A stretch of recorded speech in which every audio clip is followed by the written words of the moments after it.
Good morning, everybody. It's Fishing Friday, and once again, we are playing Tavern Talk. So, yeah, as Tavern Talk has a lot of talking, sorry, I took a little bit of a moment to try to eat some more of my breakfast here. Um, yeah, we're gonna be getting into it. Um, wonder if I can time this right. I had an idea, but it just might be super scuffed if I try to pull it off. We'll try. We'll try. Anyway, we'll go ahead and get right into it. I don't have a whole lot to say. Yeah, there we go. It worked. Okay.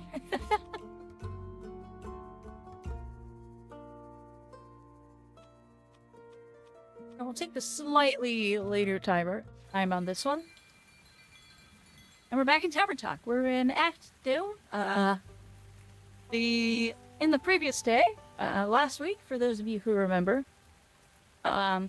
we had sent out our elf buddy on a quest, and she shot our wolf person buddy with arrows. But it all turned out okay, because they found out who the werewolf was, and sent the werewolf to werewolf rehab. Then the stars fell from the sky, and they're slowly gathering an adventuring party to figure out why the stars fell from the sky. There's an ominous letter on my wall that I haven't read from a person who I don't seem to like. So we will go ahead and roll it.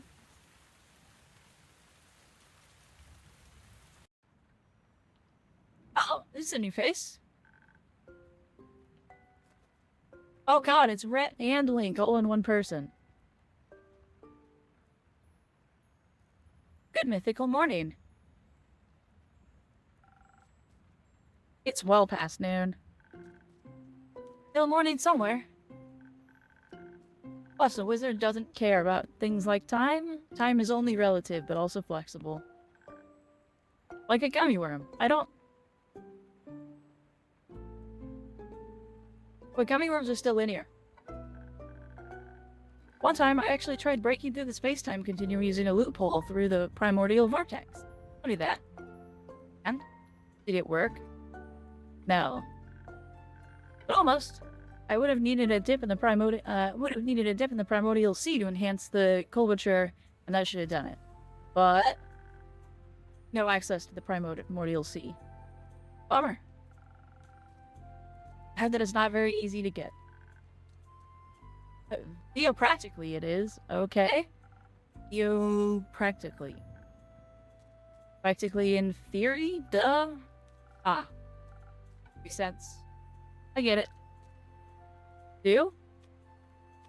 Sure. Interesting. And suspicious. Are you mayhaps also a person of magic?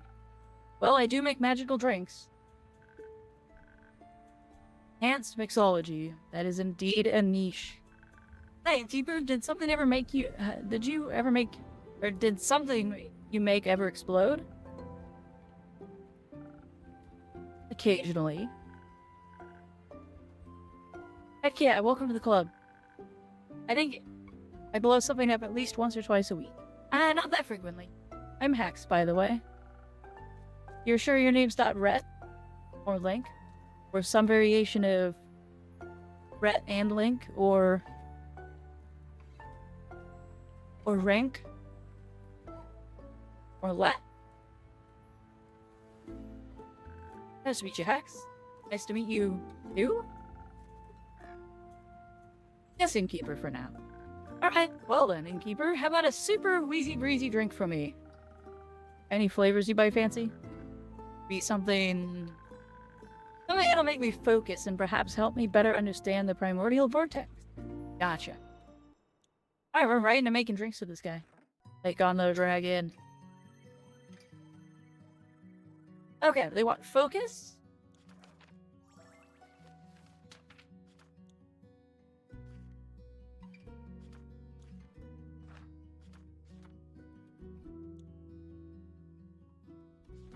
Alright, anyway. This is supposed to be my recipe book. Where's my recipes? Here we go.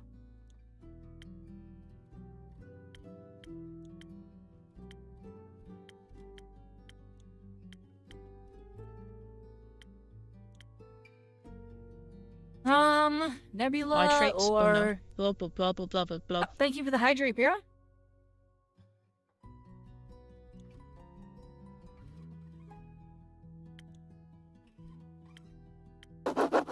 Hannibal, a quest for me. They wanted Thank it you, breezy. traveler. And the stretch. Okay, yeah, we're stretching. And good stretch. Okay. Hannibal, a quest for me. Thank you, traveler. Oh, Pyrrha just barely got in ahead of Night Revenge. She comes in with the posture check. Alright, we're gonna do that, yeah. Do this.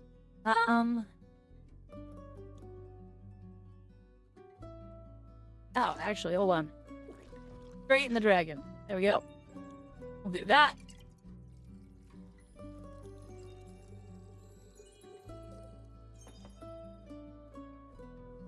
You know, I realize this isn't gonna be enough. They want 3 plus.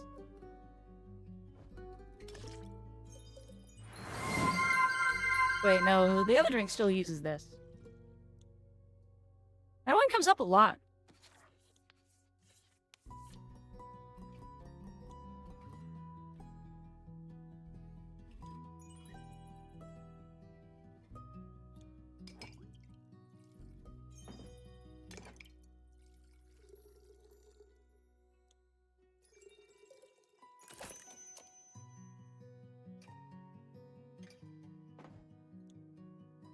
Define post. Oh. I need to probably reword that. When I say define post, I mean just report back that you said something nice.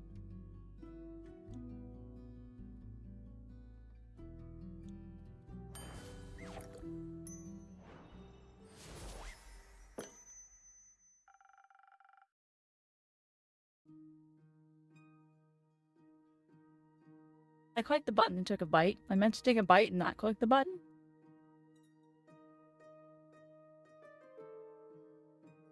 Because I knew they'd be talking. Alright, this should boost your focus like nothing else. Amazing! Like I already feel the ideas cooking up. I think I figured out a way to get the primordial seawater to... Never mind. The explanation will be too complex to grasp, so... What complex reason brings you to my tavern, Hex? Eh? Anyway, from me, I was the smartest person in Ystera. Who would that be? Doesn't matter. You tell me. My sister. Studying and driving me crazy. Does your sister have a 4-letter name?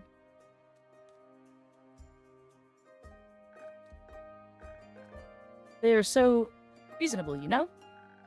No chaos, but there has been a bit of chaos in everything, doesn't there? I wonder how she gets through life with so much structure. Who the heck is this? Structure is key to everything, young lad. Who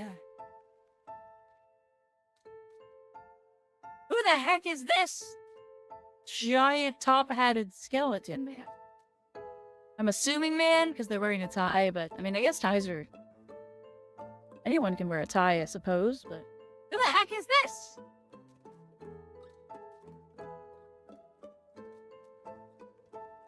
I almost don't want to click on it, because he's just kind of glorious sitting there.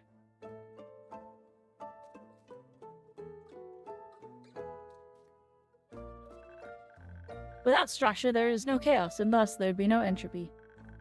Since the king of entropy himself, the mostly decayed man. I found entropy quite essential to this world. Well, it's because you're a skeleton. And you are... Oh, I heard of me. Top of the morning to you, lad. And to you, innkeeper, is it? Oh, God. So we got Rhett and Link. And we have... Jack Skelleneye. All on the same morning. Correct, nice to meet you. Nice to meet you too. I suppose you may call me Scully. My actual living name would be too ancient to be spoken out loud. I'm an archivist. At least I used to be. Now I'm dead. I mean, you're very much alive. Well, I mean, you're very much animate. Somewhat. Not completely, obviously. Under mysterious circumstances, I happen to still be conscious. But you're undead. Precisely. How? Well, I passed on, and then one day I rose from the grave.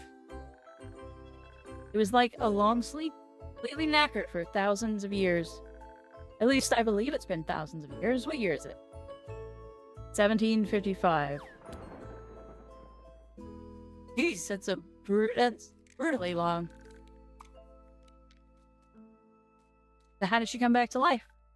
I'm not sure myself. I woke up and walked on, like nothing had happened. So to myself, might as well explore the world anew, I thought to myself.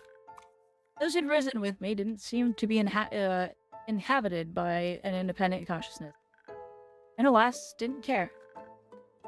Those who'd risen with you, they're more like you out there. Of course, undead rarely rise alone. They mostly serve a master. Right. However, I decided not to bother with that and go my own way. Going south, I passed through Zoford and found a small little tavern. A little bit like this one, more nautical in style. They had a lot of fish. I'd never been a fan of seafood. So I got to listen to a lot of the town gossip. Here to fill me in on that Zoford gossip? Well, apparently there's a noble married a commoner, decided to run off with her, leaving a family without an heir. But there's more. Fishermen fear that Zoford has been cursed by a sea witch. They say the docks are being haunted by lonely animals that stare blankly at the waves and the moon all night.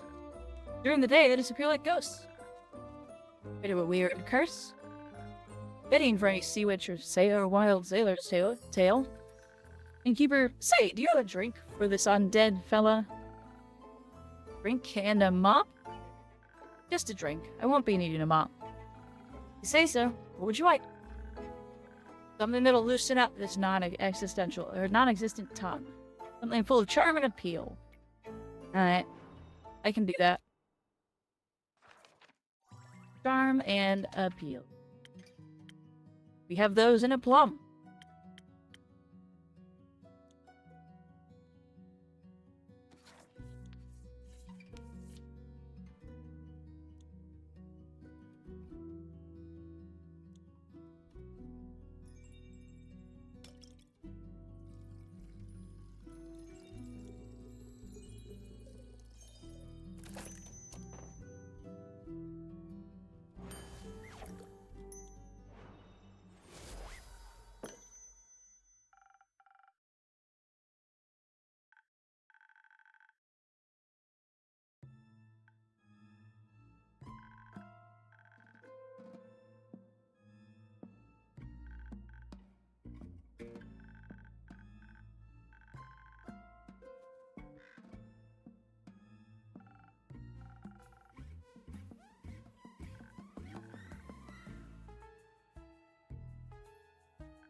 Apologies, my manners. It's impolite to burst into a conversation like I'm Scully.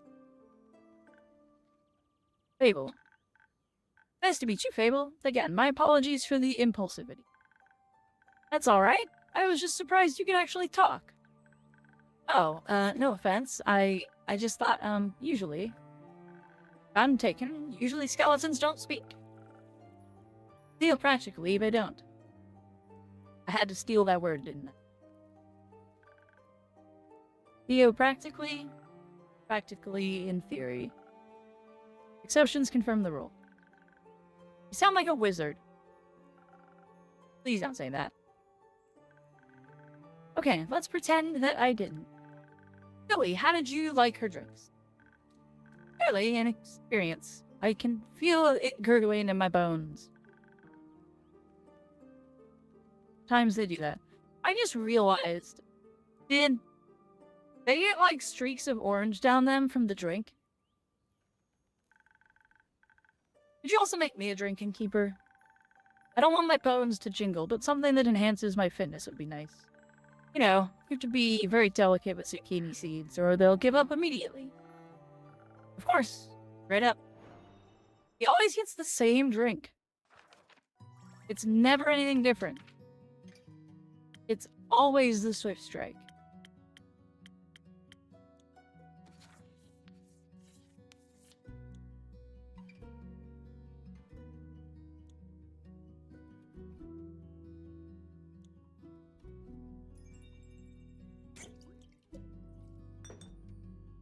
Oh, dash of this.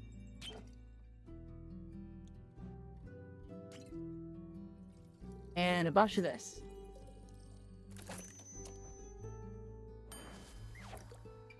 Always hit the Swift Strike with her.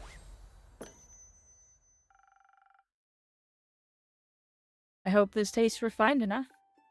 This is perfect. You know, just what I need, Innkeeper. You always get the same drink. Of course I do. You're my favorite regular. I am? Kind of my only regular right now. Yes. And you're my favorite innkeeper. Thank you, Fable.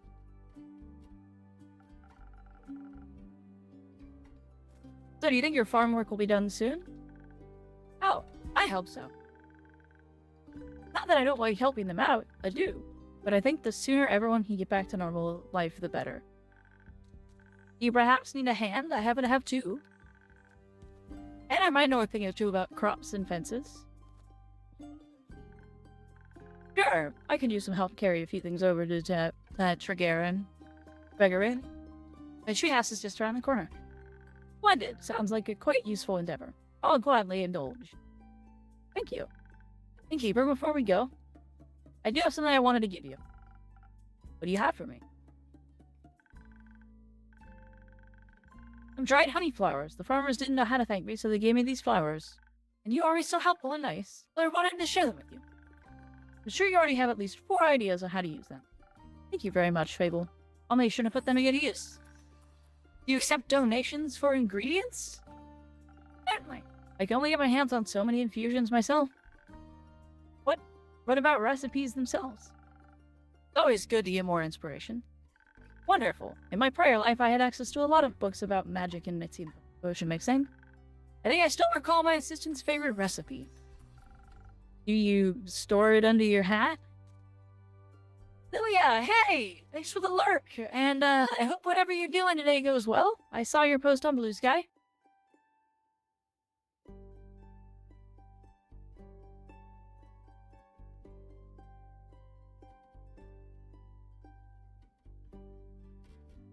Go ahead and scout Lilia out. Actually, while we're at it, we'll shout out Pyrrha. Shout out both my friends that stream that showed up. Both my streamer friends.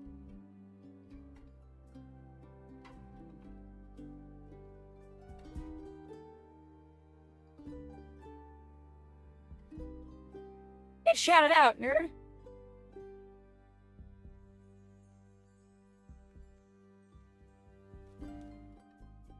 Actually, I don't know why I never put it together, but I guess Night Revenge also streamed. I don't know how I never noticed that. Slap a follow on you. Hey, for you! Of course, where else would I keep it? Fair enough. Thank you for the recipe. What is the purple tentacle from Dot doing in the background? They're all drunk. We don't ask questions about what's happening in the background. Like, what chef is missing his spatula prosthetic? We don't ask these questions. Innkeep, thank you for being such a patient, such a patient and pleasant host. I shall be on my way then with Faith. But I'll be back. Should I not crumble into a pile of bones from one day to the next? Let's hope not. I won't. I'm joking around. I hope. I wouldn't want to be responsible for that. Anyways, Innkeeper, thank you so much. You're still the highlight of my day, no matter how dark the night. You're in. Let's go, Scully. No time to lose. Ah, Fable. They're very adorable.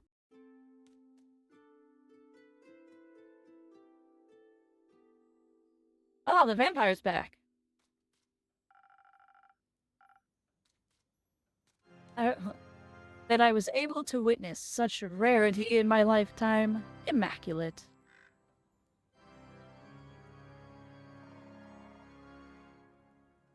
I have to ask. Hold on. Night Burb Heart. Do you have crow theming?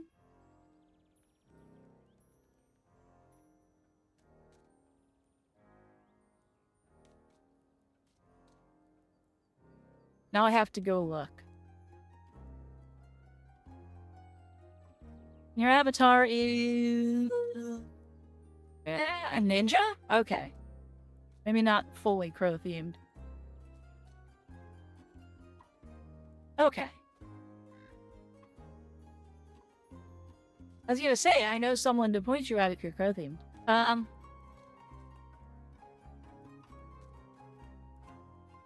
I can still point you at them. Derp Reflex has a, is a scarecrow with a crow pet.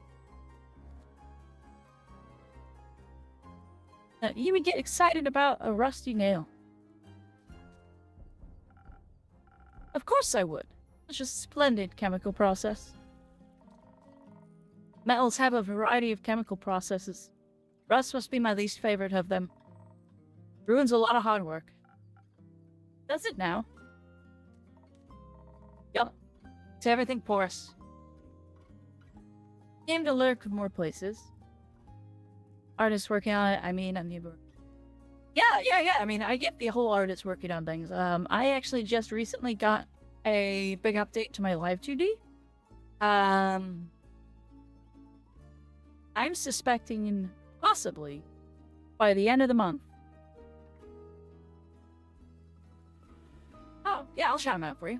Always happy to shout out Derp. They're awesome.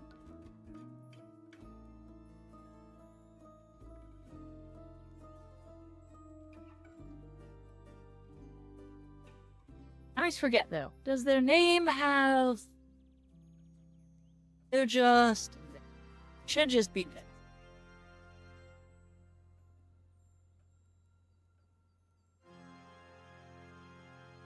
That should be Derp.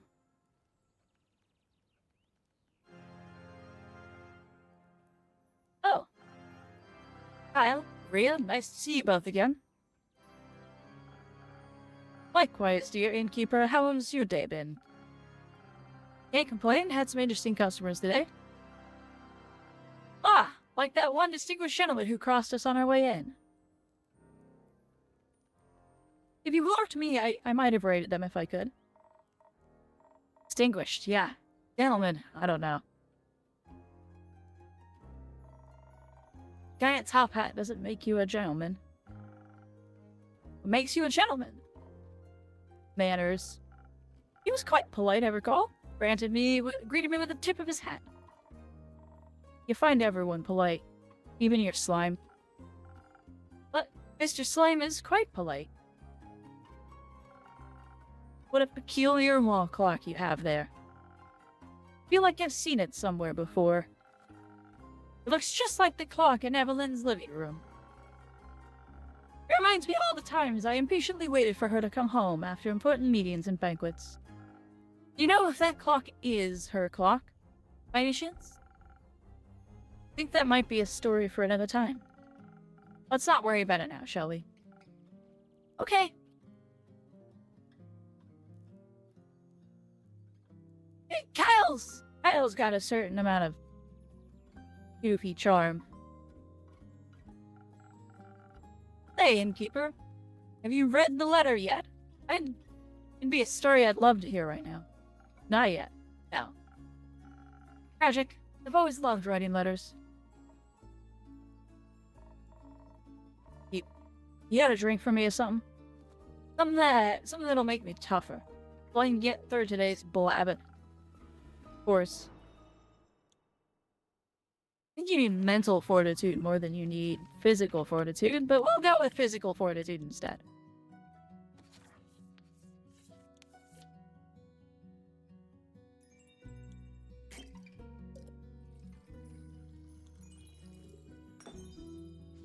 Oh, it's a new drink I got. First snow. Oh, that's cool. Now let's make that. Make them a new drink.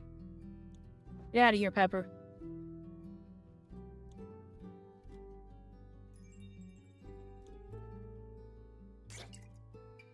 Convenient that I got those leaves. Oh, shoot. Too many. Too much.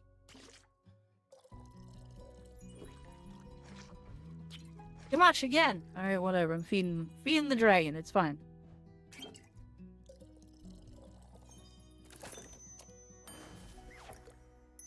New drink. Let's go. It's an ice cube that's snowing. Now that's what I'm talking about. A gift of the great dragons. Well, thank you. I gave it my best. I can taste that. I feel sturdier already. I've had me doubts about you, Innkeep, but I must say, you know your job. So, how's the day been for you two? The usual. Mine did. It was my first day in centuries out under the rays of the sun. And how did you like it? It's brighter than I thought. The light of the sun, I mean. Brianna and I took a day trip to the capital, since I rarely get to see it in full daily life. There were so many people. Too many. Just the right amount for a city. It was so vivid. It almost made me feel alive. Oh, ads. Go ahead and hold for the ads, everybody. Sorry about that. I didn't notice the ads were upon us.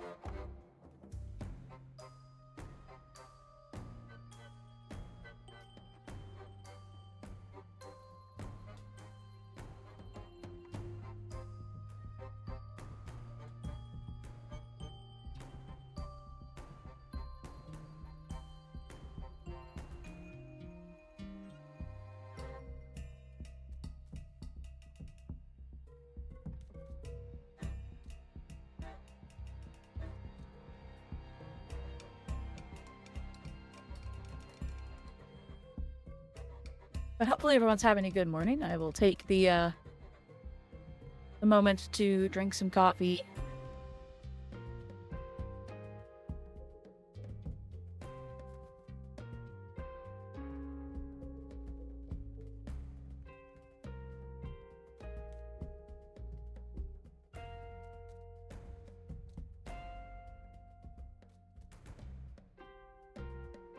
And,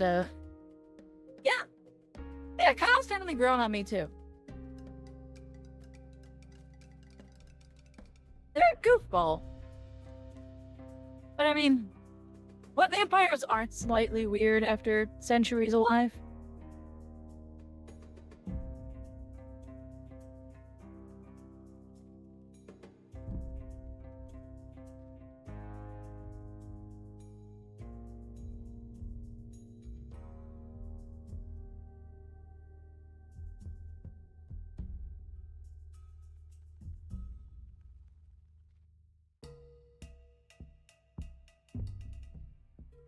Okay.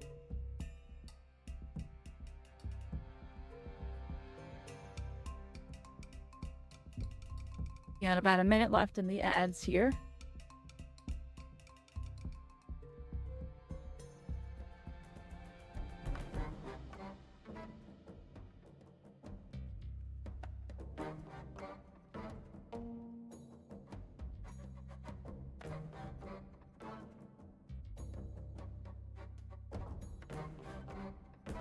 Oh, all right. Good coffee, though. Good coffee.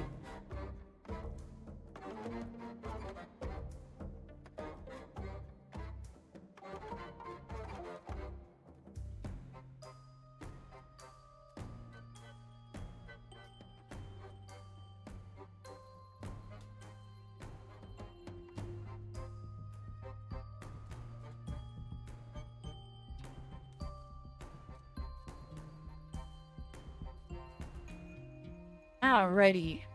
Welcome back from ads, everybody. Kyle's telling us about the city. And everyone was able to admire my beautiful cape.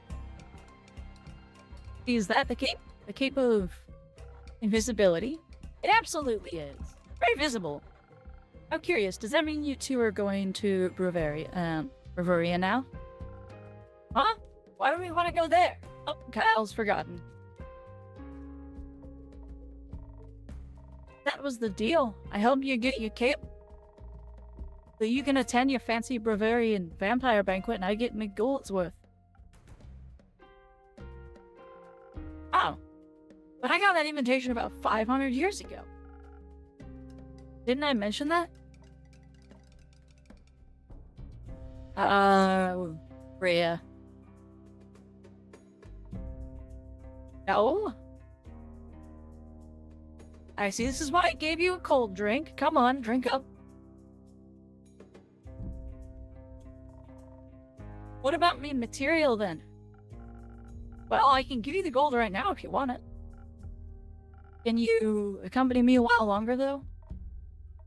Fine. Oh, wonderful. Every second I spend with you brings me tremendous joy. This is going in the Book of Grudges. I can tell. What a great day to be a vampire. I've got my cape back, I can walk under the sun like mortals do. Hey, innkeep, what if you thought of a new drink? One that would taste incredible as the gentle and welcoming beams of sunlight feel on your skin. I don't know the description, but I think I might have something in mind already. Ah, wonderful. I wonder if my dear Evelyn would desire to walk in the sunlight as well. You know how she's doing. Do you think I could pay her a visit? You shouldn't? I should. The air smells like reconciliation. If it smells like truth and reconciliation, call your local UMSC office and let them know. You think that's a good idea? It ain't. It is. Oh, you stole it her. Your cape. You think she'll greet you with open arms? Why is Kyle's arm dripping? This? They're covered in slime. It's on their shoulder.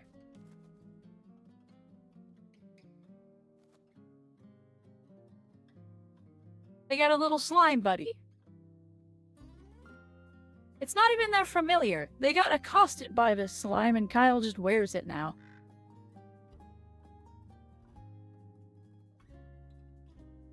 Kyle, you stole her cape. Your cape. Do you think she'll greet you with open arms? You know what I'd do if my ex-husband stole my hammer? What? Take it and smash all he holds dear. No one takes what's mine. The cape is mine. Is she of the same opinion, do you think? Oh. Maybe you're right. I'd be ashamed to lose my cape again. All she'd have to do is ask, oh, my undead Evelyn. There's never been a wish of hers I turned down. I wouldn't to this day. I don't want to have whatever you have with her. I'd lose my mind. Well, yeah, I know. Oh, how much I miss her. My heart is aching. That's all. Maybe one day she'll reach out to me. I still miss her dearly. I shall miss her even more looking towards the mountain peak, knowing she is merely a gasp away. Maybe a drink could help for now. Oh, would you do that? A drink for me? Of course. Only strong, please, dear innkeeper, so that my heart may stop aching.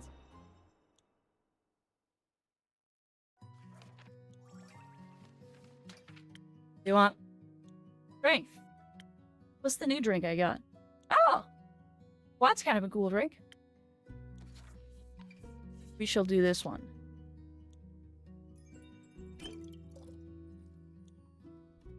Come on. But I was eating kind of fudge it, and it just works.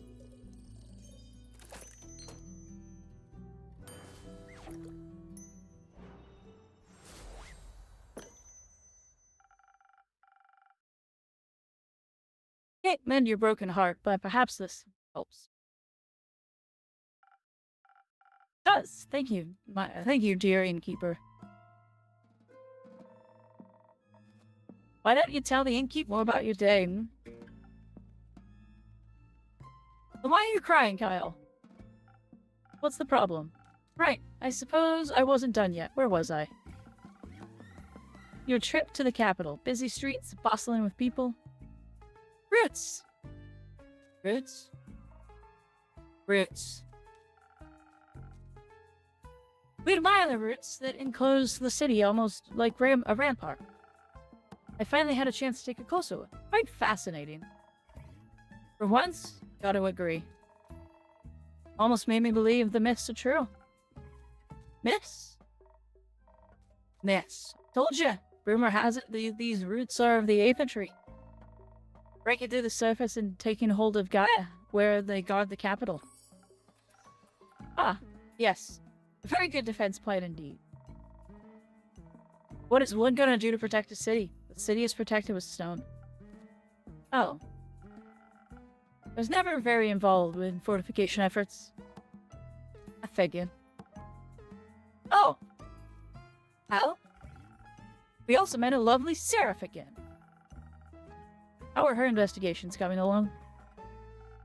Very well. Seemed eager and determined. A detective spirit. I believe the last made her way to the Dollwell. She seems to be onto something. Can't wait to hear the story when she returns. Likewise. Hey, Rick, can we go to town and check out the antiques dealer? Why? Why? I want to see if I can find any keepsakes from the old times. Very well, then. But you won't be munching on the shopkeep, will you? Of course not. I'm well sated from the innkeeper's creation. Alright then, let's go. Goodbye, innkeep. Enjoy your shopping spree. Oh, now who's this? Hold on. I missed that the text there. Well met, adventurer. Do my eyes deceive me?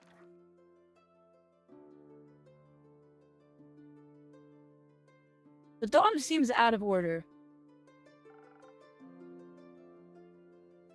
Minthie in the flesh.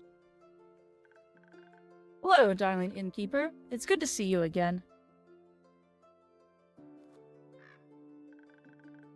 It certainly has been a while. Must be hitting that 15-year mark, right? It'll be 25 years soon, actually. Ah. You know how I am when it comes to keeping track of time spans longer than a decade? What kind of thing am I? I'm well aware. Good that you have me drop in from time to time to remind you, I couldn't be more grateful. Especially when you bring Casket and Kane along. Are there 2 dogs here? There are 2 dogs. Okay, so it's not 1 dog out of sorts. I see it now. There's a dog here. And this dog here. Okay. Alright, I thought I was, like, really confused because I didn't see this part. But I just saw this, and I was just like, there's a dog that's all out of sorts over here. You cute service beasts still get a discount here. Always. So what's brought you back to the area? Not your usual, huh? No, I generally prefer something more... moist? Ah, not the word I'd have used. But something akin to that. It's decidedly too arid around these parts for my taste. Here I thought I would get to at least enjoy the recent downpour, but no. Stuff that came pouring down was unique. Pause me.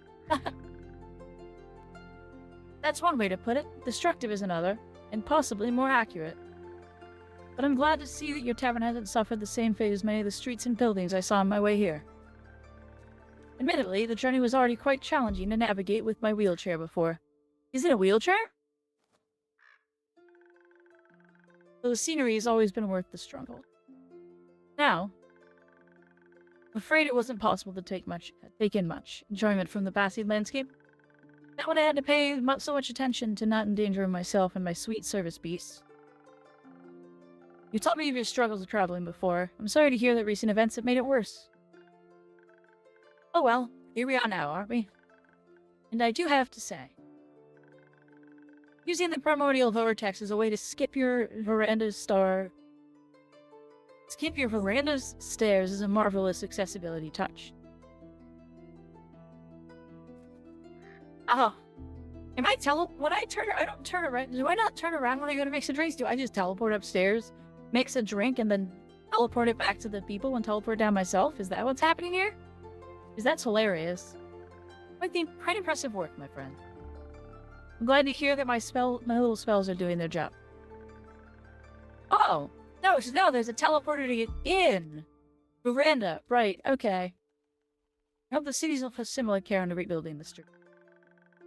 Flatter cobblestones would do wonders for many people like me. But believe it or not, I didn't come all this way to talk about the development of inclusivity in urban infrastructure. No, really? Shocking, right? I'm here on the hunt, one could say. What do you have your eye on? Protection pearls. I've heard a few hushed whispers in my library. Folks say the pearls appear in the Lonesome Lagoon this time of year. Ah, those again. Good hunting, man. Thank you.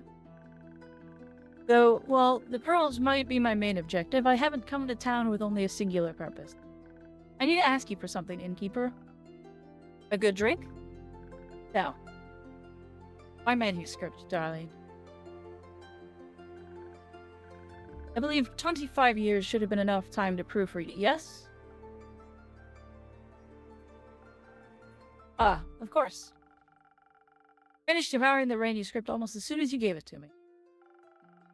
It just took me a while to recall doing so. Since it's been so long since I definitely got done with that. Lovely. Glad to have such a reliable old friend to proofread my work. Would you like a drink while I try to engage my brain cells and remember where I put it? If you're offering, I'd be pleased to accept. Perhaps something to refresh my mind after my journey. Do my best. Ah, yes, I totally read it, and I will totally give you the proofread thing as soon as I remember it. Yeah, we can make her more swift and more agile, more intelligent. Oh. Dash of that. Dash of this. And then just full send on this.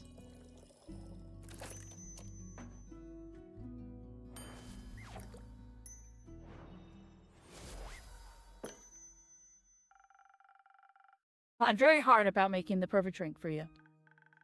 Ah! I've missed this. Good to see your mixing skills haven't diminished one bit.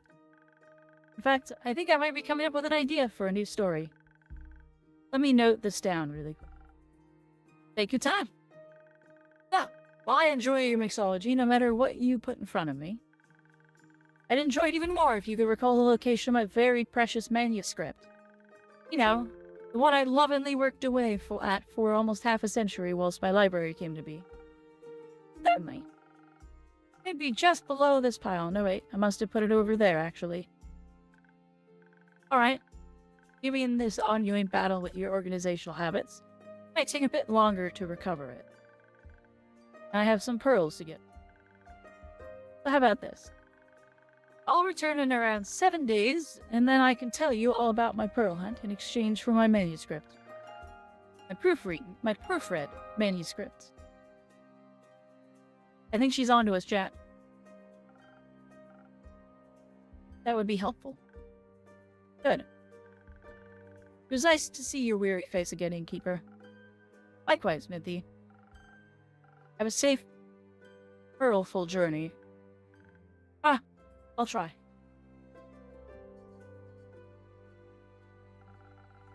"7 days should be enough to read a manuscript, right?" Probably. I have a quest to make. Apparently.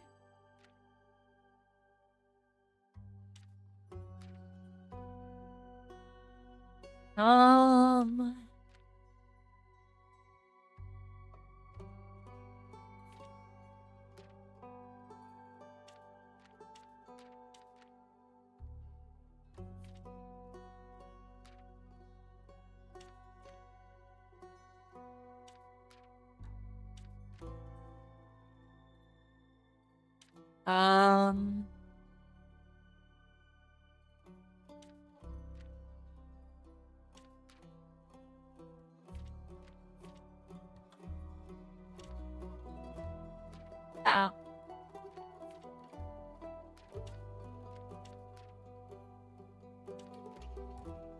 I don't know what to do.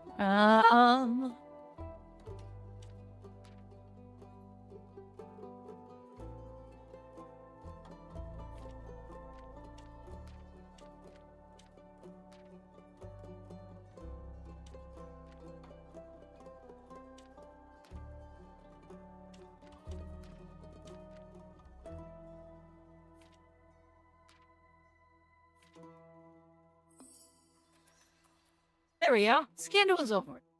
The lively port city of Zofort is known not only for its docks, but also for its community of mages. Lately, there seems to be something mysterious going on there. The familiars of several archmages have gone missing and are nowhere to be found. But it's a big city. There must be someone who knows something. Could the disappearance be related to the tale of the sea witch who cursed Zofort's docks? A new quest has been posted.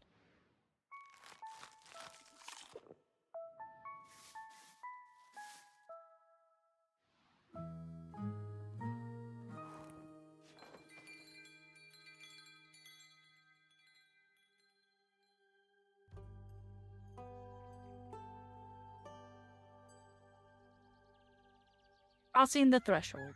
Start the day.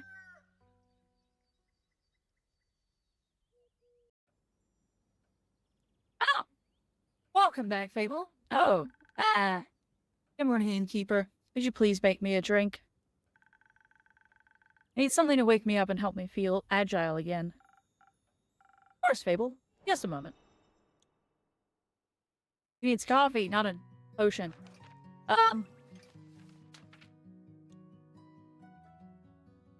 Okay. As always.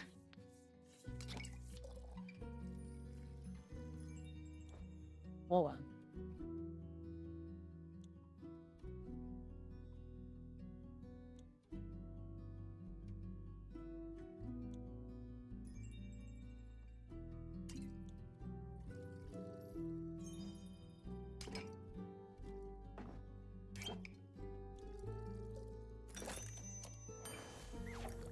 As always, here's your regular drink there, Fern. Or Fable. You want to call her Fern for some reason. Thank you. Feel much better already. Long night? Very. Turns out there were a lot of farmers who needed help. Regret offering it? Not at all. I really enjoy being able to help people. Before I just used to wish I could help, I never felt confident enough to try. fun to try. A bit exhausting at times, but I think I much prefer this over waiting around. Asoki's a bit more practiced, though. That's fair. Just make sure you're also practicing taking breaks. You'll have a much easier time helping people if you're not close to passing out yourself. That's what I have your drinks for. My drinks are not a gateway to burnout. I admire your kindness, Fable, but you two should fall under the umbrella of people you're being, the people you're being kind to. I mean, I'm pretty good at falling. Pretty good at a lot of things. I try. I know. They never rest now, okay? Okay. Thank you. Who are you? Good day to you, innkeeper. That's a, very harpsichord-forward music you have there.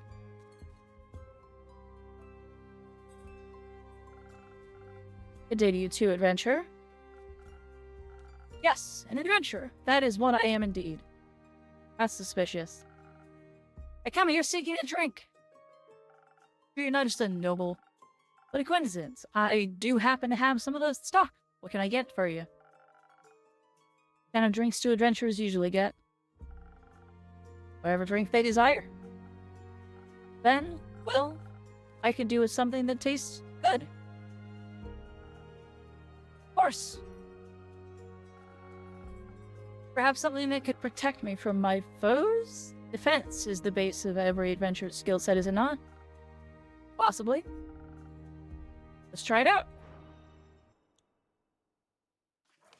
Wants a defense-based drink, huh?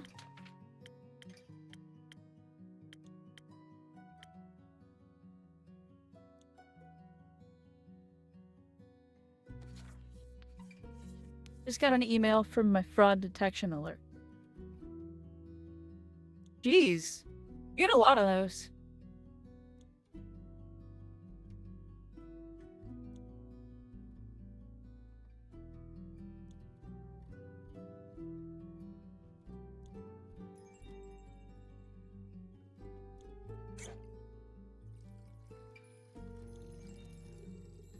Uh-oh.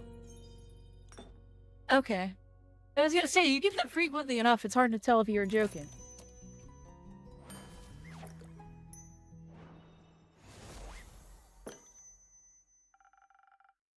Liquid protection against your foes. Now for half of the price. Thank you so very kindly. So harpsichordy. Do you like it? Well, yes, of course. You'd say so. I apologize. I forgot to do the thing where you say your words out loud. I get that. Now you've acquired a drink. Care to introduce yourself? How incredibly rude of me to forget. To be fair, I don't spend much, so anytime I do spend, it tends to trigger. Fair enough. I am Gustav Archibald Richmond III, son of Lord Gustav Albert Richmond II, and Lady Dorothea Bridget the 27th. Third of your line, but she's 27th of hers. Wasn't aware that we were putting numbers on the maternal side of things, but hey, you know.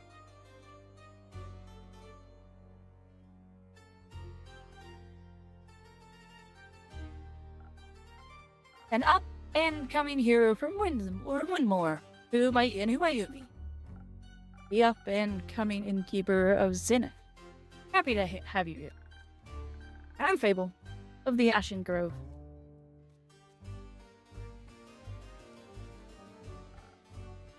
You're Fable? Oh god, he's got stars in his eyes. Fable, run!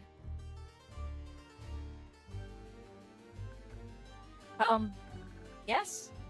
Is that a bad thing? The Fable that saved Trigarin from werewolves? The very same. Wow, what an incredible pleasure it is to meet you.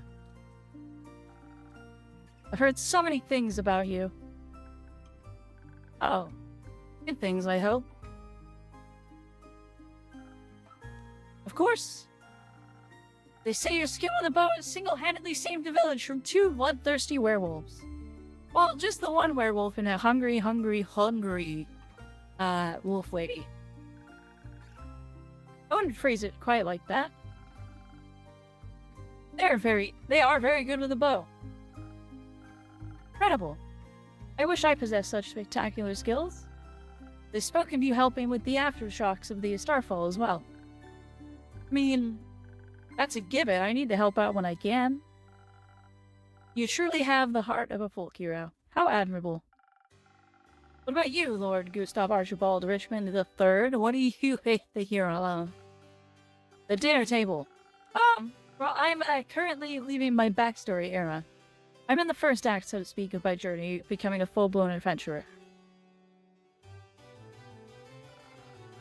I've had a bit of a late start, but I shall catch up with haste. Also, Archie's just fine. You don't have to say the whole thing every time.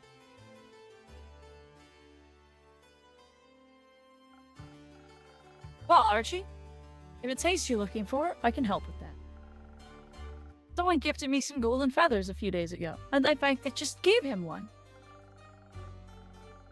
Prepares an infusion for the right drink, I can hasten you up in no time. Really? That's spectacular. I gave you that. I always thought those things were myths or legends. You only read about in books. You read what? Sometimes. Not that much. You should. Sounds like someone who enjoys adventure and books are so full of them. They are. I'm just too cool for books.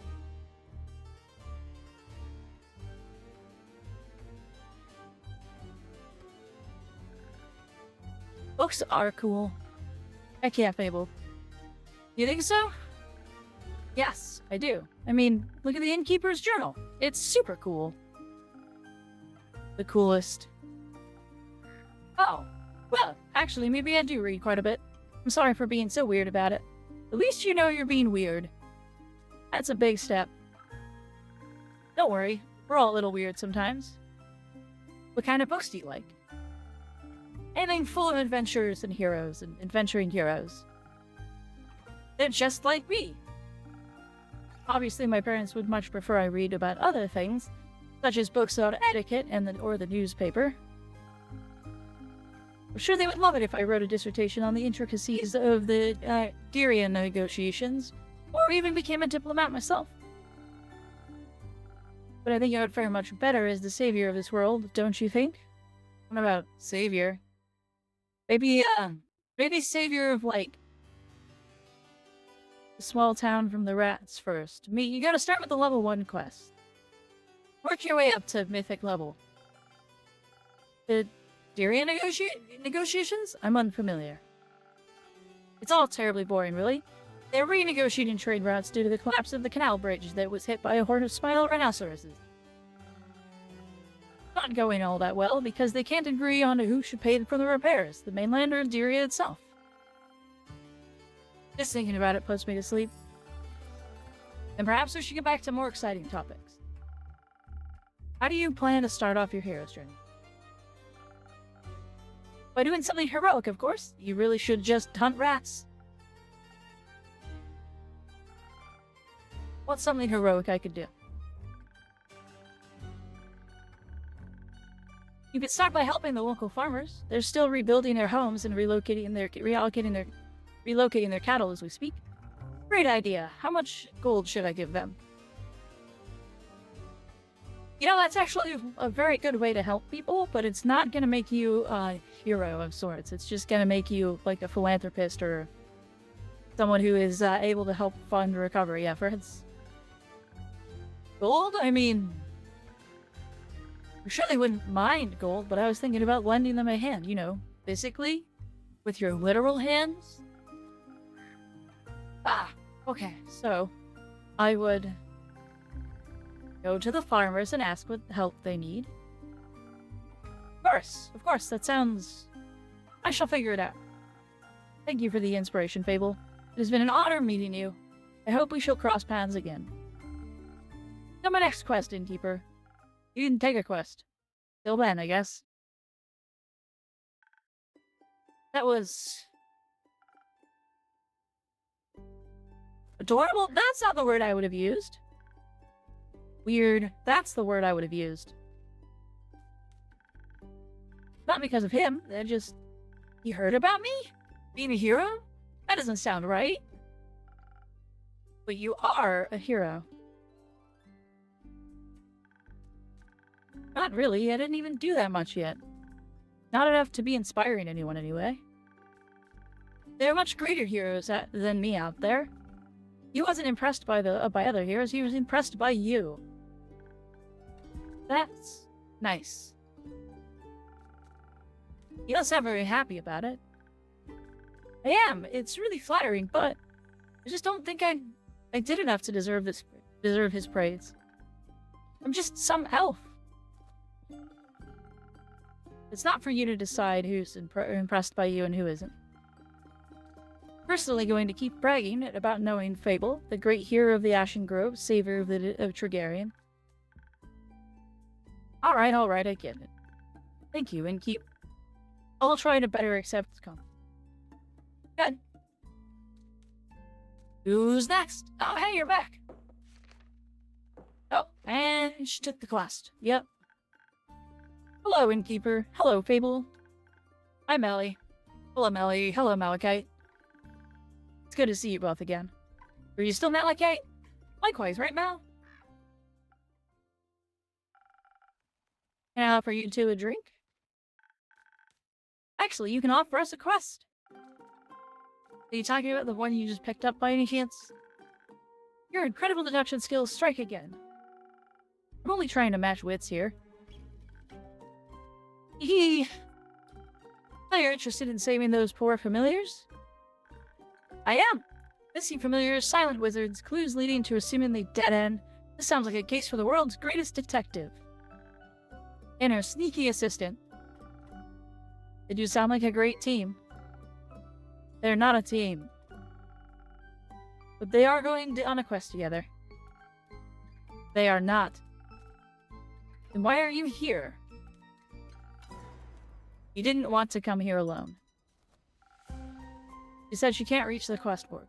I saw her do it herself! And I needed a drink anyway. So you're sending Melly on a quest alone? As is customary, that is how the Shadowbanes have always handled it. Melly isn't part of the Shadowbanes, is she? But she wishes to walk the path of thieves. So she must embrace their lifestyle. I think she's trying to walk the path of a detective. And that just sounds dangerous and negligent. I agree. You're not coming with me? Oh, great, now you made Millie cry. No. Why not? I just explained that. Badly. You have to come with me. Why? Clearly a job for two people. There's no job that can't be done alone. What if I need someone to sneak into a crime scene to gather evidence? Didn't you want to go on this quest to test your stealth training? But what if I get nervous? What if I forget how to be stealthy? Or what if none of the familiars want to talk to me? I don't know, Felina. And what if I come back and you've been eaten by a T-Rex? Ah, yes, the also common eaten by a T-Rex. Melly, you're projecting your trauma. Who cares? I do.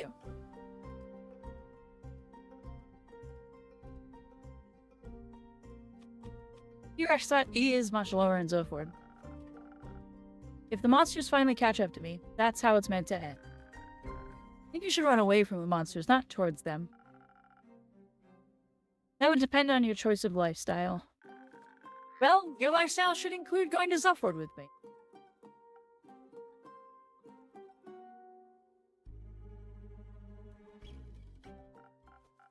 Listen, Melia, if you ever want to come, if I wanted to come with you, I couldn't. I've got obligations, things to do. You're a thief. You don't have fixed working hours, and you don't have any other friends waiting around for you. Kind of a deep cut. Maybe not, but I do have a sheepfish to take care of. A sheepfish? You have a sheepfish? I do. His name is Rufus. He doesn't do well alone. Plus, he needs to be fed, and I do his daily crossword puzzles. Otherwise, his wool will get strawy. Oh, well, you're right. You can't just leave Rufus alone. He'll get lonely. Yeah. I can take care of Rufus. What? Well, I live nearby and I'm very good with animals. Pretty decent at crossword puzzles. That sounds like an excellent idea. What if Rufus doesn't like you? He will. Certainly after one of Fable's famous lullabies. You sing? Sometimes. Maybe you can sing a song about how Mal and Rufus got eaten by a T-Rex while their familiars booed me out of town.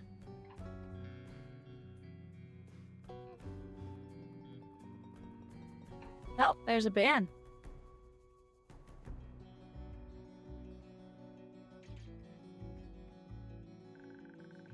I think I'd prefer a song about you and Malachite, saving those familiars instead, right, Mal? Fine, but just this once. It is a final exam for your training. Yay, that sounds fun. Wonderful. Then do you need any help with on your quest? Don't know. What do you think, detective? Well, it's great you would ask, mighty assistant. Please don't call me that. Okay, mighty Mal then. No.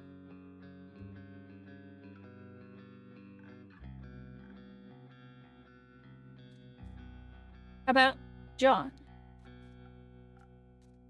Sure. So, John, thanks for asking. I have studied the quest given to us closely. And I've come to the conclusion that there is only one option. This is a classic case of finding the right clues sprinkled throughout witness testimonies. Piecing them together correctly. The townsfolk, the wizards, the familiars. They all have different conflicting information. We need to collect and untangle it all to see the whole picture. To achieve that, we need to be charismatic enough to get them to get the truth out of them. For those who still refuse to talk to us, out of guilt or fear, we need to activate our stealth powers for those hidden clues ourselves. Also, we should be quick so they can't destroy any evidence. I can offer you some golden feathers. They do come with a sweet aftertaste of haste. That way you should be able to make it to Zoford much quicker. Great idea. I think you underestimate the severity of the situation. What would you suggest instead, John? I agree with the stealth part. We could use a hint of dexterity to make sure we remain unseen for as long as possible. But I believe our focus should be on overpowering whoever is responsible for it. If they're making familiars disappear, they won't be interested in a discussion. Not a fair one, at least.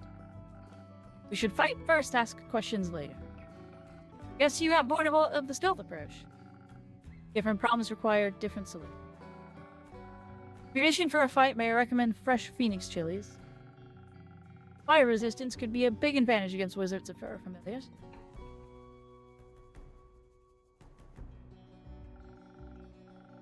Whether a firebolt or fire breath, you wouldn't want to walk in unprepared. Does Andu have fire breath? Technically, yes, but he's usually too lazy to use it. It helps a bunch with the roasting marshmallows, though. I'd love to try Andu's marshmallows. I'll see if I can set something up when you return. Thank you. I think some s'mores would also help convince those familiars to help us. That's ridiculous. The dagger would be far more convenient. I think both could work, Innkeeper. What do you think?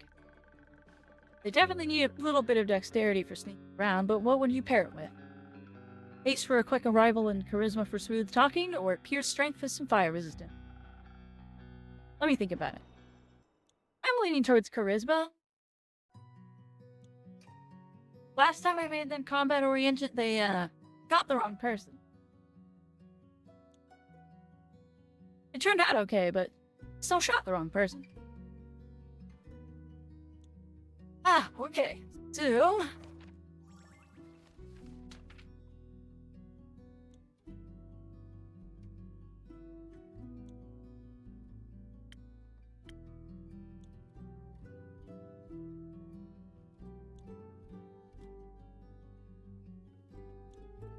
I mean, this is an interesting one. This could do something interesting. Because that's got defense on it, too.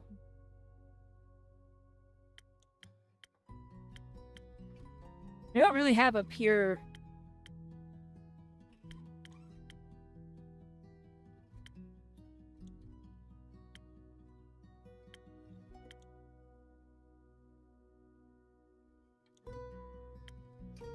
Ugh. Really. This one. We'll do this one.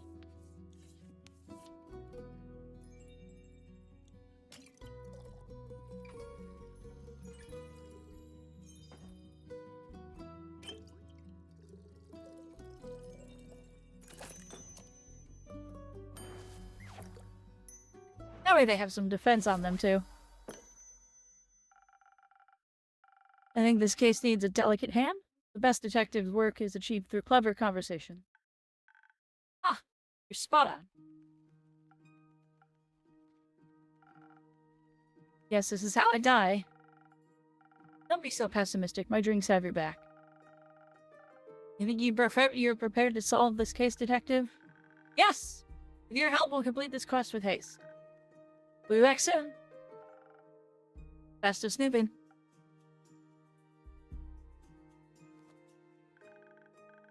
I should go with them to pick up that sheepfish before they disappear into the night. Don't forget to sing him a lullaby. Rufus or John? Rufus. Right, obviously. I'm gonna go now. Have fun, Fable. Thus the day ends. Oh, maybe not. It's Chrissy. Innkeeper. Chrissy. Glad to see you're all right. Likewise, good to see you in the tavern are unharmed. It's quite the disaster out there. And I'm just passing through. Don't have time to stay for long. Need to check on the cottage and the birds. And Fable. Sure everything is as it was. The canopies of the grove are sturdy after all. Which is why I chose to make it my home. That and the landscape. Hope your trip was nice at least. Oh, it was. It felt good to recharge and refill the creative juices. We talked a lot, actually. Almost mapped out the whole island. We also hiked on foot to the Borean Ridge where the auroras touched the peaks. I heard the view's quite remarkable. It was. I've never seen anything like it before. It was the first time I got to catch a glimpse of them. Also caught a glimpse of the infamous Banshee. Everyone told us to avoid the Lonely Lagoon because of her, but it's too beautiful to ignore, and I doubt the Banshee means any harm. Everyone yearns for a friend, after all, even scary creatures. He's lonely as a monster sometimes. Everyone is scared of you. People shouldn't be. No one can choose who they are born as. We should accept them as they are. Don't think banshees are born.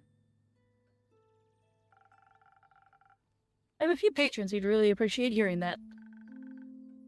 And I'd be happy to meet them. Speaking of which, I got you something. Oh! Remember the nymphs from when we last spoke? I do. I met one at the art convention. She was selling little homemade trinkets. I remembered our conversation and got you this. Ooh. I thought you might appreciate it. I do. Thank you. It'll certainly always have a special place in my heart, knowing it came from you. You're such a sweet talker. You can't trick me into giving you my name. What would I want to do? What would I want with names? Nothing good, that's for sure. But for realsies, I have to leave now. I've been gone for too long. See you around, innkeeper. See you around, Chrissy. Take care of yourself. Always.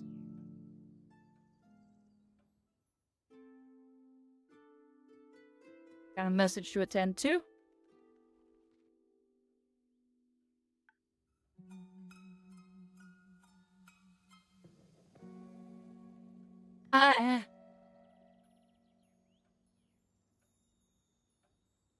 It's a cat-tailed swamp monster?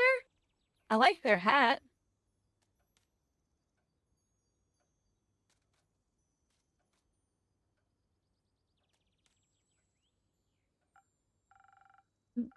Oh yeah, good to see you again. It's been a while. I know them?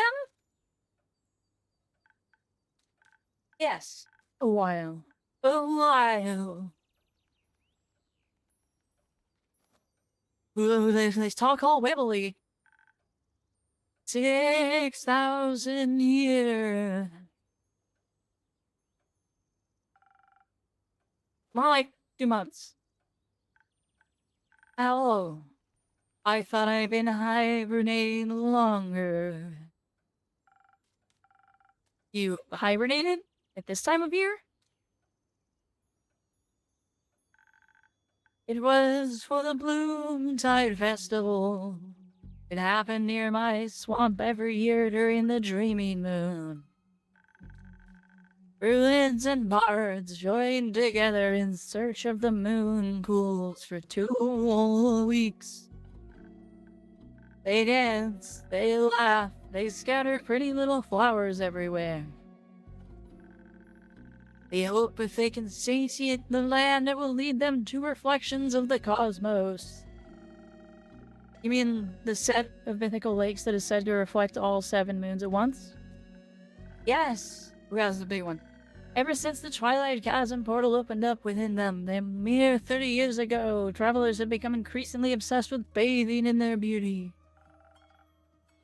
That festivities sound exciting. No! They are loud. With their songs, they're arguing about getting lost in endless mazes of marshes. They walk around with torches of burning ember that they swing too close to my precious vine. Why would you bring fire into a swamp? It is a little rude. Exactly! You know, I tried to join them one time. Their dainty flowers intrigued me, and I snuck up to them, dressed in my prettiest poison ivy adorned with the thorns of the undying trees. You know what they did? What? They chased me away with their fiery brooms, chanting "Begone, demon begone!" from the top of their tiny lungs. I love their faces. Love the little expressions that are happening up here. They're great. So now I hibernate every dreaming moon. That way I don't have to listen to their jolly tune. Maybe you should chase them from your home. Your swamp. They can't be respectful about it. They can celebrate elsewhere. But they traveled all the way to celebrate there. I don't want to crush their joy like fickle bone. They crushed your joy first. They should learn that there are consequences for their actions. Yes, I am very good at making people leave. I'll just haunt them a little bit. Maybe teach them some manners? Empathy. I think you should stick with scaring them. Right now, I am awake and thirsty. You have swamp water on the menu today? I'm all out, sorry. Too bad. Something else then. You still have those drinks that make you as sturdy as tree bark, in case their trunches come near me again. In fact, I still do. Give me a moment. I wonder what they are. Oh yeah, they're a bog creature. Age 555. eBay. They're a druid. Okay.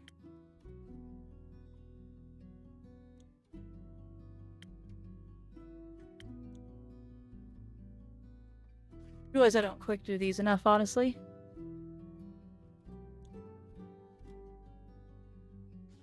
Wait, hold on. Did he not get added? That feels weird.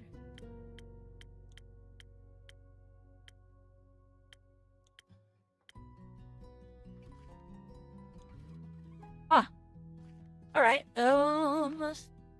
drinks. You want? Sturdiness.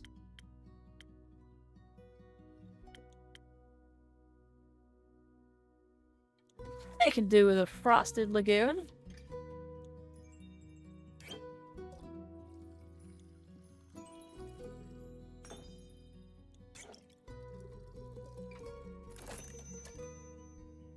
And send it.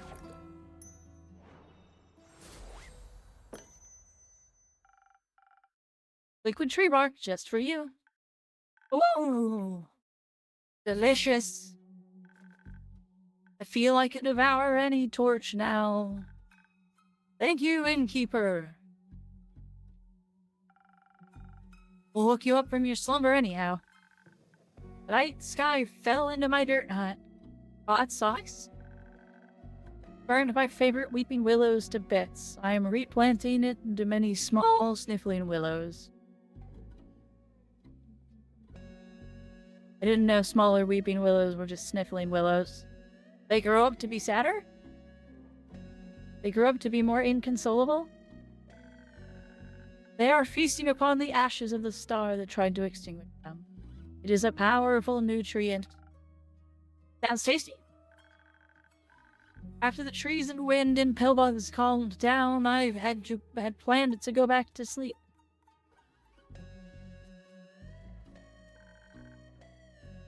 All that calamity made me awfully tired. But then I saw this creature standing between the tree lines, staring at me with its glowing eyes. Like it wanted to consume me. So he said hello? So I said hello. Turns out he was scared, not hungry. Who was it? A young lichen. He was sent my way by his niece and the little Fable. Young lichen?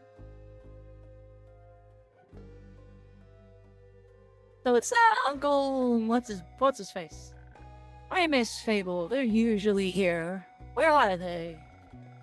I had to guess, probably pet sitting a sheepfish and helping out whoever needs it. Ah, they are so sweet. They sent the lichen to me for a cure. Once I spoke of an ancient recipe I discovered, I thought I might cure the affliction. Can it? No. It's just a recipe for really good tea. Let me guess. Ginger? Yes! He was very distraught that I couldn't help him. Didn't even want any tea. I tried to cheer him up by offering him some coupons for my new spa, but he didn't want those either. His fur could have used a wash. I didn't know you opened a spa. It's new. I want to share my flowers and mud and pools with everybody. So we can all look beautiful together. That sounds wonderful, Bea. I agree!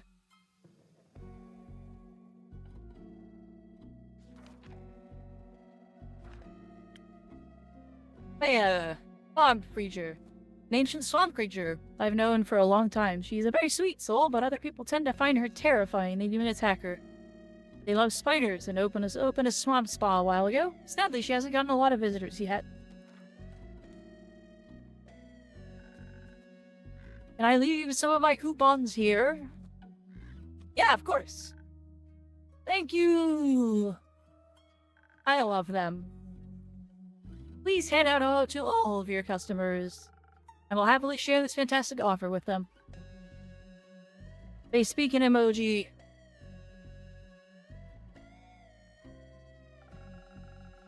You could also just come here more often and hand them out yourself. Ah, but there's no one else here. Except the jackdaw.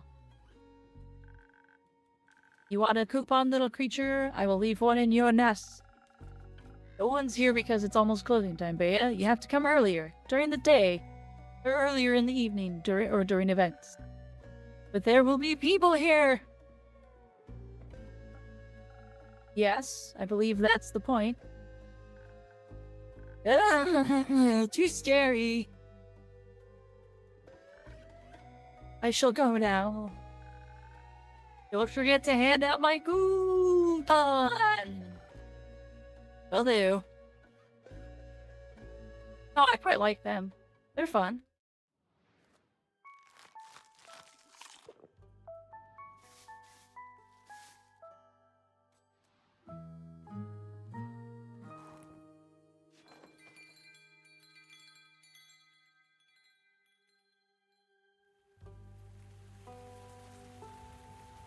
Alright, so, I got ads in 2 minutes. We're gonna go ahead and jump the gun on that one. I'm gonna run the ads out. I'm gonna go get more coffee. We're gonna run the ads. I'm gonna go get coffee. I will be right back.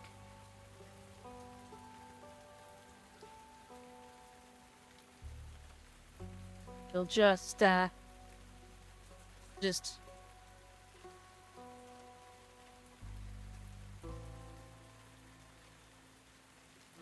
we'll just be down here.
Okay, we're back from the ad break. Let me, pop myself back up here.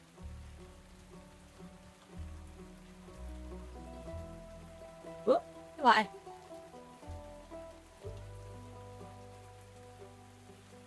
Okay.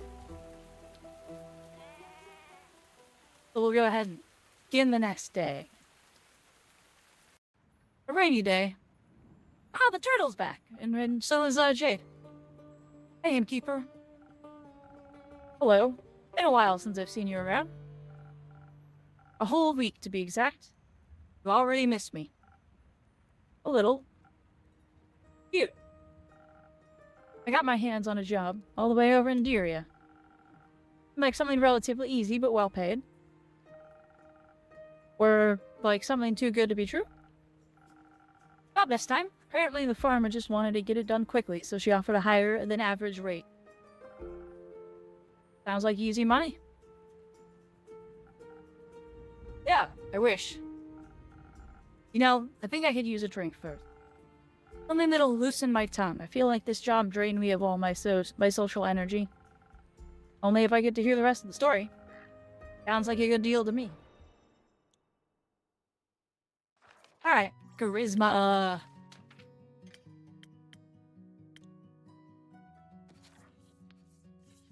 to Sunny Breeze.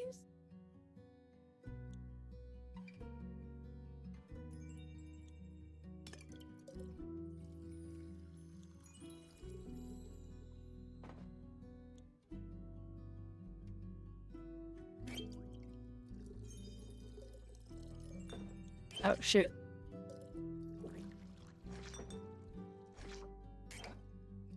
Grab the wrong ball.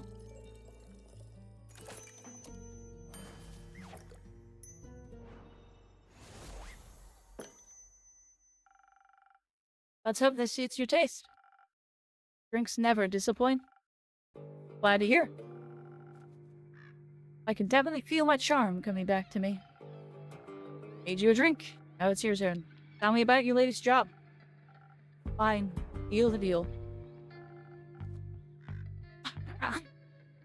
Mostly the client's a farmer, right? He has a larger flock of two-headed sheep. Apparently, that darn starfall damaged their barn, and somehow they managed to break out of their enclosure. Didn't think they were that clever, honestly. Must be the two brains. Probably. Anyway, they got out right before their shearing appointment. Of course, the farmer needed to get them back in time. Especially considering the rumors surrounding Diria at the moment. Seems to be a dangerous place nowadays. Fairly unusual amount of cattle have been going missing the past few weeks. The local folk have been keeping a closer eye on their flocks and fences. Of course, the farmer wanted to keep her sheep safe, so she hired someone to bring her animals back. That someone being you? Obviously. I thought to myself, I'm a monster hunter. Handling animals is basically my job. I'd say a monster hunter is rather known for, well, hunting instead of handling. That was exactly the issue. You know how stubborn two-headed sheep are. Let me guess, they're twice as stubborn as one-headed sheep. Got it. They're impossible to get moving, impossible to startle. One head might be eating, but the other head is always watching you. You did it, right? I suspect you wouldn't be here if you hadn't finished the job. You're absolutely correct. I was at my wit's end. Imagine having fought hundreds if not thousands of beasts, and some sheep are the enemy I can't win against. It sounds like an incredibly humbling experience. It was, trust me. But luckily, I got some help. Another adventurer saw me struggling and offered her assistance and knowledge. Or should I say, a retired adventurer. Oh? Yeah. He was very insistent on that label. Some kind of astral fin folk. Must have lost her arm a while ago. Oh no! Back to the sheep. Told me apparently there's one thing they can get their full attention. Got any guesses on what that magical tool might be? I have no idea. Oh gosh! Clovers! Also, is this your spatula? I have your spatula.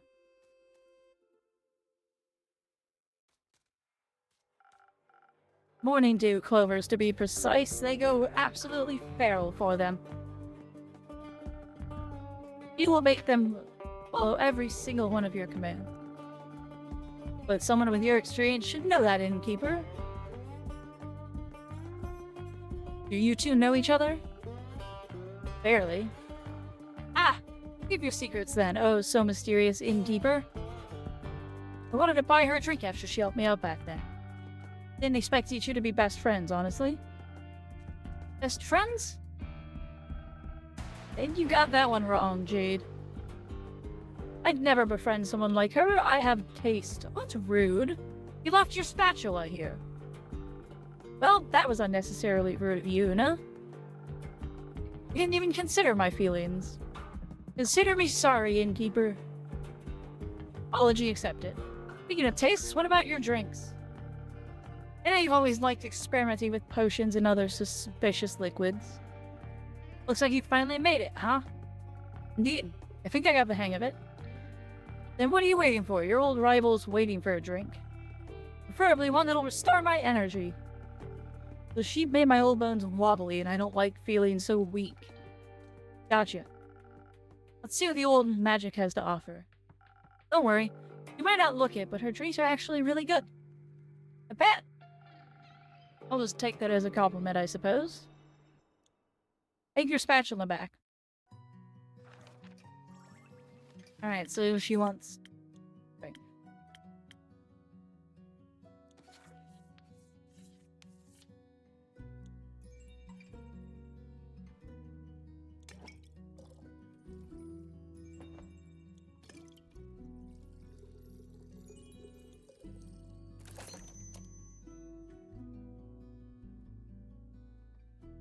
Nope, not quite what I want.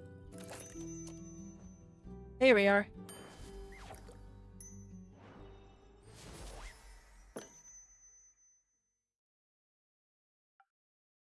I love the little sail in it. That's great. Oh, wow. Impressed? Don't get cocky now. You don't have to be shy. You can just admit that I've improved. So, Una, Jake told me you're retired now. Had enough of the adventuring business? Absolutely. I don't want anything to do with that anymore. I've completed enough quests for at least 2 lifetimes. And yet you decided to help Jade. Ever had to handle two-headed sheep? Not yet. Lucky you. Lucky indeed. I just couldn't watch her struggle with those stubborn beasts any longer. This is the one-time exception. Can't talk. Did the farmers pay accordingly after your morning dew clover magic trick?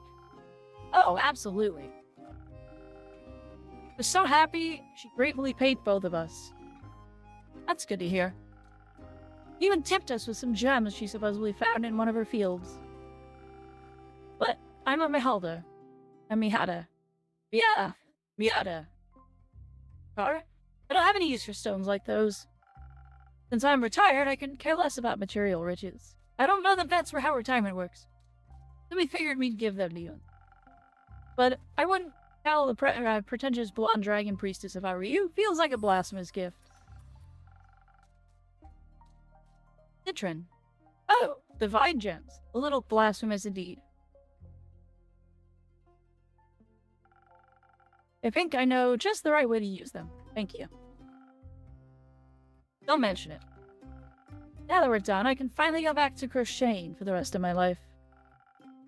Didn't get this hook put in for nothing. Of course, I occasionally gotta rip some youngsters off while playing cards. I haven't lost a game in at least 4 decades. That's remarkable. Or impossible for someone who's only playing fair. I think your luck streak will end with me today. I've also never lost a game in at least a decade. Are you challenging me to a duel? Duel. Don't banish one of the others to the shadow realm, please. Absolutely. And whoever loses has to pay for the next round of drinks. That's the spirit. I like you, bounty hunter. But don't come crying to me after I annihilate you. Ah, you wish. Be on guard, Una. Be on guard, Jade. You're worried about me? Good. I just know for a fact that Una is a master at cheating. I doubt that's changed. So you're saying you've lost against her? More than once, yes. Pathetic. Hey, you talking about me? Listen here, listen, Gabe. If your opponent is obviously cheating like she was, you can't beat them fair and square. You gotta beat them at cheating. Now watch how a real master does it. Take your spatula back. Alright, well, who won? Oh, who's this?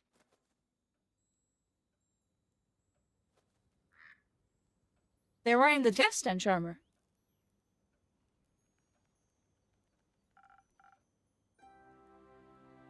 Alethea. I have returned, innkeeper. Welcome back, Miss Anwar, and welcome. This brave adventurer's name is Clay Moore. He offered unexpected support during my quest.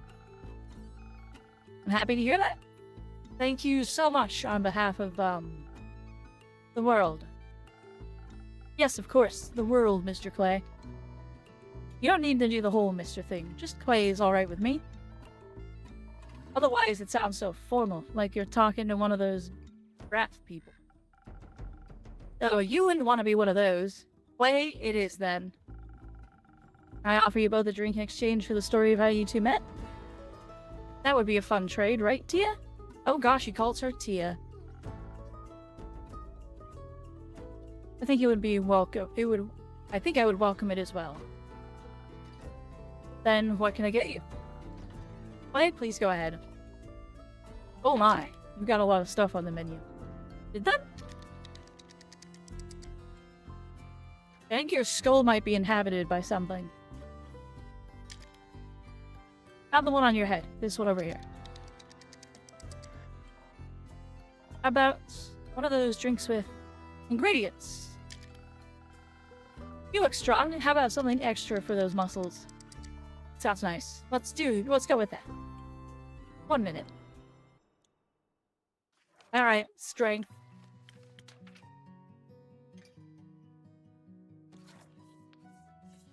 We'll put in a little... I wonder, can I just do this like Goofy style?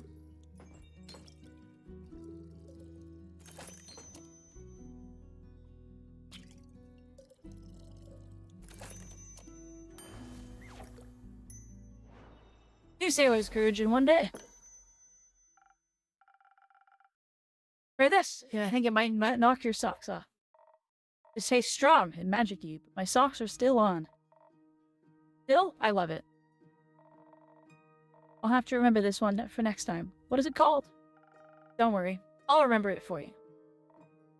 Thank you. Now, Miss Anwar, what would you like? I need some liquid vigilance. Even here, it is important to stay on guard. Wouldn't this be the right time to relax? There's no such time. Alright. Then I shall aid you in your divine mission of not falling asleep standing. Alright. Through alertness. That is defense. Alright, interesting. Like this.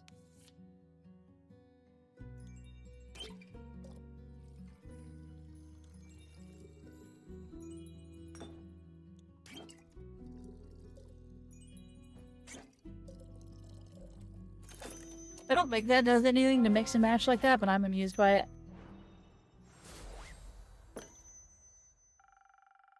Some liquid vigilance diluted with some delicious ingredients. Enjoy. I could do with something less diluted, but you're right. It's delicious. Happy to hear that. We get to tell the story now? Please, go ahead. You think I should start with the seashells? No. I think some exposition is in order first. This was going to be entirely exposition. Please, barbarian and paladin, expound upon me. As you already know, innkeeper, I planned to start my investigation right here in Zenith. Specifically at the local Gaia temple. Well, I've been told? Mostly about the wobbly ewes. Ah, yes, that was certainly something. Unfortunately, besides their fascinating personal secrets, they had nothing of value to share with me. But fortunately, thanks to your rumors, I was not entirely without a lead. The wizard's prophecy led me to Dalwell. Or should I say, the Abandoned Isle, or Fairweather. The name changes depending on who you ask. I didn't know that it had that many names. I always just called it Kelpie Island. Why? Because it's shaped like one. Probably the smartest approach. Kelpie Island or Fairweather, its name means very little to me. The local settlement of Fae was much more relevant. He built everything into a giant sequoia that holds their portal to Avalon. Their portal is in the tree? Yes, right in its center. They call it the Horizon Tree. It's beautiful. The Fae themselves were moderately helpful. That's more than I would expect from Fae. It was difficult to get them to focus on the severity of the situation. And I was pretty sure they were prepping some sort of morbid ritual with the acorns that they were stringing up between rose bushes in asymmetrical shapes. Hey, Captain! Good morning.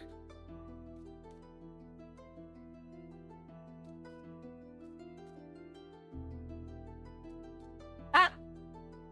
I messed it up! We'll fix that. Hold on. We'll get it right.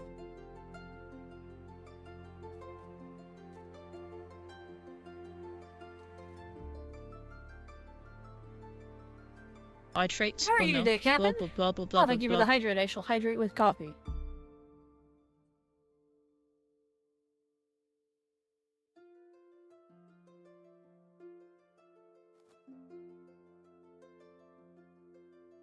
Oh, I always thought those were art projects. Common misconception. Sounds more like they were prepping to charge them with astral moonlight. For what? If you freeze them, they make for good ice cubes. Do you participate in such practices? Not at the moment. Updating Monster Hunter Wilds? Yeah, I'm excited for the update. I don't think I get to really dig into it until tomorrow. I'm just not gonna question that. Eventually, I got to sit long enough to ask them about any strange occurrences around their settlement. Did they understand your definition of strange? After some explanation. They told me about how recently the astral humpback whale has rampaged through one of their nearby scouting camps, 2 days before the starfall. They said it seemed like it was running from something and that it was full of seething fury. They also claimed it to be a good sign because it promised adventure. Seems like an understatement, but they weren't wrong. He's right. It did lead us on an adventure. But I don't know if they hoped it'd wipe out the entire night sky. No one would hope for that. Well, someone clearly did. They weren't wrong about it being a sign of change of pace, is all I'm saying. The exact definition of is subject to personal conviction. It certainly is a sign of something being awry. I was determined to get to the bottom of it. So naturally, I made my way to nearby Carapace Beach, prepared a celestial summoning ritual under the young astral moon. For the humpback whale, I suppose? What else would I be summoning?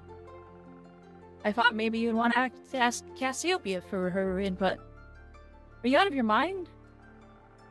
Realm Keepers have sworn a divine oath of neutrality that prevents them from directly interfering with the simple world of us mortals. The full might of their power could disrupt the delicate balance of their cosmic design. Right. Sorry, slipped my mind. You were forgiven.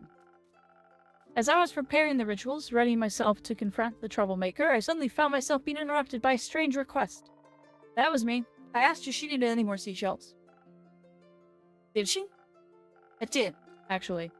Carrying dragonhead and tritons in Filmarine limpet shells can heighten the dual aspect of the celestial twins. Therefore making the connection to the astral seaworthy. Obviously. I hadn't managed to find a limpet shell, and one happened to be among his offerings. I honestly just thought she was decorating the beach and that she could do with more color. You weren't wrong, in a way. Sadly, the shells burned up during the ritual. Didn't see his hands, too. Just a little. Fortunately, I possess spectacular healing capabilities. Fortunate indeed. Were you collecting seashells for beach decorating or for your own ritual clay? I was collecting them for my friends. At this time of year, Kelbeon is full of all kinds of sparkling, floating animals from the astral sea. And they love munching on seashells. You encounter these creatures a lot? I try to. They're very nice. But I could talk to animals. Gaia's blessing rest upon him. Not what I would expect you to have. Being with animals is not really a trait taken by fighters all too often. So I'm not always sure they like talking to me. They tend to disappear sooner or later. Sometimes they come back, but often they don't. I think maybe I accidentally say things that upset them without realizing that they think I mean to hurt them. I hate when that happens. You mean they just disappear like they were never there? Yes, like they moved on to a different, quieter beach. Or like they returned to the astral sea. I feel like they would tell me if they went back home. Not necessarily. Many Astrian creatures can traverse the plains at will, but they don't always have control over when they return. On many occasions, the astral currents pull them back home before they're ready. And once you're swept up in them, each subsequent journey becomes more and more difficult, or so I've been told.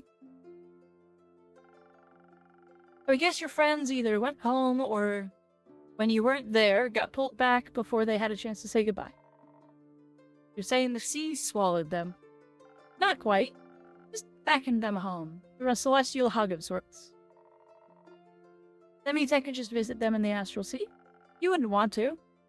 That would be an incredible undertaking. Traveling between planes is quite hazardous. Is it? But echoes are from the primordial sea and my family has lived there for quite a while, I think. They must have gotten there somehow. The sea was much simpler to traverse between planes once, but for a long time has been almost impossible without complicated and dangerous ritual. Until recently, the astral sea was only possible way to pass through the barrier, and accessing it required meticulous planning. Not to mention the sea tends to come with more risk than reward. Even your Astrian friends who can choose to leave their home plane at a whim get pulled back by the currents eventually. Imagine what would happen to you if you went there unprepared. But the Fae and Kelpie Island aren't from Gaia either. They told me they haven't lived here for very long. Since 5 interplanar portals opened up, interplanar travel has become a lot more accessible again. At least when it comes to the dream planes. But even the astral primordial seas, not to mention are finally open to us again after all these years. It's a true miracle to witness in our lifetimes. But the portals haven't always been there. I didn't know that. Who put them there? Well, that is a very good question. And one that would blow up the scope of this conversation beyond its bounds, I would think. You still have to tell me how you summoned that whale. You're right. We're getting off track. As Clay and I talked, he told me about his fascinating friendship with the astral creatures, and his ability to speak with animals as if they share a language. Did you ask him for help? Well, he offered his aid, and I certainly would have handled it on my own, but you didn't have to. Right. That, obviously. Thank you very much, Clay. Anytime. Well, I summoned it. The ritual worked exceptionally well, and it appeared in the sky in a wave of concerning darkness. Stars used to accompany them. I mean, there was one star. There was. The whale was even bigger than I had anticipated, almost as tall as the horizon tree. And in its stomach rested a giant sun, the only star of the night sky whose light had not been extinguished, nestled in its belly. Sounds beautiful. It was, in a way. Star wasn't the thing to worry about, though. The whale didn't look happy at all about being summoned. Instead, it looked like a wounded animal that was one loud noise away from lashing out. And it looked sick. Its translucent skin was gray, like it was frozen in the coldest, highest mountains over the deepest depths. His eyes were pale, almost blind, with no warmth in them. I thought for a brief second we must fight this beast before it consumes us and everything in its path. But when I looked over at Clay, I saw a deep understanding in his eyes, like he wasn't seeing a monster but a friend. I stayed quiet, knowing that whatever he knew outweighed my fear. He knew what it needed, Clay? Not completely, but I knew that look in its eyes. The feeling of when you're scared, you get angry, when you want to fight because you're terrified you won't be able to flee. So I kneeled, to show that I didn't mean any harm, and I held up my last conch shell in my hand. It took a moment to overcome the instinct to mistrust, but eventually it picked up the shell gently and ate it. I saw the conch shell freeze as it was swallowed. It looked painful. Wanting to comfort the whale, I reached out and carefully placed my hand against his cheek. I wanted it to know it wasn't alone. I'm sure it needed that. It did. It was so sad it cried tears of golden dust. Its tears turned to ice before they even hit the ground. It was at that moment I realized its body had been cursed with potential frost, or a potent frostbite. I knew that it did not trust me yet, so I did what I previously would not have thought possible. Through a hand on Clay's shoulder and the magic of your drink, I was able to briefly transfer my magic into Clay, allowing him to cure it of its disease. He kissed it on the forehead and the ice burned away, freeing it of the endless chill. It was quite sweet. That's one lucky whale. And one unusual effect of that infusion. Is that not usually possible? Inspiration is a fickle thing. Such magic is deeply personal and differs from person to person. I always enjoy to see how others imagine support to look like. Tia's support was very helpful. I hope so. Once it was free of its pain, the whale was ready to talk to us. I asked what had happened, and it told me about fighting some sort of evil creature on 2 legs. A creature on 2 legs? So a humanoid, then. We assume. Turned out the whale didn't care much about our appearances. Hearing more about all things being thrown at it. What a mean way to approach a whale. Apparently it swallowed some kind of stone. He could only remember its black and white color and that it tasted horrible. But it thought, I have a strong digestive thing. It's nothing to worry about. Rookie mistake. The 2-legged monster just wouldn't stop attacking, so it fled as quickly as it could, trying to find its way home. I felt really bad about destroying the camp. Yet why? The worst part about being angry is seeing the wreckage you leave behind. Tia, do you ever get angry? No. I am the embodiment of calmness and self-discipline.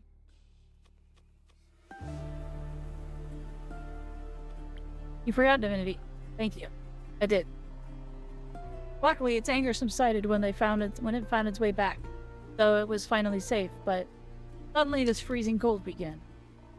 I don't mind the cold much. I'm from the Highlands. We get a lot of snow in the winter.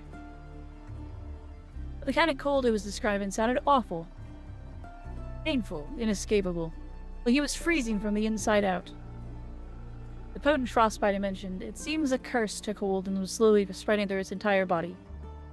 I tried to keep it warm by feeding on solar crabs and cosmic squids, but that didn't help much. It just kept getting more scared and angrier and colder. Until even its brain was freezing over, it couldn't think of anything other than the cold. So in its desperation, it ate the hottest thing it could find. A star. A star! A giant one at that. It looked deceptively small contained in its belly. Apparently, it was one of the biggest ones in the night sky had to offer, the East Star. It ate Pharos, the guiding star of the Endless Sea? It did. It helped. It kept the frostbite at bay, even if it did not eradicate it.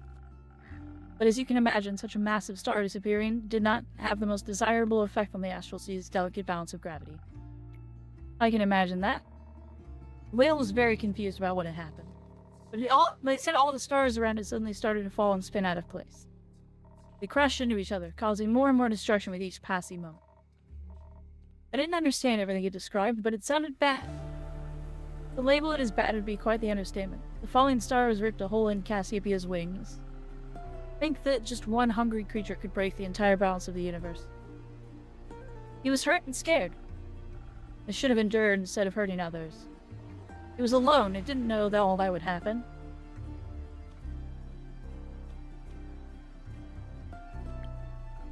It was unlucky that you were there. Indeed, didn't want to imagine the additional chaos it could have caused. I don't care about could-haves. I just care we were able to help. Did you also manage to free it of the star in its stomach? No.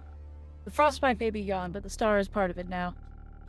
It has become the first of a new kind, a sun humpback whale. And probably the last one, too, as all other stars in the astral sea have been stuffed out. We'll never be able to see the night sky again, and in turn, that whale must forever live with its guilt nestled in its stomach. You're right. Some things are forever changed now. That's kind of the point of disasters. Perhaps the star doesn't stand for shame, but the pride of its survival. We shouldn't be sad that most are gone, but happy that one managed to make it through. Besides, we may have lost the night starry sky. We may have lost the night sky and the night sky's starry companions, but it managed to gain 2 new friends. Even the worst of the situations can lead to light sometimes. No, like Pat, you should never be sad about finding new friends. Speaking of your friends, we ran into this traveling souvenir shop. I brought friendship bracelets for Tia and I with little whale charms on them. but she didn't want to wear them yet, so I'm waiting until she's ready. It's very nice of you. Right to you? They're a hazard for fights. Could get caught on things. Sure, I'm looking forward to seeing how they look on you with your armor. He also found something for you at the souvenir shop. She said it reminded her of your tavern. And now that I've seen it in person, I agree. Now I'm curious. What is it? Ooh. Oh, that's a pretty mosaic. The shopkeeper told us a little bit about it. Supposedly, this piece of art represents a new beginning after a hard-fought battle. Kind of like the rise of the sun humpback whale. Very fitting. Thank you, Tia. Ah.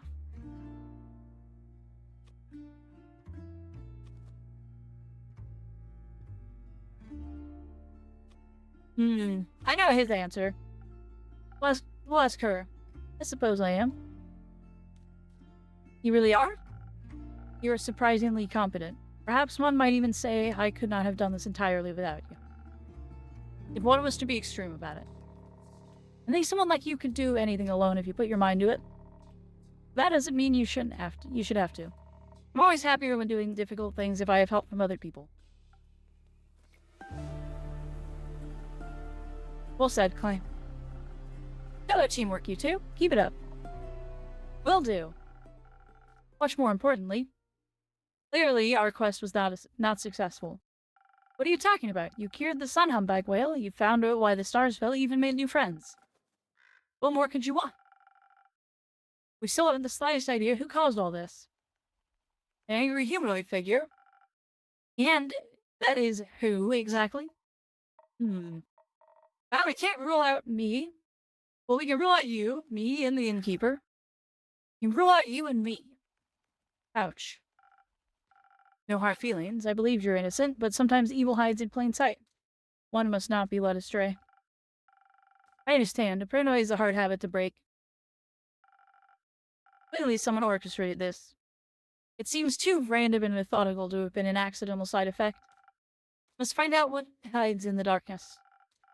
If something like this happens again, it could end in calamity like the likes of which has never been seen before. Nah, don't worry too much about it, girlie. This is just kind of how oblivions are around here. I wouldn't call this just another oblivion. How often have you seen the stars fall from the sky? 0 times. I was asleep when it happened. And now that it's over, there go my chances of ever witnessing a supreme meteor shower. You should not wish to witness the horrors. Yeah, some horrors are fun to look at. Listen, love, when I was your age, I used to worry about stuff like this all the time. This weirdo over here did too. We all did, at one time or another. But I know from experience that making such a fuss about it won't get you anywhere. These bite-sized calamities are part of the natural order of things. Chaos to balance to chaos back to balance, everything that switches around in a never-ending cycle. Sure, it's good to keep an eye out, but you don't have to give yourself an aneurysm over it. Pick up a quest if it worries you, follow the natural flow of the universe. That way, if you're lucky, you'll end up retired like me. Such a leisurely attitude only leads to failure. And, even then, someone is always going to save the world in the end. And that someone is going to be me. Oh, the youth. Anyway, old enemy, got another drink for me? I'm running dry. Anytime, Uda. Are you still running low on energy? How about another strong one? You got it. Alright. We want to give Jade a fighting chance. Let's make it... We'll make it less intelligence-y.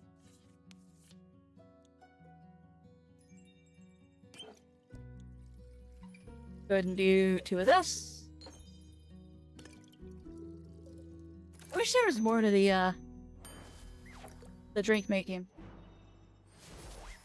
Not a lot more, but just a little bit more would be nice. And something strong for the most strong-headed lady I know. Weird way to admit that you've lost every argument against me. That's why I didn't give this one intelligence. But this drink is splendid, I'll give you that. See? With one of these, your worries will be washed away with flavor. Good or bad? Depends on the day. I find your apathy borders on tragedy. And I find your hero complex unsustainable. Remember, kiddo, they don't build the statues of folks who are alive. Who cares about statues? My purpose is my purpose, and I don't care who immortalizes me. No one's purpose is to die, girl. Life is much more meaningful than that. Anyway, my purpose is winning at cards right now. Good luck with your delusions. Apologies on her behalf. It's fine. Thea, are you dying? No. He was purely speaking in a hypothetical. I'm not sure what that means, but it doesn't sound like it could damage your armor. But you know, maybe we should listen to her advice, at least a little bit. My granny always says, with age comes priceless wisdom of mistakes. Your grandma's advice would be much more helpful than whatever a failed hero has to say. You think retirement is a failure? One's post should never be abandoned. You can still serve this world, you should. Not sure if that's bleak or inspiring. The latter. She was right about one thing, though. The past is full of terrible disasters that were prevented. Which means this too could have been attempted before, if not very successfully. Knowledge of something so vile must be sacred and scarce and well guarded, maybe even abandoned. I've never come across anything like this anywhere in the Aperture's library. Granted, the Aperture's only been standing for a little over 2 decades now. No? Its library can't be that fast. Many of the Order's books relocated to the new stronghold. But I do believe we don't currently harbor the knowledge that I seek. For that, other avenues must be explored. What are you considering? We can ask everyone we come across until we find someone who knows something.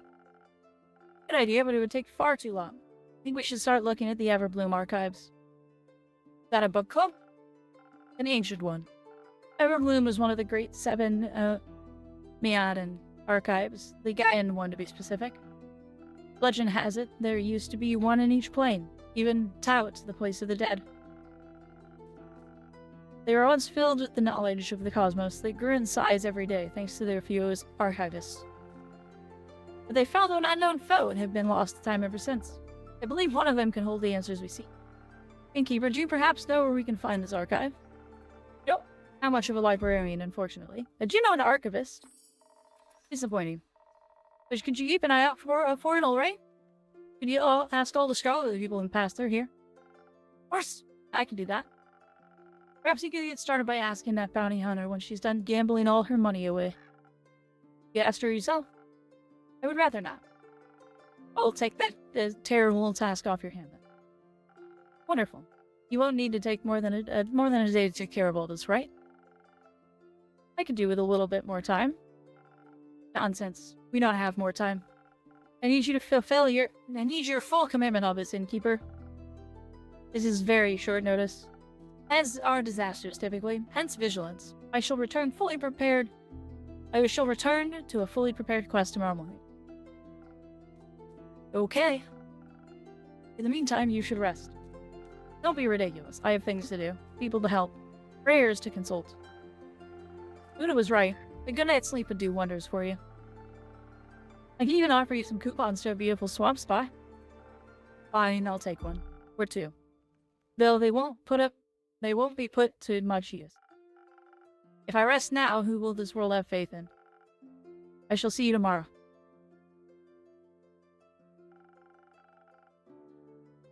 Always nice to see burnout happening in real time.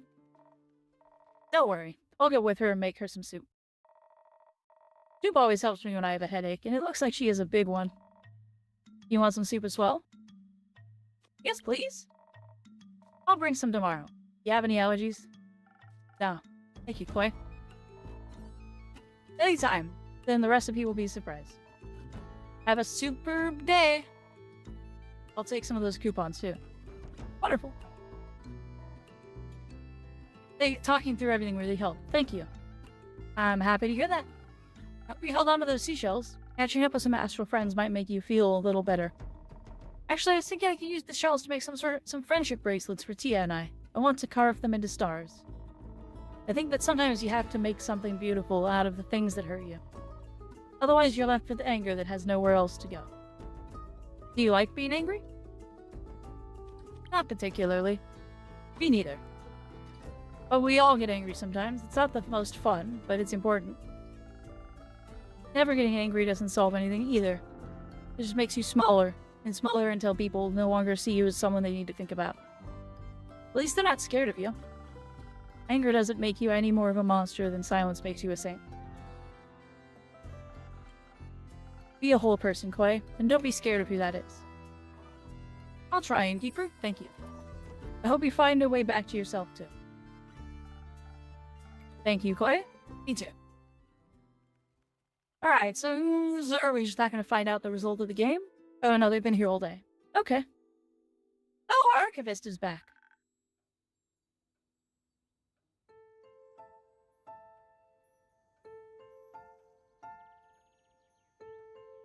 Sorry, one moment. Stretching. And a yawn. Big yawn. Coffee.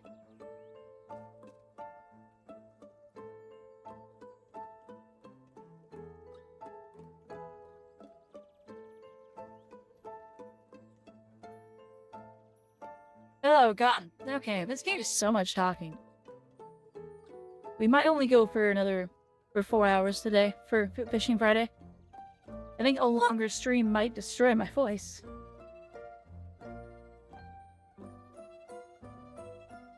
Already a lot of talking.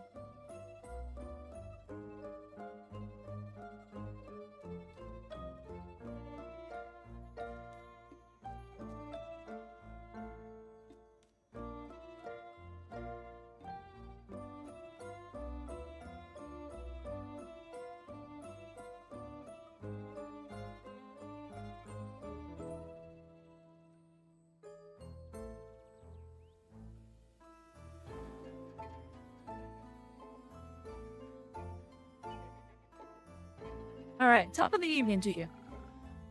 Welcome to my tavern. Oh, what do my magical eyes see? New faces? New acquaintances?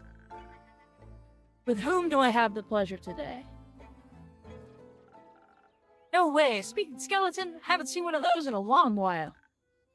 Hello there, how incredibly rude of me to leave out the introductions. My name is Scully. And he's so polite as well. You call me Una, Miss Scully. And that one over there is my friend Jade.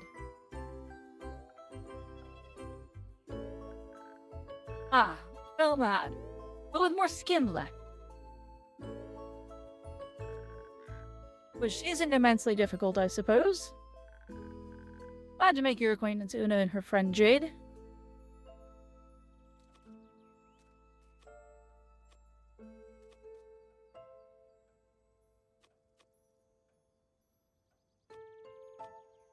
Really, shouldn't you be named after a gemstone?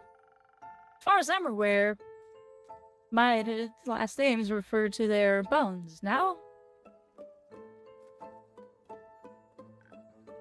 Correct, but I cannot remember what my poor bones are made out of. Death has left quite a lot of gaps in this head of mine. Let me have a look. Looks like alabaster to me. Hard to say without a thorough analysis, though. Alabaster? That does sound familiar. An old name, perhaps? I'm not sure, but it's worth investigating. Thank you, Jade. Still, let's stick with Scully until we have more detailed information. I think I should get going now. I still have work to do. Who messages me?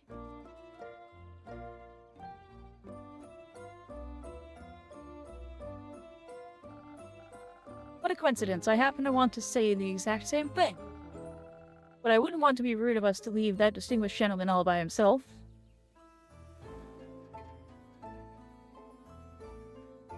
I think one of us should definitely stay a little longer. Isn't it cool that both of you have bones made of shimmery gemstones? That is true. I haven't seen another man since I woke up. So anyway, they were between 2 weeks and a century ago.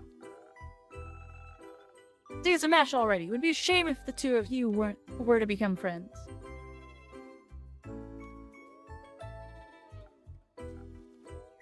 Huh? Anyway, see it. Huh? That was quick. Indeed. I guess a woman her age knows what she wants. Oh, and the wizard's back. Good mythical morning. It's nighttime. It's well past sunset, Hex. That might be true, but it's still morning somewhere, I know. You got it, but today I'm not here to talk with you about primordial magic. Today we're going to celebrate my sister. Greetings, everyone. Come in. Or come on in. Nice to meet you. My name is Scully. Jade. Call me Hex, and this is Grace, my little sister.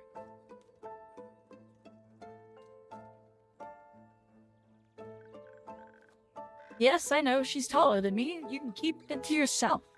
We're here to celebrate, not to roast, though some fire might be fun. No fireballs inside, Hexagon. If you insist, a fireworks party it is then. Bones are aching for a party. I haven't attended one in what feels like an eternity. What's the occasion?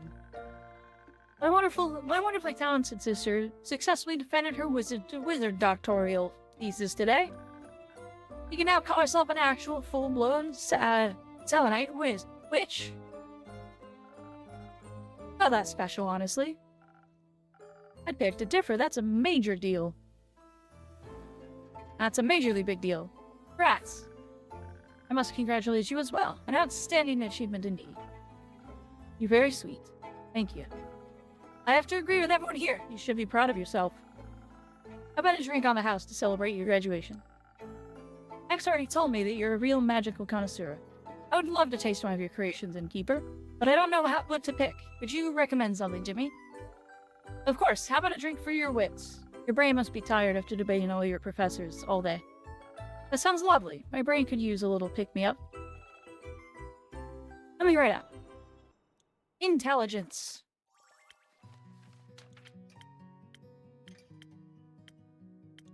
Ah, which one is it? This one.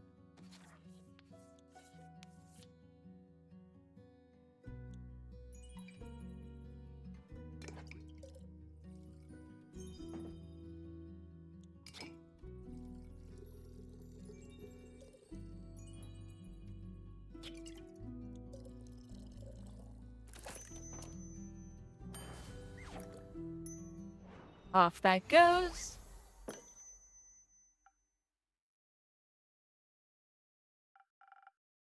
My, this is delightful. See? Told you, she definitely knows her craft. Hey, Innkeeper, do you have a PhD in mixology by any chance? Last time I checked, no. But you have a lot of experience. You may well to get the hang of it. I can tell. Your drinks are really tasty. I could easily go for another round of debating now. Is anyone else up for a drink? Nah, not yet. I'm still energized from earlier. Billy, Hex, what about you two? I'm good. I don't want to steal the show today. I would love a refreshment for these old bones, actually. Perhaps something that'll bring back the charm of the old days. At your service. More drinks to make.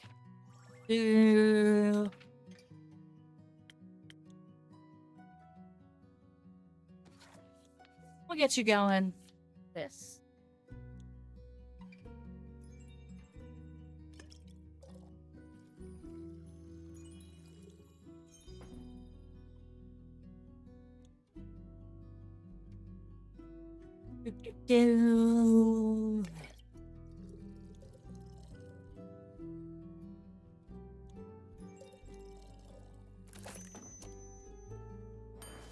Bend it.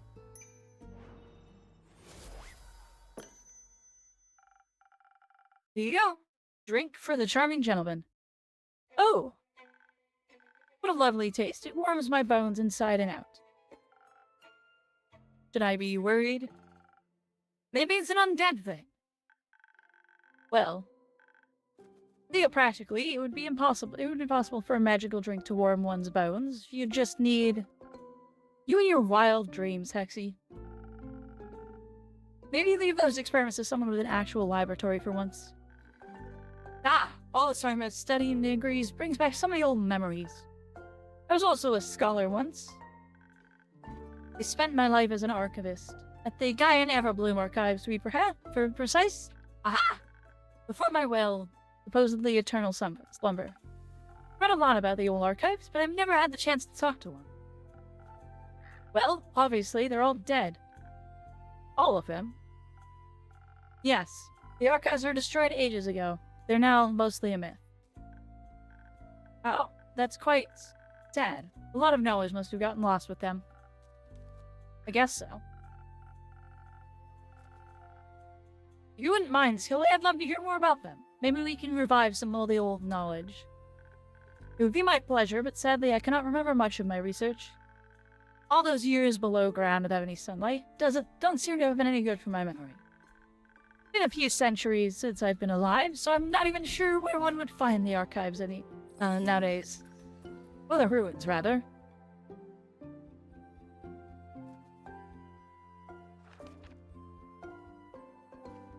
Scully.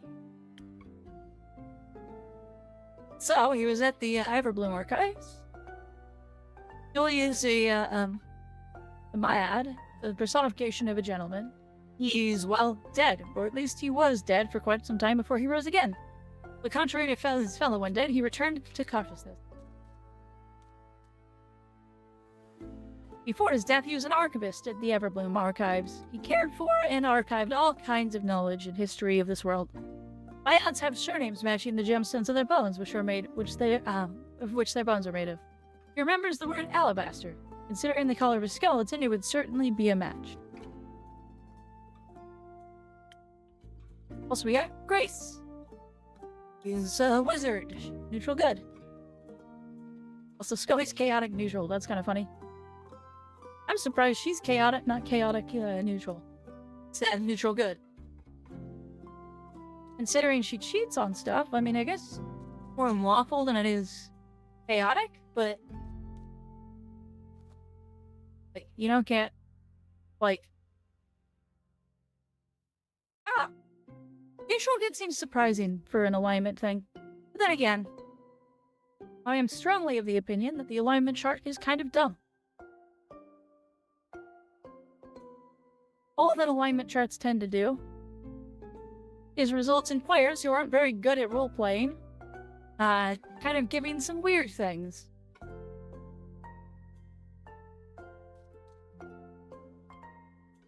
The greater good.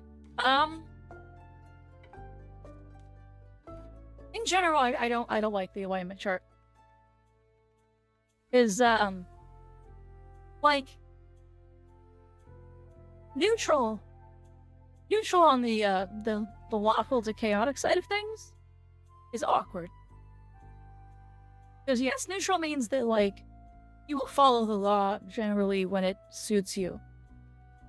But the law doesn't really make distinctions. So, in the eyes of someone else, if you are neutral, then, like, if you're neutral, but you go to a city that says, like, oh, you must wear shoes, but you only ever wear sandals, and you're like, well, screw that, I'm gonna wear my sandals. Yeah, well, let's say you work in a place that requires closed-toe shoes, but you only ever wear sandals, and you're neutral. You don't agree, but you wear sandals. And the workplace isn't gonna see that as a neutral standing. They're gonna be like, yeah, that's chaotic. You're going against the law. But yeah, no, I know. It's, neutral stupid. Yeah, I mean, like I said, alignment charts result in people who are bad at role-playing leaning on the crutch of the alignment chart a little too much, which is how you get chaotic stupid. Because chaotic evil is never chaotic evil. Chaotic evil is always chaotic stupid. Because truly, if you were chaotic evil, it wouldn't be like silly, wacky shenanigans. It wouldn't be just pure murder hobo. It would be a lot of other things. You would, like, if you came to a town stall that was selling something and you didn't have the coin to buy the thing, chaotic evil would be a lot more likely than to steal the item. You might pay with counterfeit currency. You might use a spell to make fake currency to make them think you stole it. But generally, people interpret chaotic evil as just all little random do bad things. But yeah, generally I don't like the alignment chart. Let's see here. So she's 68. Oh, she's younger than I thought she would be. I've been rivals with Una long before the story even began. She was an adventurer back then, but is retired now. Even put a crochet hook into the stump of her arm. But there are things about her that'll never change. I'm pretty sure she'll never stop stacking up that deck, for example. The clay is a giant /earth echo. Isn't John an air echo? Yeah, okay.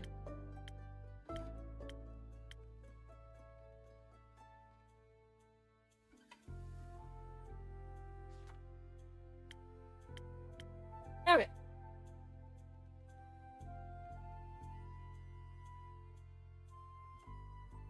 Let's see, like Bea. This is another good example of alignment chart being silly.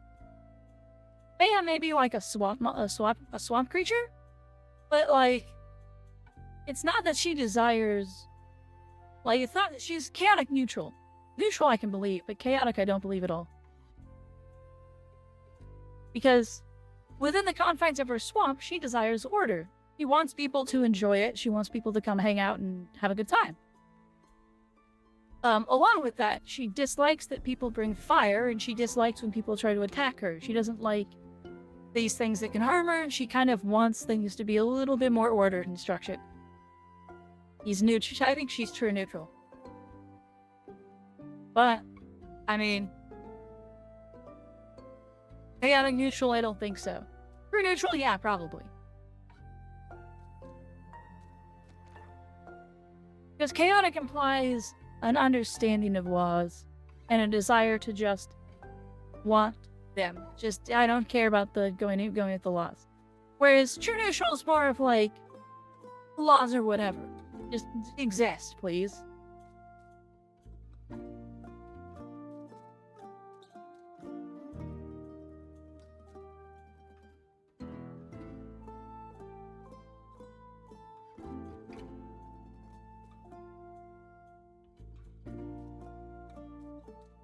Okay. Oh, they're ruins, rather. But, you remember the environment surrounding them? Maybe that can help. A little, I believe. It might have even walked out close by. My early memories as a skeleton are quite hazy. During my lifetime, the archives were located deep underground. Gaia's living blessings were juxtaposed with the hostile and lifeless mountain range. They were surrounded by nothing but rocks and boulders and sharp as talons and fangs. Oh, ad break. Dude. I yapped my way to an ad break. Alright, we'll give it a couple minutes here. Gives me a moment to recover my voice.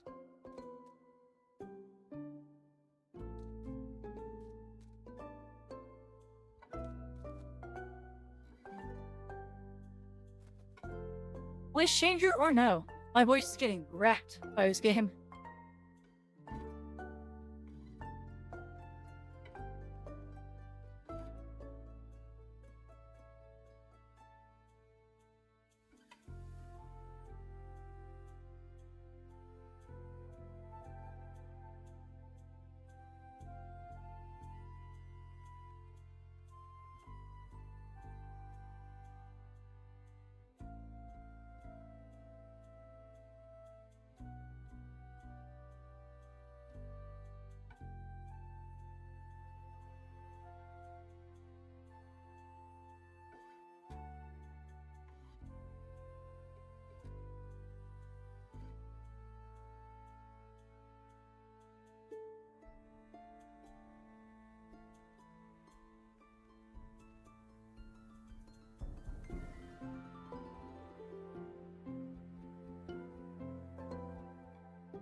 Alright, there we go.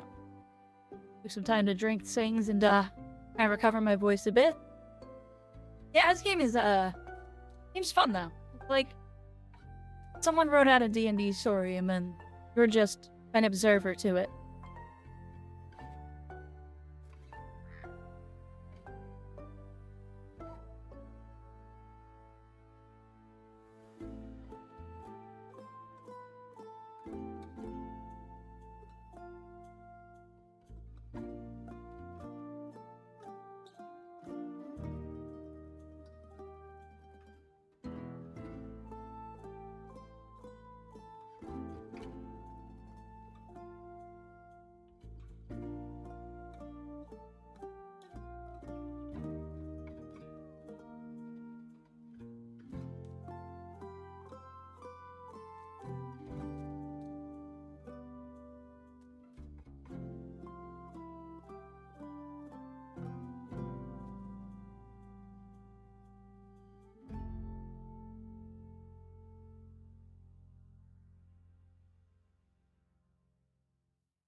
Alright, we're coming back from ads here in a moment.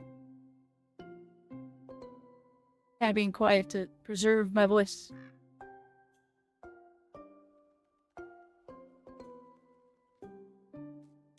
Alright, welcome back from the ads. Alright, Scully. They were surrounded by nothing but rocks and boulders as sharp as talons and fangs. Even if you made it out of the mountains, you'd be greeted by either dry steps or a poisonous lake. Uh-oh, his mustache fell off. The liquid in that lake could singe the meat right off your bones. I knew someone that fell into the lake once. I remember it as if it were yesterday. Well, that sounds like not the best place to build an important archive stronghold. Wouldn't necessarily agree. They say books and scrolls of the Meodan archives contain all the mysteries of our world in the realms around us. Of course, you would have to protect that knowledge. It would be a shame if someone... Anyways. I think I know the place Scully is talking about. Oh? Sounds just like Gravelmac. Sharp rocks next to a poisonous lake. There's no way a location like that exists twice, on this plane at least. Or else I would have heard of it. Wouldn't recommend going there. I bet it's exceptionally dusty after all these years. But think about all those hidden treasures. Knowledge left untouched for millennia. It sounds a little too ambitious even for you. Fine. Your delicate wizard sensibilities wouldn't last a day in the Gravelmac anyway. Uh-oh. And you would? Who can say? Anyway, I gotta go now. Giving us secrets of the trade today. Thank you for your reluctant service. What a lovely young lady. You'd have made it for a great archivist. And a grumpy one. I'm sure she just had a long day. As have I. Honestly, I'm very tired. I'm absolutely sure of that. You can be proud of yourself nonetheless. You seem like the kind of person who to downplay your achievements. And getting your PhD isn't something small or insignificant. No, it's nothing really. I spent a lot of time researching. Defending my thesis was a mere formality. Scully's in my point still stands, and I'm sure your brother would agree with us. Absolutely. You're all very kind. I really appreciate it. How about we call it a day? It's already getting late. A splendid idea, as I would expect from a witch like you.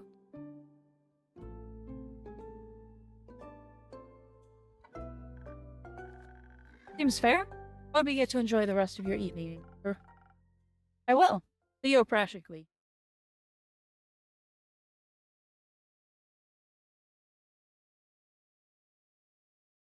Alright, we gotta make a quest.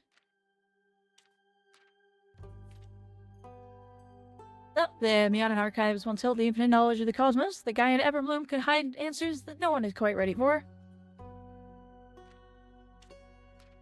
Deep within the Gravelmac hides a long-lost treasure.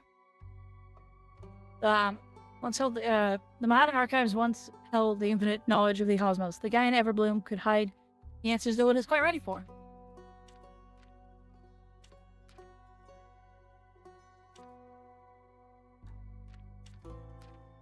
Let's see. Deep in the Gravelmac hides a long-lost treasure and the terrifying bleak stalkers, though the verdict is still out on the cuteness level. The fabled Everbloom archives are located deep within the Gravelmac, a lifeless, dangerous mountain range. Can I add a fourth?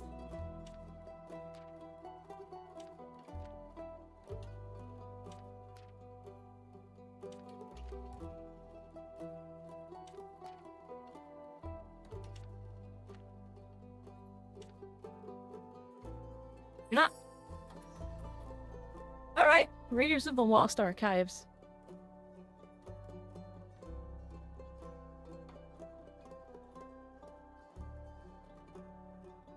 Alright, Indy. The Lost Meodan Everbloom archives are said to offer infinite knowledge to anyone with unanswered questions. Its ruins lie deep within the Gravelmac, a dangerous and lifeless mountain range that even seasoned adventurers try to avoid. If that wasn't enough, the mountains are also said to be haunted by a nightmarish bleak stalker. Fuckers, let's hope that they don't find the abandoned archives cozy and inviting.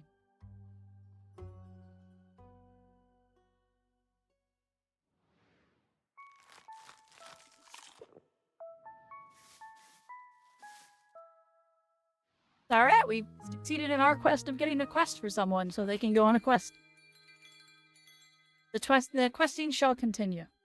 Till, I don't know, till the end of time. Till there are no more quests to be quested. Trouble in Paradise.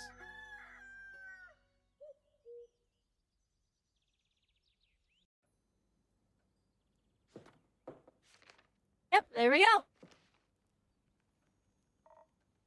Good morning. Good morning, Clay. Did you sleep well? I did. It took ages for you to fall asleep. I was too excited thinking about our adventure. But I slept really well. Happy to hear that. Yeah, did you sleep? She passed out right after she had some soup. I hoped that Lady Cassiopeia would send me signs for my divine mission in my dreams. Did she? I don't remember. Sounds like you slept well then. Anyhow, I see you had time to prepare the quest. Wonderful. Let's get started. Let's take this one step at a time. Wait, I was looking forward to some soup. And I hope you like lentils. Ooh, lentil soup. I left some with your purple friend and told him to keep an eye on it.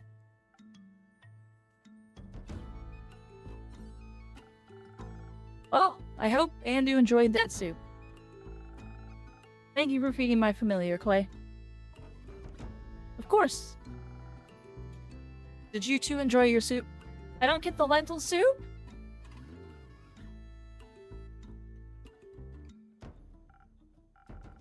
Very much. Clay is quite the talented chef, even though eating it did make me very tired. And Tia is a very good cooking companion. It took a while to make, so we had a lot of time to talk. It was nice. What did you talk about? Friendship bracelets, I hope? Not quite. Many things, like I thought it'd be fun to make her niece one of those dolls my granny taught me to make. Ones with the flower dresses, and mini axes. Flower dresses and mini axes? I don't have any siblings or cousins, but Tia said she's gonna make little star lamps for my parents' garden. That's so. He offered to cook for my family. And I can't offer to cook for his. My cooking skills are unimportant to my destiny. I'm gonna start saying that when people ask if I can cook. But I thought if I were to visit, it would be appropriate to bring some sort of thank you gift. And who wouldn't want some stars to light stars in their garden? Especially now. That sounds lovely. Have you ever visited the Highlands before?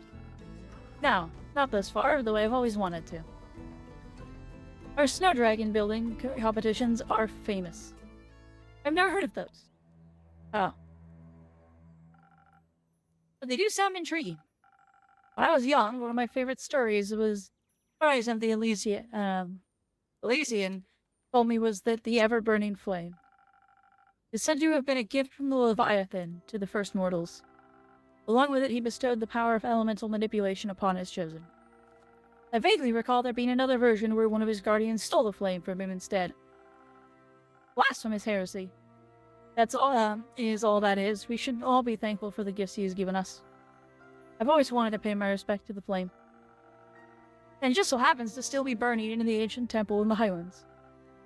Keeping the hope of Asteria alive for eternity. I'm looking forward to seeing it in person sooner rather than later, and with a local guide, no less.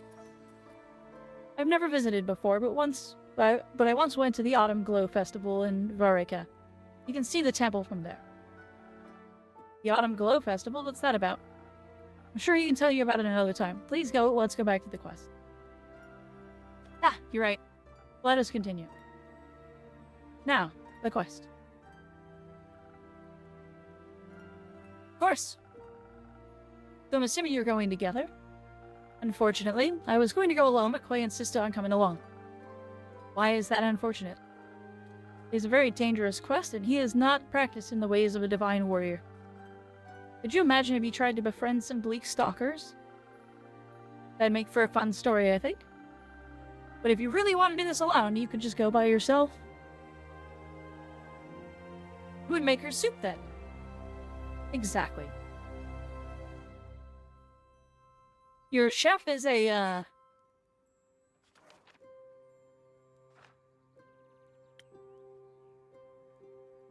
barbarian chef. Isn't that a Skyrim character?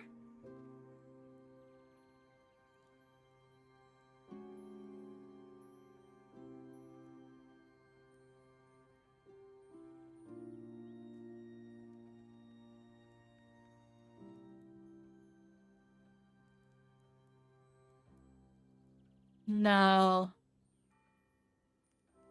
Okay, never mind. Maybe I'm confusing that with something. Exactly. That makes sense. Plus, I need to meet those bleak stalkers. I've never seen one before, and I can't wait to find out what they like to eat.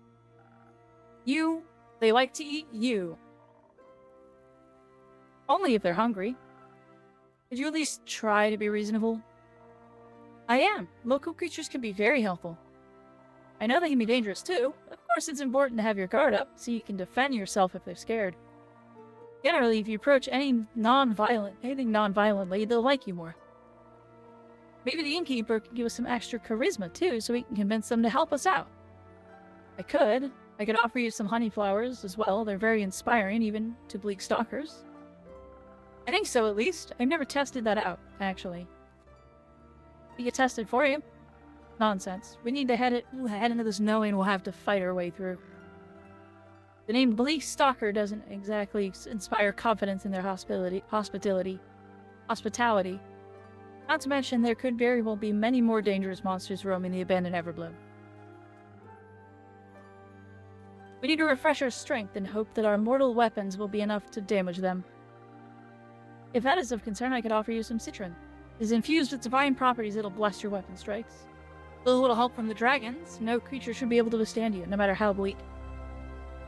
Citron can only be found within the deep Forbidden Valley. How would you have access to that? Oh, you know.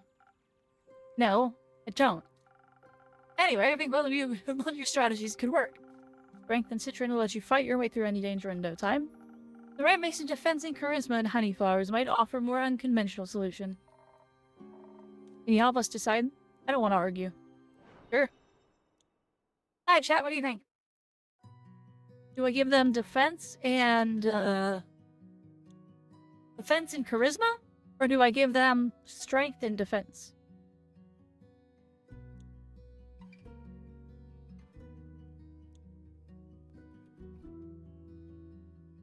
What say you, chat?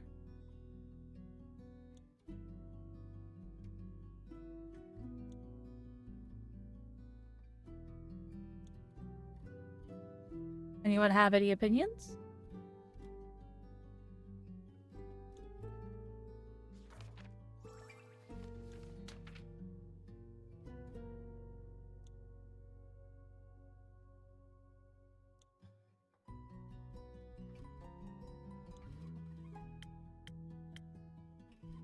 Oh.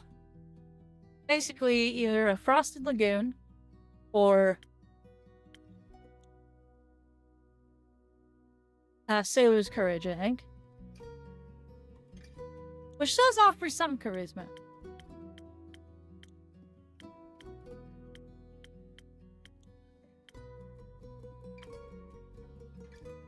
I mean, I guess there's also the Southern Brawler.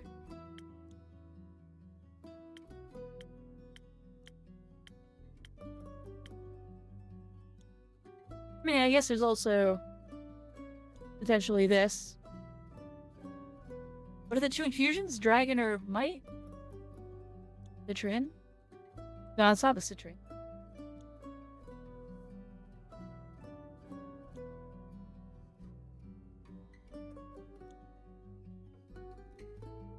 Interesting.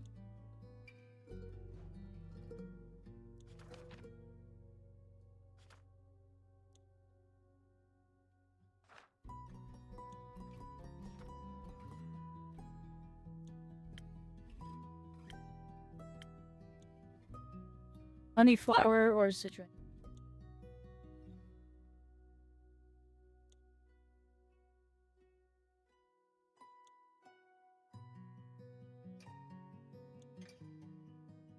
As much as I want to trust in Clay,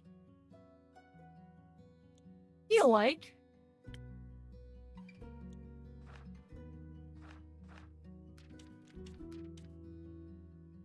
for the quest they are going to go on,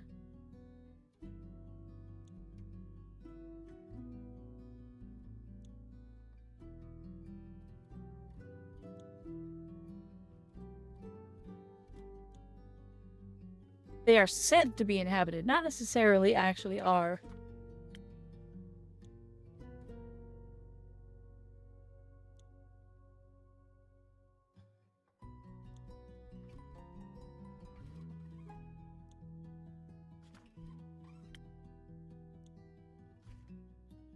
Hold on, that's an interesting bit of information. I didn't realize the wizard and witch pair, the brother and sister, were 42 and 48. Oh, they're half-elves. Oh. Well, that makes make a lot more sense. I was startled for a moment by their age. But, okay, let's...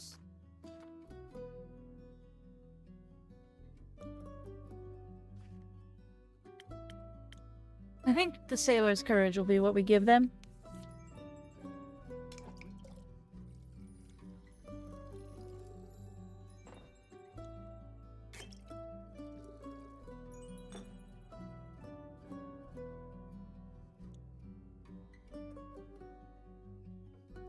Prime steady hand.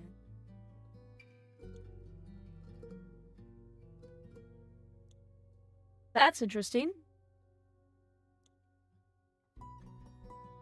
Well, I'm gonna have to go pick that up at some point today.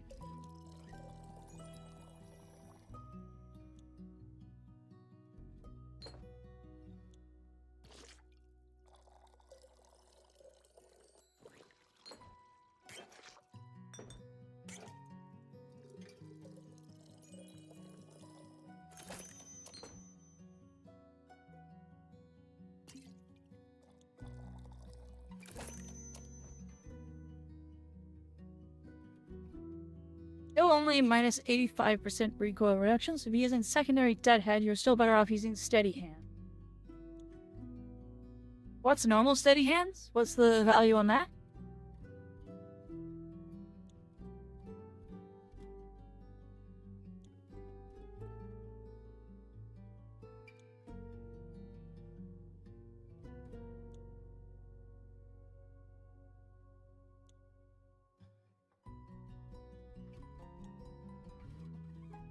Oh, I see. I did a little Googling. Alright, fair enough.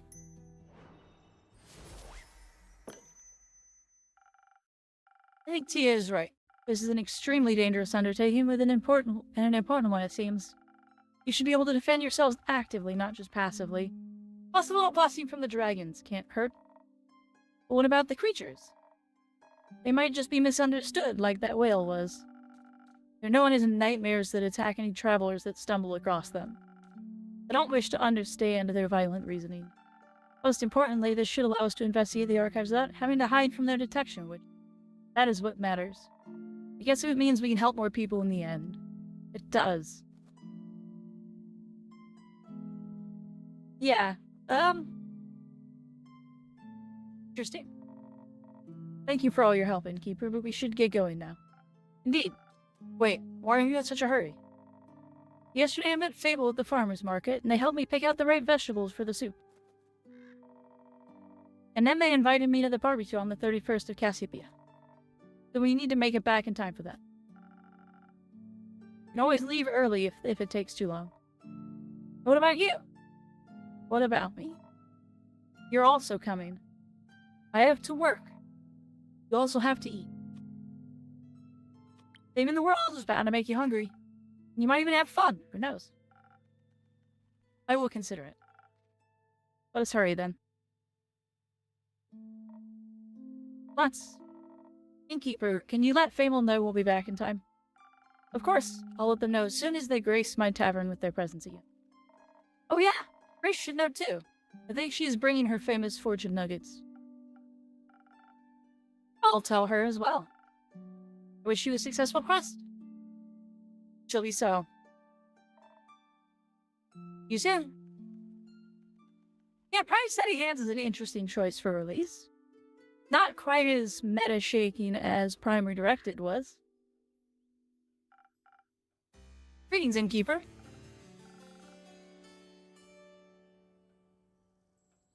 Oh, normal is -60%. Still, given the Vesper 77 is a crit weak point type, meaning Enervate may be better than Deadhead for damage. Having -85% is pretty nice. Otherwise, and the Lex Prime. Yeah, fair enough. Well, Archie, good to see you again. Always a delight to be here. It makes me feel like I'm part of something bigger already. I'm glad to hear that. Speaking of which, were you able to help those farmers out? Oh, yes. Talking to Fable was truly inspiring. They were so right. The farmers really had no interest in gold or other riches. Instead, I helped them with reconstructing their land, barns, houses, with my own 2 hands. I even got some blisters from it. Remnants of my first ever heroic deed. Very exciting. And painful. Now that I think about it, do you have a recipe for drinks that could help with this specific situation? I want to be able to help every single farmer with ease. I want to lift the heaviest logs and steel myself with the most stubborn splinters. You're right. A drink like that is still missing from my recipe book. Let me think of some. Oh, thank you dearly. I was making my way to your tavern. We walked past an astounding duo of adventurers. Stunning seraph and a massive half-giant. They were so utterly impressive. I aspire to be like them someday. It feels like I'm in a book. I delved headfirst into one of the stories on my bookshelf. Magic and adventures surround me with every step, and unknowing, lurking dangers in the shadows. This is also exciting. But now I'm just daydreaming. Originally, I came here seeking one of your magical drinks. Of course. What would you like? And finally, something that'll help me defend myself from devious dangers like splinters in my hands. Drink I had the last time. Did. Well, I presume it did something, but those splinters were a real nuisance, I'll tell you that. I got you, don't worry. Alrighty. That's a cool... Alright.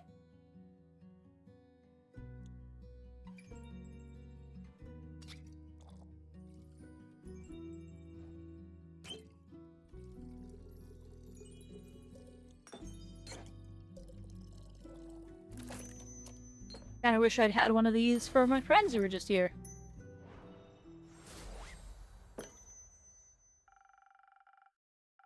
It'd be hard to top Prime Redirected. Probably Prime Stretch or Prime Streamline. Prime Streamline would be huge. I think Prime Stretch would be good, but we already have additional options that do a really good job of increasing range. Like, you can always mix and match stuff to do range pretty well. Like, people are already getting, like, hundreds of % above range. The Prime Streamline would be crazy.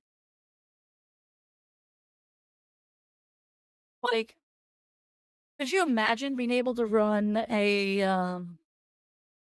like, normally a pretty, like, being able to run very comfortably, running it very comfortably. Even if it just got you to 100% efficiency if you had Blind Rage on. Because Blind Rage right now, with Streamline and with, oh god, what's the name of the mod? The shields and 15% efficiency. With Streamline and that, you can only ever get to 75% efficiency.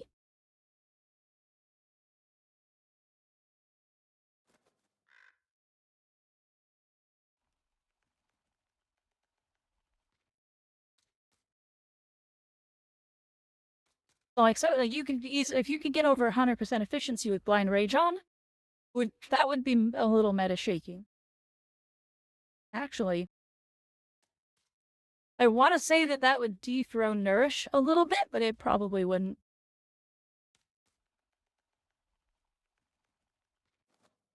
Hi, anyway, back to this. Protection against your arch nemesis, the Splinters. Here you go. Ah, I can already feel my skin getting tougher. Helping people grow calluses is my secret party trick. That's a weird party trick. Maybe I should bring my friend here someday. Your drink mixing magic really is quite peculiar. Really. agree. Dethroning Nourish would be great, considering how many of my builds have Nourish on it. Oh, your friend, is he from Windmore as well? That is correct. I've known him since we were kids. Mostly due to our parents being of similar wealth and influence. I think we were kind of chosen to be friends. We decided to write each other letters when he's not here in Zenith. He's actually kind of in a dire situation right now. You see, he's a diplomat, deeply involved in the whole Tyrian mainland negotiations. Due to him nearly getting kidnapped during his last business trip to Dyria, he decided to hire his entire personal security crew. Or decided to fire his entire personal security crew, rather. He asked me, his reaction was a little over the top, but I don't interfere with his decisions, so... Yeah, he doesn't have any bodyguards, and I would like to help him. But honestly, I have no clue what I should do. He definitely doesn't need my money, just like the farmers didn't. He's got more than enough of it as it is. I mean, if you're brave enough, you could volunteer to be his bodyguard. Splendid idea. I like how you think, Innkeeper. But I don't know if I'd be strong enough, even with your magically infused drinks. You might need more protection than I could offer. Well, I still did that thing with quests.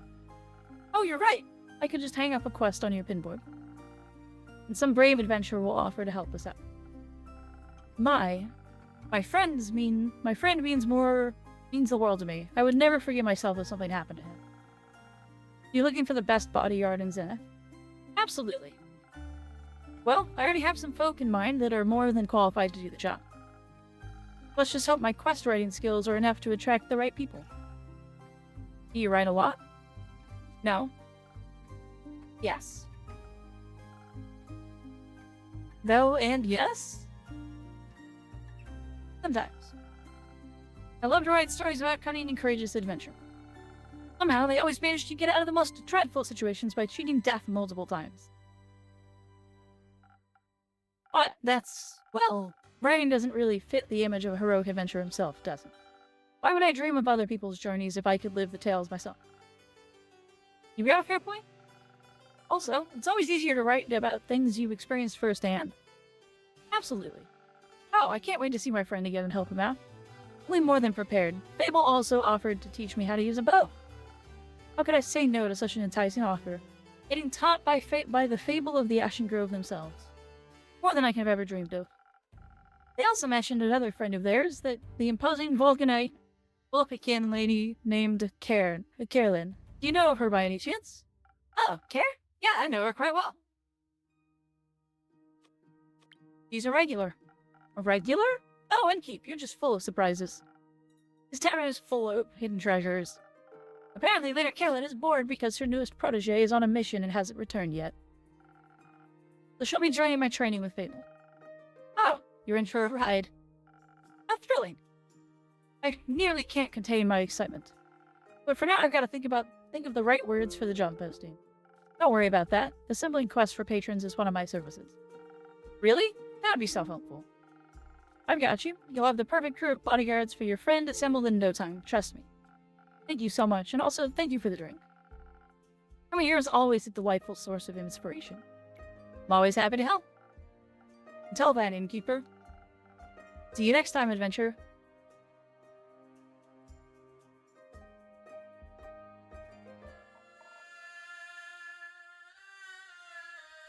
A tiefling. Why is a tiefling bard? A tiefling bard? Hello, come in. This is a cute little tavern, I'm not going to lie.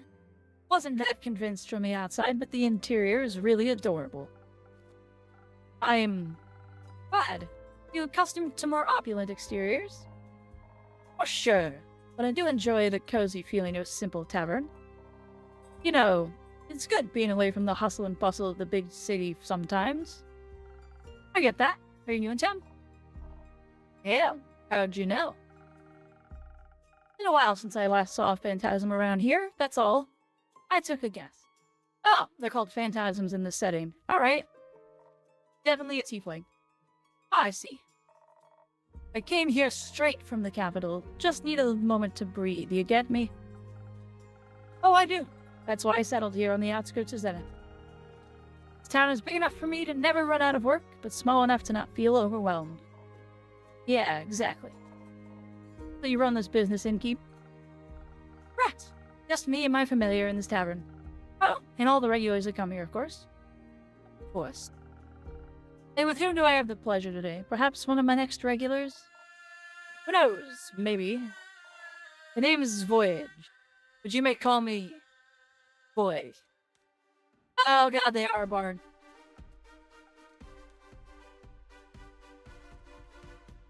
Do not try to charm the innkeeper. Alright, Voyage. Got it. What can I do for you today? Well, I mean, a drink would be the way to go, I suppose. Wait, don't tell me you haven't heard of me. Afraid I am not. Suppose I should have? I'm the boy, the famous bard. Ring any bells? Nope.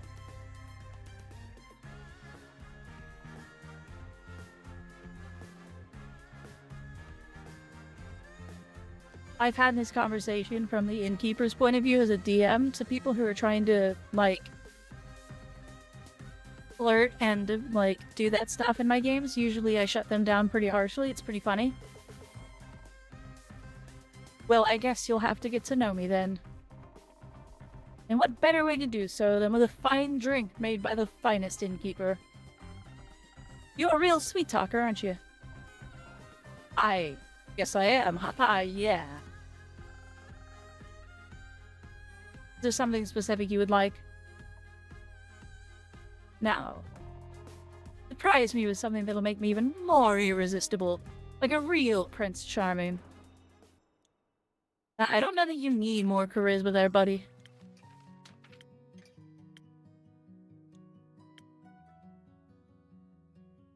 I guess if you're gonna be charming and kind of stupid about it, you may as well be tough.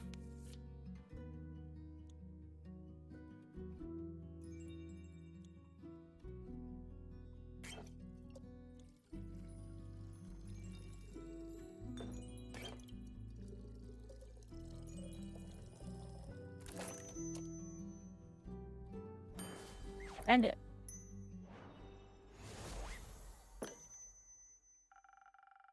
May this drink give you an untwistable silver tongue. Oh, this is good. Nearly as good as my musical talent. I have a feeling this drink might influence your next performance. Will it boost my charisma even further? You'll have to wait and see. Let's just say you might want to come back afterwards to get another drink. Oh, now you're teasing me.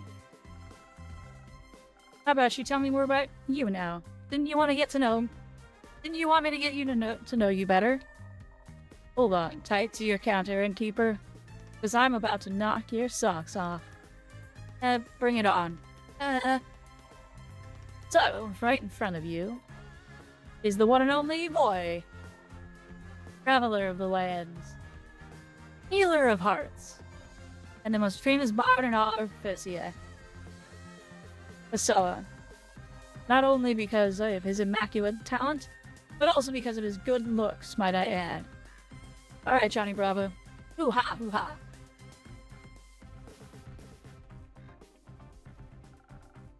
I'm fairly impressed. Of course you are. Might I ask for an autograph later, then? But what brings you here, boy? As I said, I just needed a breath of fresh air.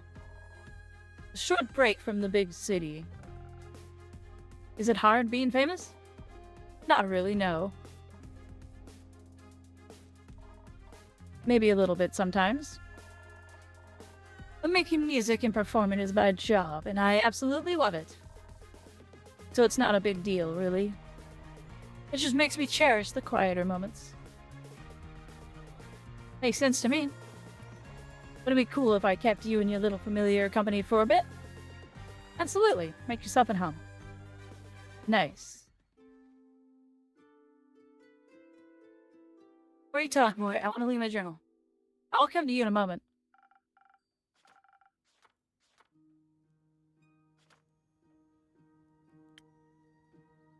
I like his art's cute. Phantasm, he's only 22. He's chaotic good. Boy, short for Voyage, is a very famous bard working in the capital. He needed a short break from all the fame and trouble being a musician comes with, and an appearance in it. He's a particularly flirty fellow, though he falters when you happen to match his energy. He's Johnny Bravo.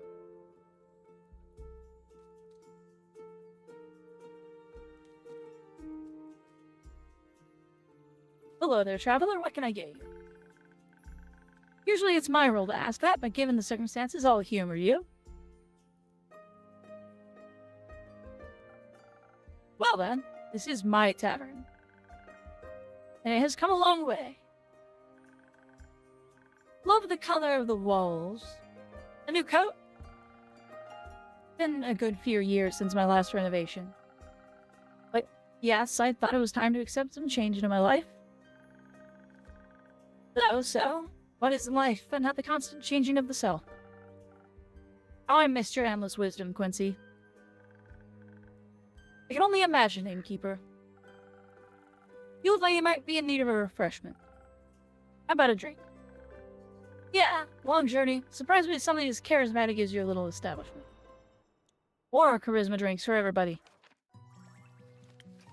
You can get intelligence.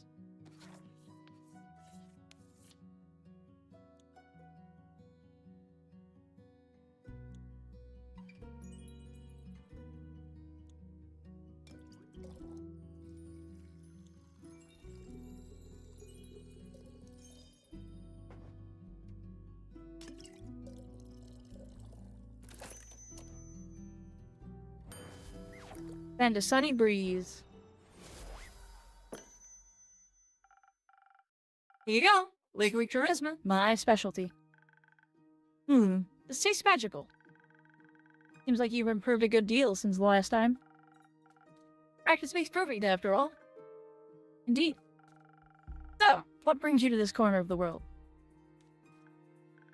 I'm looking for the feather of a particular little bird. It's said to only reside in this neighborhood. Or continent, rather. What bird? Golden Loon. I didn't mean to eavesdrop, but the Golden Loon. They're quite beautiful to behold. If I were you, I'd look for them near a big lake. That's where they usually hang out. But only in Fessa. Hence why I came all this way. Oh, plumage of gold, glistening in light of day. Travelers bold. That'd be a very poetic way to greet them. Tell me that song. Tell that to the tell that to the stupid Song of Vigor Guild. They didn't like it? Nah, they don't like anything that isn't mainstream. Like subtext. But isn't that what lyrical works are all about? Pouring your heart and soul into something for others to take in? And only if you push away the layers and read between the lines will you find the true meaning? Exactly my thinking. It's just that now I'm afraid that they'd laugh at me. Or remember me as the bard without a heart. All because they don't understand.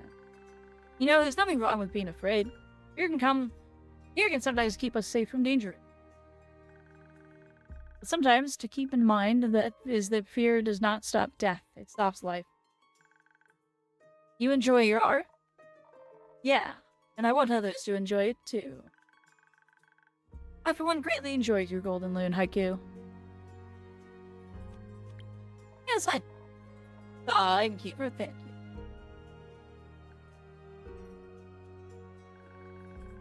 You shouldn't base your values on whether other people like what you create or not.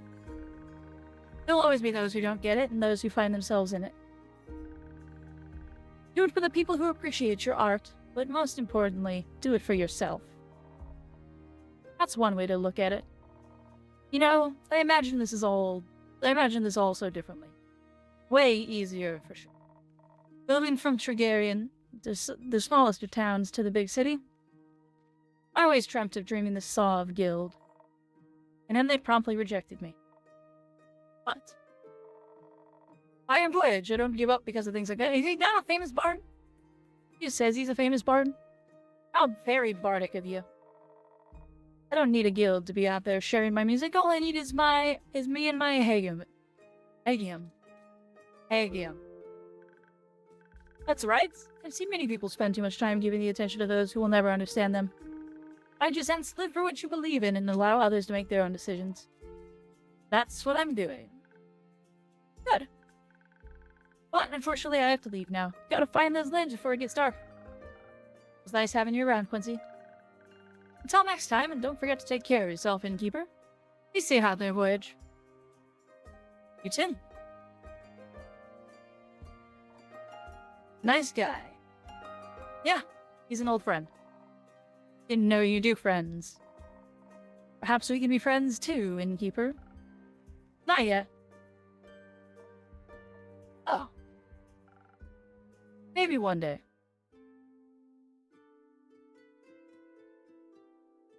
He's here all day, huh? Yep. Well, that'll be a fun combo. Welcome back.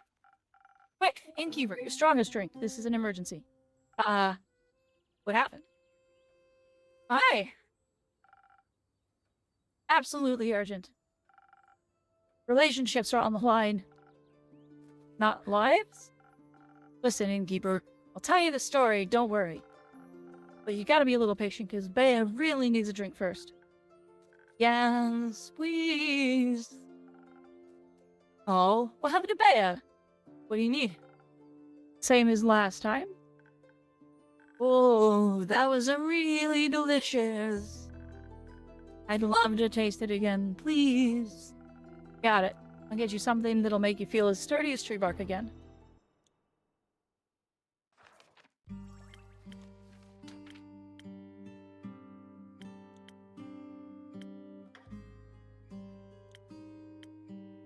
What did I give you last time? I gave you a frosted lagoon.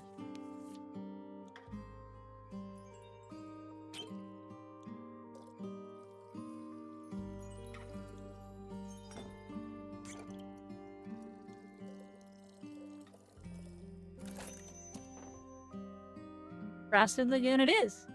Hey, Wigs! Actually, I can't talk for long, but I thought I'd stop in and say hello. Well, thank you for stopping in and saying hello.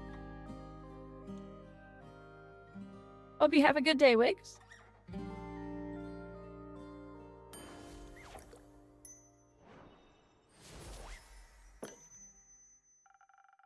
There you go, my strongest drink to the rest of you. Thank you. This is... good. Oh, thank the dragons. That pause made me so nervous. Really thought you'd mess it up. Thanks for having so much faith in me, Anna.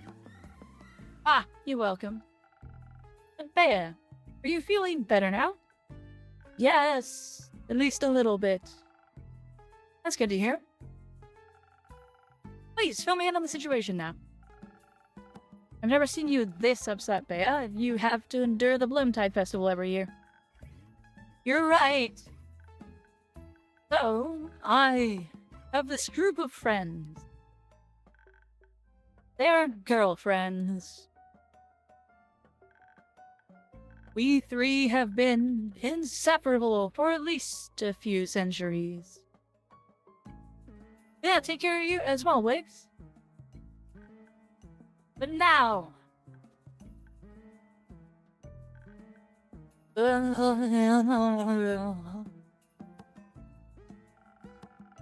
Very insensitive to ask an emotionally vulnerable and sweet girl what's troubling her, innkeeper. Shut up, Una, it's my job. I'm sorry, I didn't mean to be rude. It's okay. How about I tell her what's going on, Bea? So you don't have to strain yourself. Thank you. Okay, so Sweet Bea over here had a long-lasting group of friends, right? Right. They're a trio, inseparable for at least a few hundred years, so she said. And they're an adorable trio, I might add. The Swamp Monster, the Banshee, and the Mary Morgan. Ah, yes, the Mary Morgan. The wrathful spirit that is known to drown men. I heard she doesn't really differentiate between genders, though. Yep, That's right. Anyways, the Mary Morgan and the Banshee are a couple. That's surprising. So I figured. Have been for a while. I recall them coming by once or twice. What, they've been here? But right now, how should I put it? They're in a domestic dispute. For some reason, the two completely stopped talking to each other. They even refused to show up to Bea's monthly tea parties, insisting they'll only come if the other isn't invited. Why? I don't know. It's like they don't like each other anymore. And soon they won't like me anymore either. It does smell like a breakup. Let's not catastrophize. I don't want my group of friends to fall apart.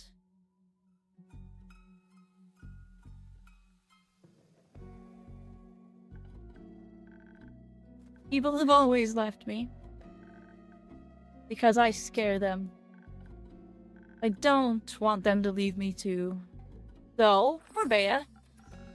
Now, I'm sure they won't.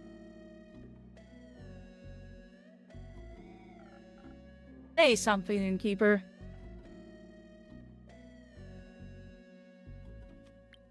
Don't worry, Bea. They've been together for so long, they must have already solved numerous arguments. I'll get through this one too. He's right. They've been through worse. But what if she's wrong? What if they do break up? What if they really leave me? I just wish there was something I could do to help them. If I might just add my 2 cents in real quick. Hi, I'm Voy. That's short for Voyage. You might have heard of me before. I'm pretty famous. No. Doesn't ring any bells, sorry. Anyway. So, yeah, that's your name, right? What's keeping you from getting to know other people? You seem really chill. Well, usually everyone is afraid of me. Legally letters. But the innkeeper has always been nice to me. I trust them. And I've known Una for a while now. Didn't she pick up endangered flowers from your backyard last time you met? Yes. The bouquet was really cute. I know, right? You meet a lot of people when you travel across the lands looking for potential clients at work. And honestly, I've seen stranger creatures than her in my years as an adventurer. May is also really cute under all that moss and kelp. Oh. Shush.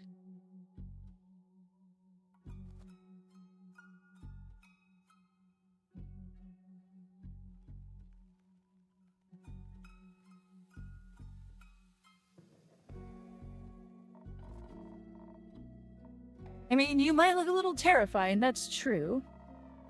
But maybe you have to figure out how to get through to people. I don't think she looks terrifying, she's adorable. Look at her hat! I mean, the skeletal claw peeking out is a little bit much. Maybe hide that initially. But like, everything else is really cute about her. I'm sure they'd want to be your friend. I don't know about that. Usually they try to burn me. We had to burn a swamp creature. Usually they're kind of wet. Luckily I don't scar easily. Oh, what a nice metaphor. Might have used that for a new song if you don't mind. People hurting you over and over again just because they're afraid.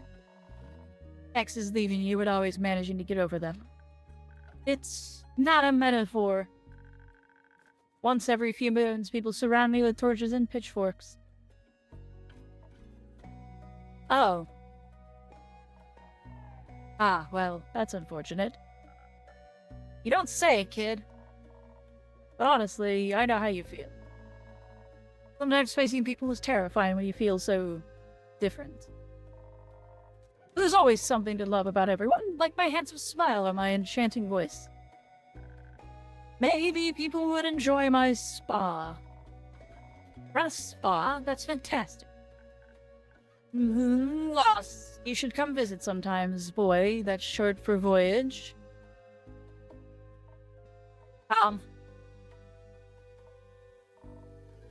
And just voy is fine. Do you want to come too, now? I'd love to, yes. Nothing more soothing for old bones than a nice swamp bath. Oh, well, there. You get a lot of customers? No. Done.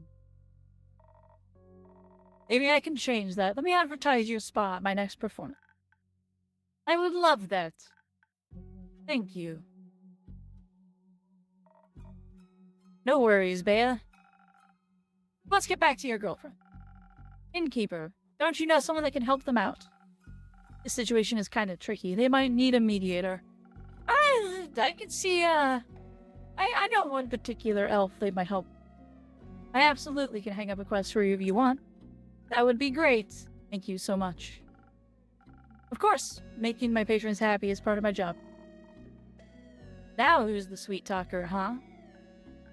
But, now I have to wait, right? Yes, unfortunately. How about you show us around your spa in the meantime? It would be my pleasure. And once we're back, there will be a solution for you and your friends.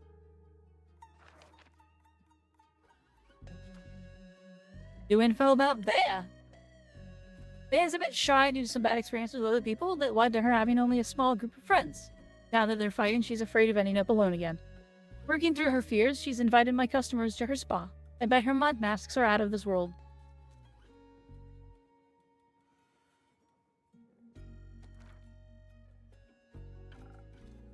No pressure.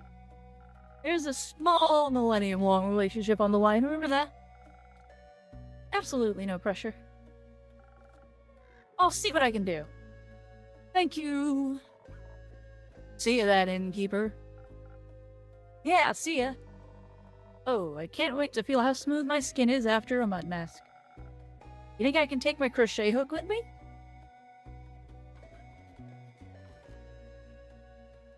Off they go. Alright. Well...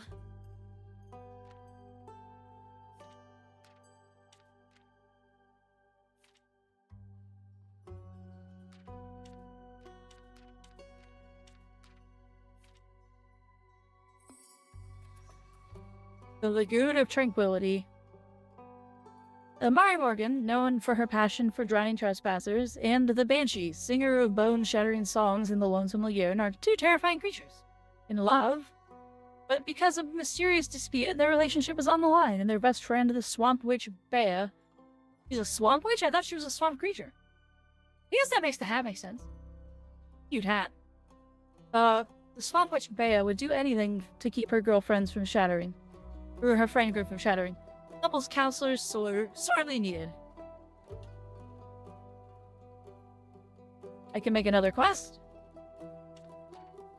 Well, that's interesting. Oh, right. This one.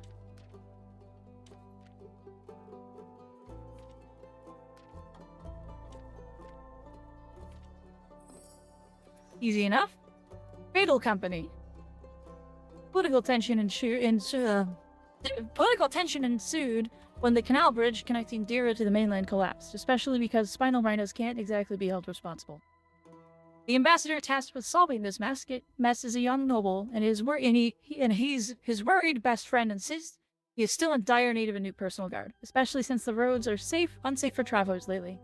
If those travelers are cattle anyway.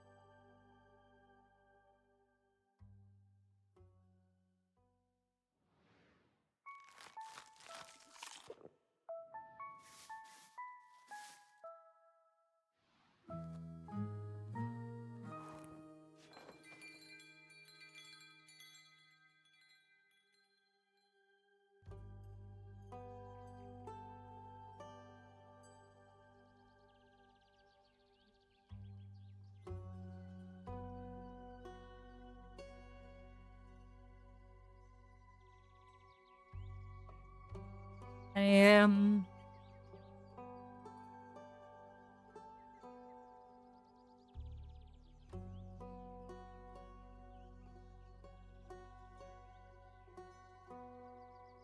I got a direct message that I kind of missed.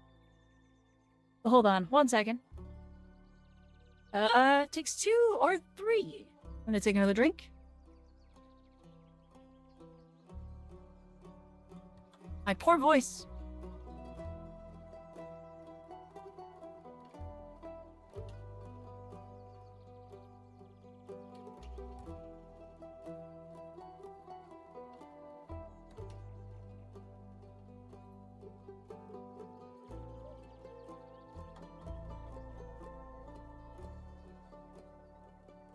I have a feeling that I'm about to get a really big message. Okay. Well, actually, good timing for ads. Here come ads, everybody.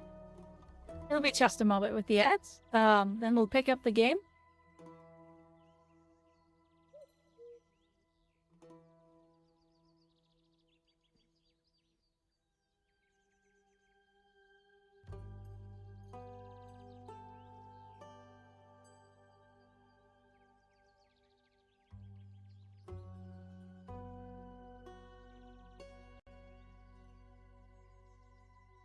Uh...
Okay, Ajay. Stretching for a moment.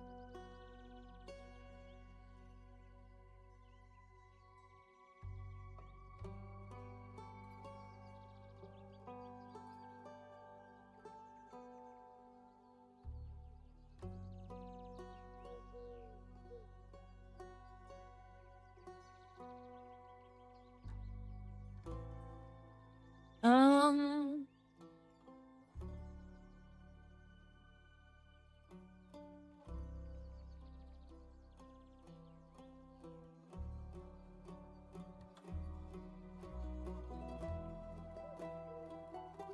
Alright, ads are almost done now, I think. 20 seconds.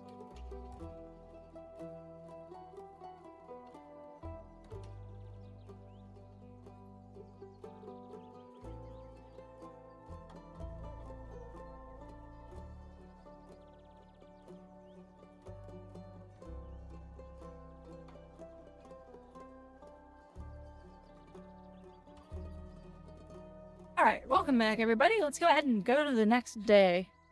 Takes 2 or 3.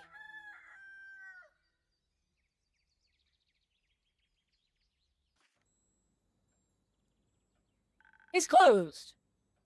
Yoshi's best detective has returned. Detective duo has returned. Welcome back, Melly and Malachite. John? I'm calling him Ara now. Because he's giving you migraines? No, because of his gloomy aura. Of course.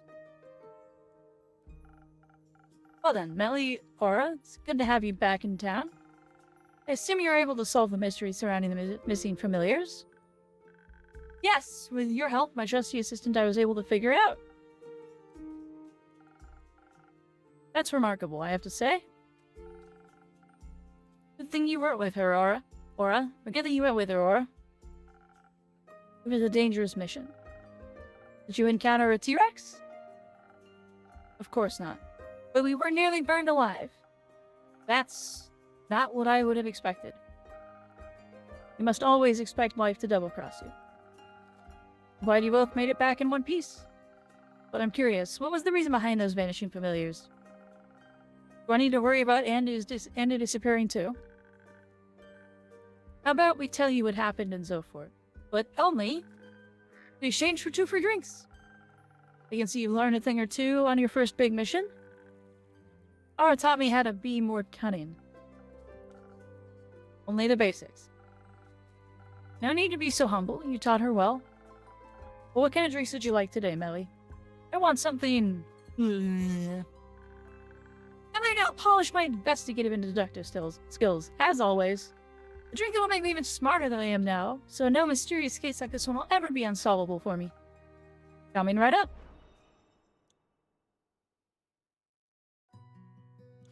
Parts, huh?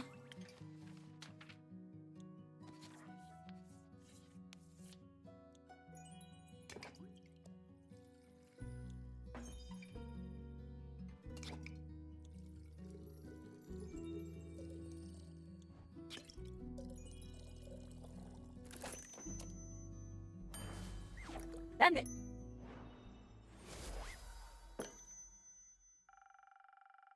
Let's see if this will make your brain cells multiply. Thank you. Let me try. Ooh, this is good. I can already feel it. I'm going to be completely unstoppable. Oh no. Oh yes!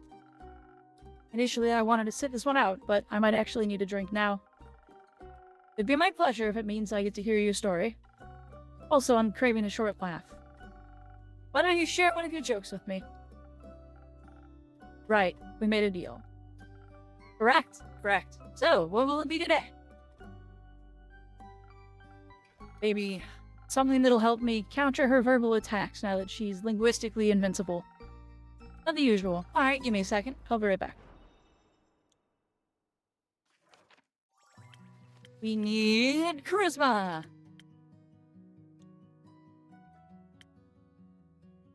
Did 1,000 wins. He seems like he could use a defensive boost to her nonsense.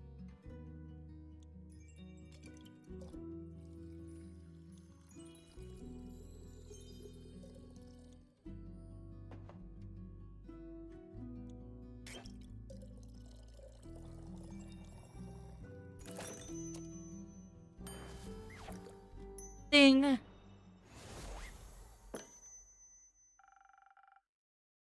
This should make things easier for you. Oh. I can see it in his face. Is it that bad? Huh? No, silly, he likes it. You can clearly see in the way his scarf is moving. Ah, I see. My deductive skills aren't that bad after all. You think you can teach me a thing or two sometime? Of course. Then we'll be a trio. The detective, her trusty assistant, and the curious apprentice. I like the sound of that. Been a while since I've been an apprentice. I don't remember being asked if I wanted to be a part of this.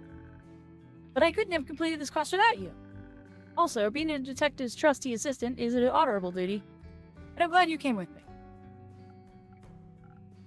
Of course. I couldn't let you walk headfirst into the open maw of a hungry T-Rex. Eh? Did you actually encounter a T-Rex in Zophort?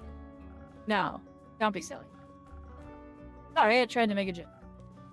I can tell. I think it was kind of funny. Ah, let me show you how it's done. I don't think he's one to throw in jokes. How do you ask him a dinosaur wants a cup of tea? It's me. T-Rex?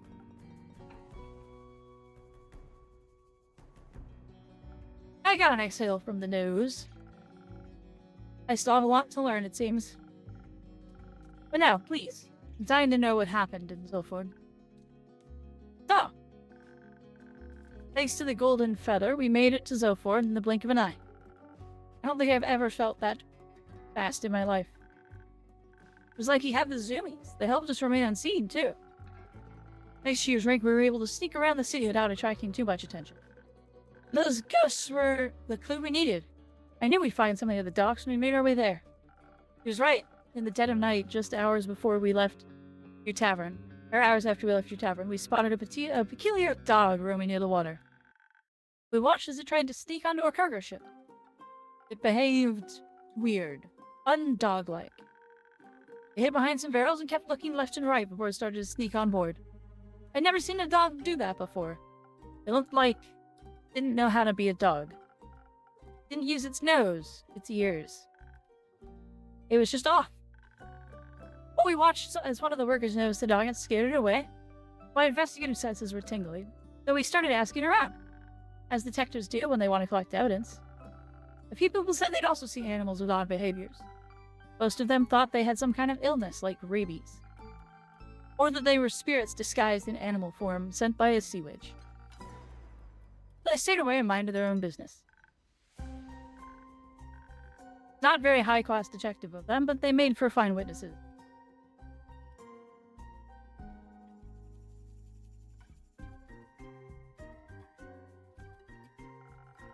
Apparently, there's some kind of weekly get-together for all the town's familiars.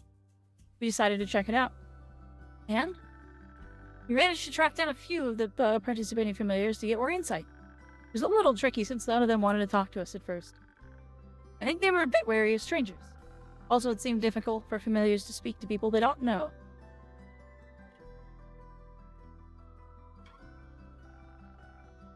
Must have something to do with their magical abilities. But our combined charm and charisma, Aura and I were finally able to gain the trust of one of them. And they told us something strange. They said all those familiars that went missing seemed to have been in contact with one particular magician. Of course we had to pay that wizard a visit. Preferably when he wasn't at home. I think that's called burglary. Finding out his address was child's play. Apparently he's quite popular among the people of Zoford. It just took Aura a little bit of extra, well-executed bribery to find the mage's home. Take some notes? I did! Prepare yourself for my next test subject, innkeeper. Shall I be scared? Little. Only a little bit, though. Very well. Your drinks really did wonders. You managed to break in without anyone noticing. It was so exciting we stuck around looking for evidence, maybe hidden ritualistic chamber or something like that. And did you find one? Sadly, no. But we found his office with the door open. Inside were a lot of books about different kinds of animals and familiars. We figured he just loves animals, or at least he needed that knowledge for something else. As any world-class detective would, I also checked his trash can. And? Find anything? Well, nothing that helps solve the case. But I did find something that you'd like between all that shredded paper. It looked like a recipe for a magical drink, just like the ones you serve. Ta-da! It's very useful. That's what I thought. Anyway, Aura and I continued our search for clues. His office also had books about common and uncommon diseases in animals. We kind of had a connection to the reported cases of rabies. Though it was a bit of a stretch, not that I could change your mind. That wasn't all we found. Next to his desk, a small cupboard were his diaries. They were full of notes and spells I didn't understand. Something about transmutational magic. While she studied the diaries, I rummaged through his belongings and scrolls. I had absolutely no clue about what any of it meant until I found something of interest. Detailed instructions on how to unbind a familiar from their services. A thought began to manifest in my brain, though I couldn't quite grasp it yet. But somehow my instincts told me I had all the information I needed. I just needed to stitch everything together. Kind of like what I do when I assemble quests for my patrons. Exactly. But right when I tried to get to it, we heard the front door squeak and creak and someone entered the house. We tried to hide, of course, but we hadn't been quick enough with our investigation. Definitely not subtle either. The whole place looked super chaotic. The wizard immediately knew something was off. And a potentially dangerous person on high alert is even more dangerous, so he had to be on guard. I hid under the table, but I had other plans. I managed to jump on a bookshelf and wedge myself right on top under the ceiling. Like a cat. I was so hidden, but I could still see the whole room. Good call. I watched as the musician barged in, but he wasn't alone. He was accompanied by a lizard, a colorful bird, and a two-headed sheep. Oh no, not one of those again. Huh? It's nothing. Please continue. It was so weird. The bird didn't know how to fly, the wizard walked on two legs, the two-headed sheep always looked in the same direction. As if they all didn't know how to look to be real animals, just like the dog from the docks. Now we have proof. The weird animals were definitely connected to the weird wizard. And as if the wizard noticed something, he stopped and said to the animals, "No, you three get out of here. I don't want you to get in trouble or hurt." I already had my fingers wrapped around the handle of my knife ready to strike. Sure, he felt my murderous intent. But it does sound like he cared about those animals. That's what I thought, too. As soon as they left the room, I saw him create a ball of flame in his hand. He was ready to strike. And I knew I had to do something. He would have done horrible things to Ara. So and yet. Oh. Like a cat. Uh-huh. I pretended to be a cat. And somehow it worked, even though I was wearing clothes. The wizard turned around and saw me on top of the bookshelf. He just turned from worried to soft in a millisecond. He said, "Oh, little rascal, how did you get in here? Did I lock you in? You must be terribly scared." And I was scared, but not for the reason he thought. He pointed me out a second time, as you do when you're pretending to be a cat. As you do. And then he said very politely, "Would you please come down here? This room isn't a place for cats, but I can offer you a cup of milk instead." And that was a very tempting offer, so as any cat would, I answered, "No, but I would love some chocolate milk."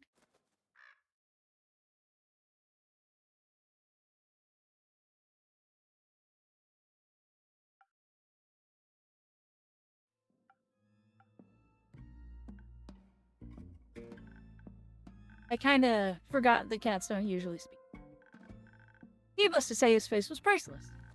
But then his hand started to light up again. I immediately knew she was in danger, so I broke every possible rule of the Thieves Guild taught me and just hopped up from underneath the table. Very brave of you. I don't know if I'd have been so fearless. Well, I had to.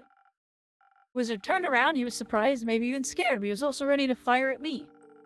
I already saw my life flashing before my eyes. Before I could even think about it, I yelled, "We know you don't mean any harm, you're just trying to protect those familiars, right?" Apparently I hit a nerve. He stopped right in his tracks. I took advantage of the moment and tried to explain why we were in his home in the first place. Told him everything about the quest, its familiars, the weird dog. Usually I'm not very good with words, but well, your drink definitely did what it was supposed to do. I don't know how, but I think we managed to de-escalate the situation. Natural 20s on their checks there. He looked panicked before that, as if he was being chased. Maybe he actually expected people to come after him. Hearing all those clues out of Aura's mouth, and it flipped a switch in my brain. And I could see the truth right in front of me. Suddenly everything made so much sense.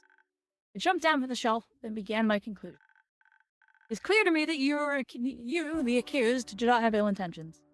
However, that does not make you innocent. You're still involved in the disappearances of familiars. She was walking back and forth while she gave her speech. Needless to say, the wizard and I were equally confused. You're fond of animals, and as such, also familiars. And while I don't know anything about magic, I have heard the term transmutational before. Who hasn't, honestly? It's a broadly used term. That's right. That right there was a blatant lie. So I, the world's greatest detective, have concluded that you are turning familiars into animals, or at least you're making them look like animals. You also were accompanied by some of those turned familiars, and you cared for their safety. That means they are here of their own free will. So by turning them into animals, you did them a favor. They wanted to be transmuted. But now their patrons and other familiars can't reach them anymore. And now they're worried that something bad happened to them, and that's why we're here. Case closed. That's pretty impressive. And you figured it out all by yourself? Yeah. Magician was also really impressed. I totally hit the nail on the head. I explained again that we were just there to investigate, but it was also necessary for the familiars and their friends and families to talk to each other. The remaining familiars wanted an explanation as well as their former mages. And the wizard already felt guilty for doing something behind their back, of course. Turns out the familiars were unhappy in their dragon-like bodies and much preferred feeling like real animals. Oh, interesting. And they were afraid of telling their patrons, familiar friends, so none of them remained acquaintances. Remaining acquaintances knew what had happened. Of course, they expected the worst. Why else would your friends just leave you alone and disappear without a trace? Yeah. But obviously none of them wanted to continue like that, so we helped set up a meeting for them to talk it out. And they did. All the magicians were very understanding, if a little sad to lose their connections. The other familiars also welcomed them with open arms, even though they were a little confused at first. They needed a while to understand why their friends wanted to be animals. But I think they got it eventually. So, all in all, it sounds like a very successful quest. Absolutely. I'm glad you got to uncover the truth. Me too. The magicians even decided to give us something in return for helping him. Neither of us have any use for it, so we wanted you to have it. Don't say that. Makes it sound like a bad gift, and it's not. What is it, then? It's a Ring of Beast story with a lost familiar inside of it. Huh? Got it a long while ago, but its patron never showed up. We named it Renu. Lily can't take care of it, and I have my sheepfish, Rufus. But you have Andu, so you already know how to take care of a mini dragon.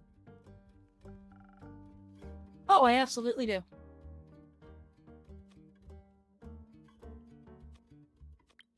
You might enjoy some company, so thank you two very much.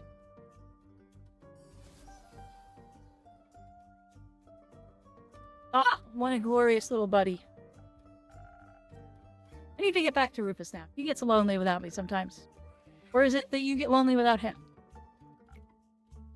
He's my pet. I need to take care of him. Don't worry, I'm sure Fable did a good job.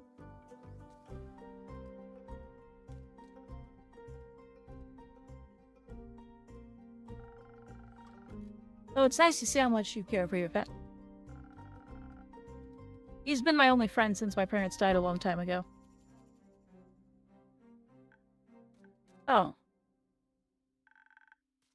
Were they also eaten by zombies? No. They were burned alive. Oh. Oh no. I remember as if it were yesterday. Don't trauma dump the child. It was late afternoon and my parents wanted to visit an adjacent village to buy some grain. But they never returned. I wanted to look for them. When I got to the village, every house, every barn even the ground was ablaze. I heard yelling, people screaming in pain, pleading for help. And my parents were nowhere to be found. A few of the survivors confirmed they'd seen them earlier that day.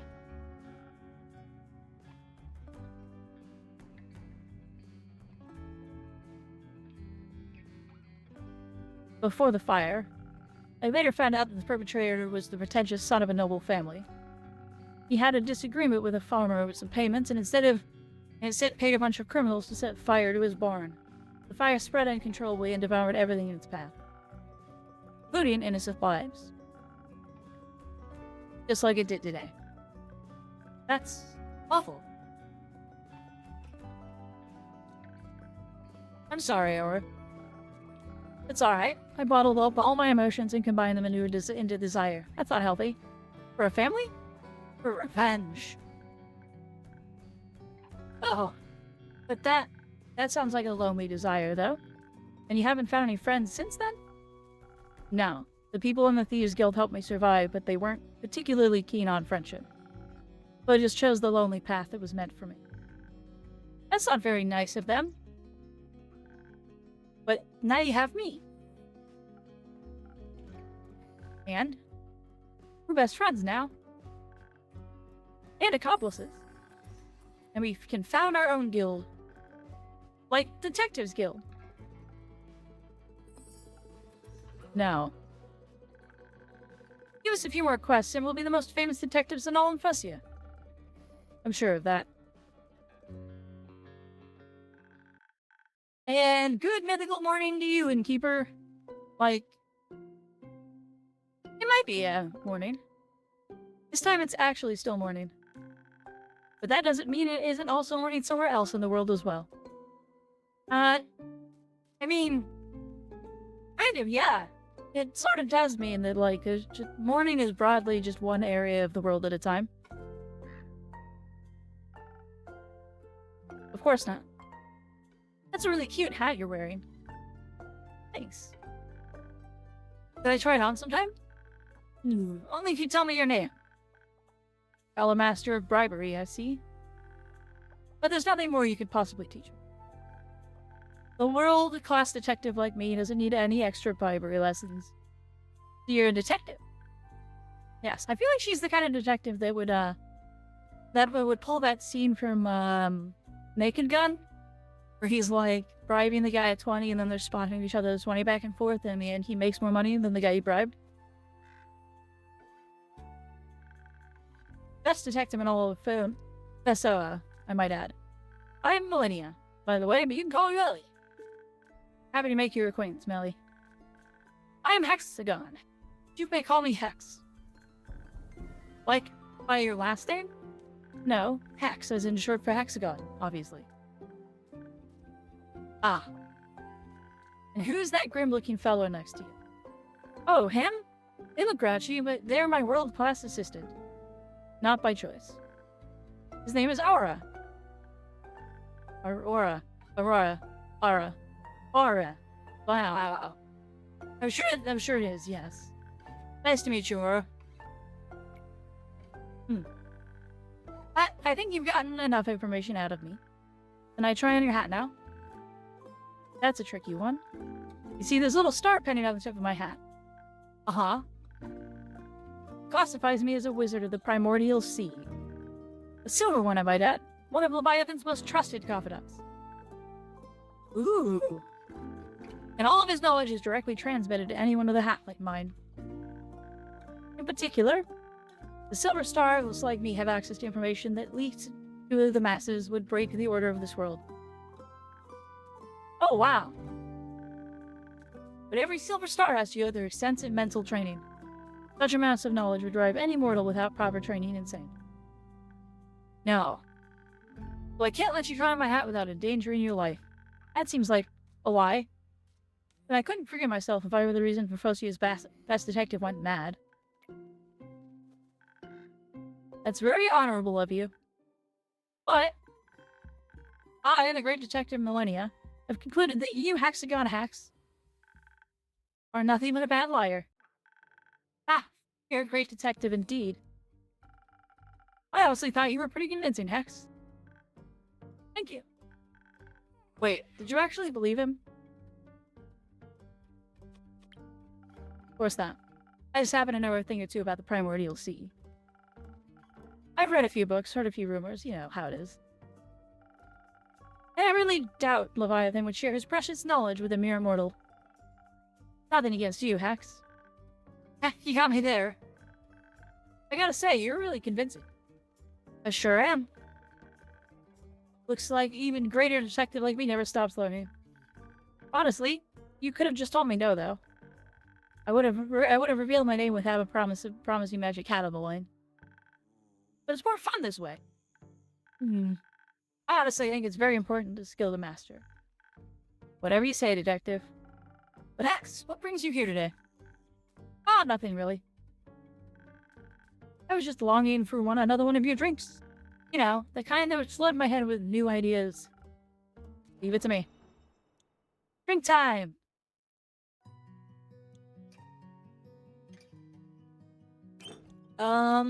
This. We'll do one of these.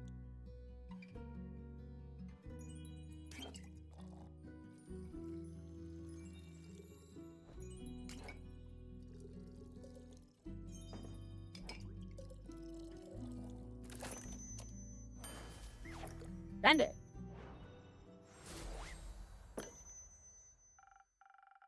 There you go. This should do the trick. Ah, let's see.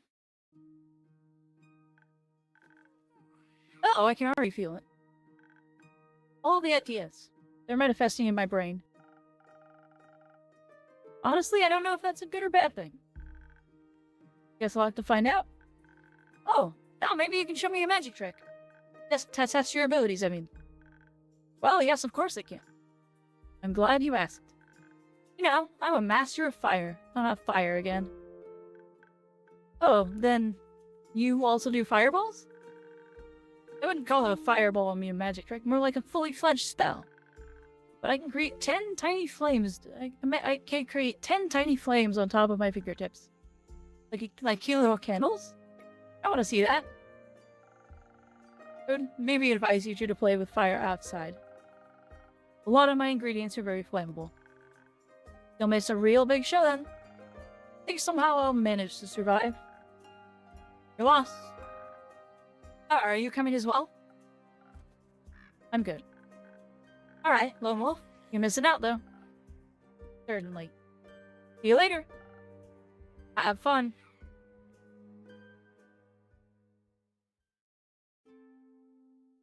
Time passes.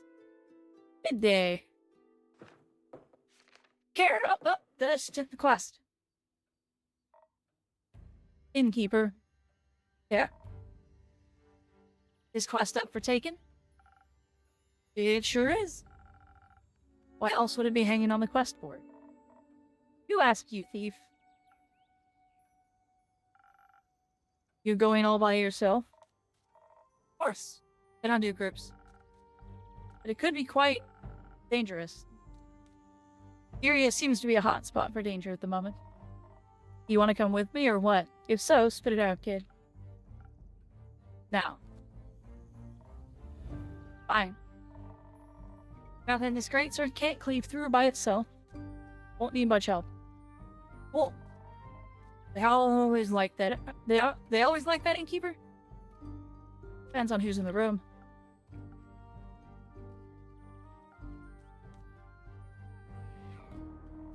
Ah, I see how it is. You do? Yes, of course I do. You like a dragon. You barely know me, so it's obvious that you're reserved as to not expose any weak spots. But sometimes you gotta find the fine line between being reserved and being a tad too edgy. That. You stop psychoanalyzing me. Yes? No. Great. Not like you're right with any of your assumptions. You'd always enlighten us. I'll pass. But I wouldn't mind another drink. Same as always? Yes. Something, you know, something for my aura. Gotcha. On the house this time.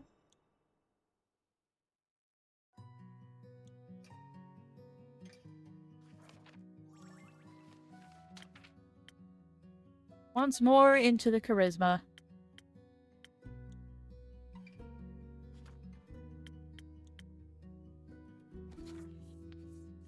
To a spoken heart this time.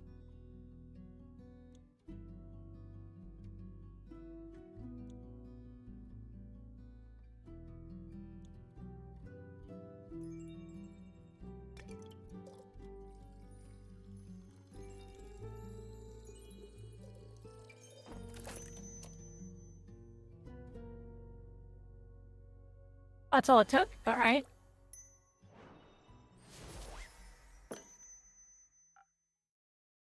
Thanks. That's good. Enough. Wanted. Alright, moving on. What about you, Care?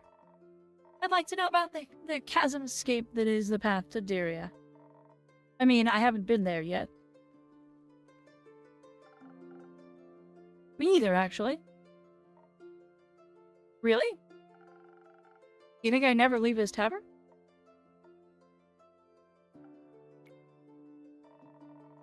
You have any special insights that might be useful? Not so much about the situation in Diria itself, but bits and bobs I picked up over the last few days. Enlighten me. You might have read, travel to Diria has become a bit of a hazard. Collapsing bridges, disappearing animals, nervous diplomats. Sounds like a haven for bandits. What other things? Either way, I'll get that blue blood to Diria. Of course. How about a drink to aid with the undertaking? I thought you'd never ask. Any wishes? I mean, this could go either way. Depends on what's really going down in Diria. Timing might be important, being swift and smart about it. Evasion, that's what you'd call it. I might have a good infusion for that. Feather of the Golden Land. A what? Oh, a rune waterfowl. Legend has it the wind still resides in its feathers, which is why they lend you its speed. Ah, intriguing. I suppose it'd be a great evasion if you had something for the brains to it. But I'd be dealing with a diplomat, so a little charisma would get me on his good side wouldn't hurt either. Definitely doable. Alternatively, to be prepped for every possible situation, something up by defenses wouldn't be too bad. How do you feel about traveling under the blessing of the dragons? I'm all ears. With a little citron, your weapon strikes can be blessed against any bandits or bridges. That sounds like something my Baba would have chosen. Not that she would have needed it. If the situation really is that dangerous, something that'd give me more protection with it. If it comes to enough strength to strike back, that is. But being able to evade the threat by being smart and fast about it might be better.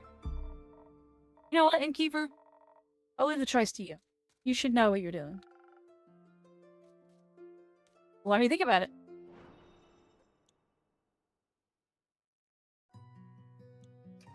You know, I tend to trend towards... Ooh, that's new.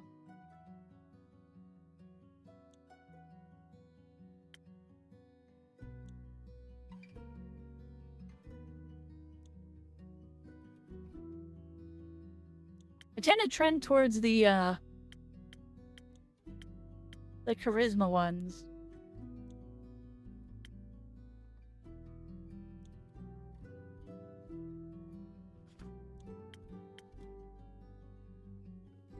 Like this, maybe?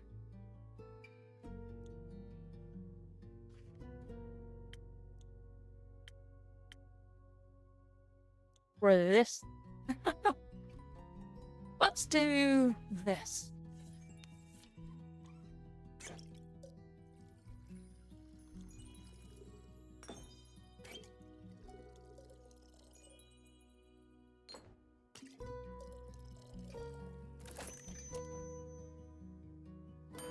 One steel tonic.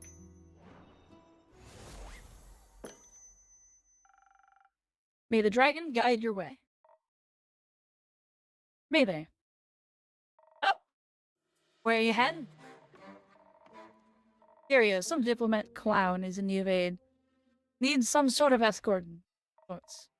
I keep the escort you've been offering. Yep. Bogging crap. I've been meaning to take that one to earn a little bit of coin on the side. Well, I've already committed to it. And what if I tell you that I want the quest? Well, you ain't getting it. Could you stop me? You want me to try? Not in here, please. I'd love you to. Come on now. Just go together. Who asked you? Exactly. Your conversation is giving me a headache. The solution is easy as it is efficient. Go together. One takes the big bads, the other the small ones. Either way, you're better prepared for a fight. And your defenses will be better. Listen, I'm looking to buy some materials for an important project. Material costs exploded ever since the stars fell. Wouldn't mind a side gig. You look sturdy, like you could take a few blows, so... Sure. Let's do it. Let's meet tonight at the crossroads of the Thames. We'll leave from there. Great. I'll head to my room and start packing. And to take a nap. Those are effective after all, huh? Oh, shush.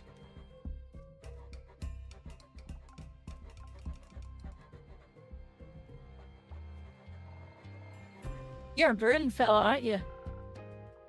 This is just who I am. I met fellas like you before, you're all the same. After you got the truest of heart of gold. I'm gonna skip the sincerity, my headache is bad enough. Boy, thank you. Rhea? That'll keep talking about fireworks. He's still obviously oblivious about what actually happened. Luck's with the fool, they say. For many, it'd be easier if it had just been fireworks. Keeps blabbering about that letter. Oh? Have you opened it yet? No. Brentwood might be inside? Didn't have time.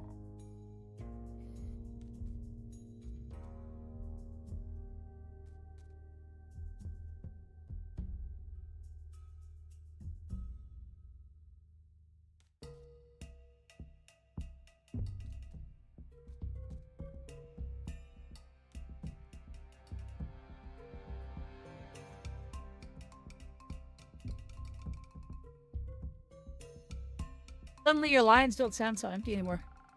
Don't think too hard about it.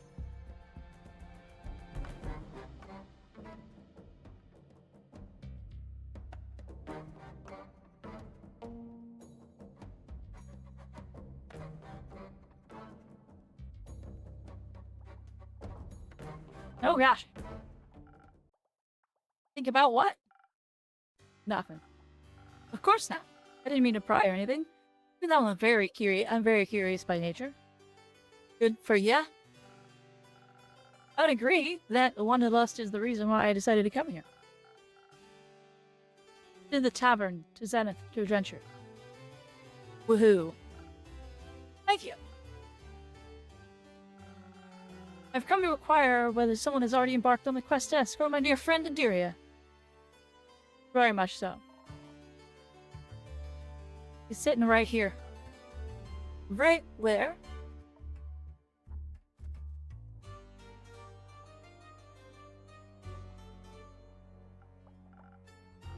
Oh, how rude of me. Of course. Hello, brave adventurer. Rhea's enough. Hello, brave Rhea. Are you the one who's going to escort my dear friend?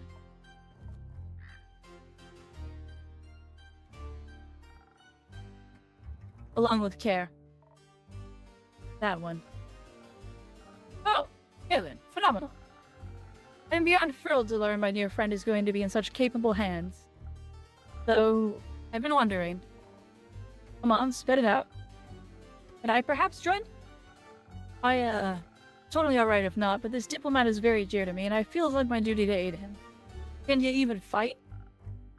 Well, I can talk very well, in fact. I can fight with my words.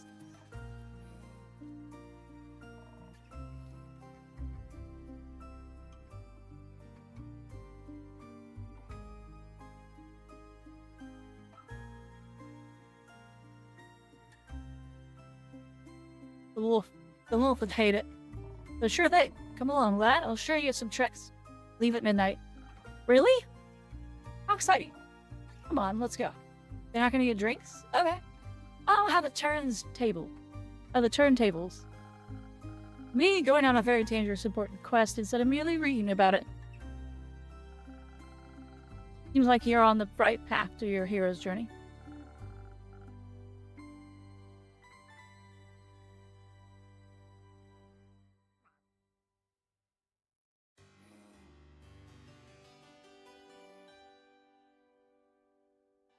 Indeed, all the stories I have to tell when I return, Innkeeper. Can't wait. Very well. See you soon. Goodbye. See you soon. I hope that quest goes well and they don't run into anything. But expected.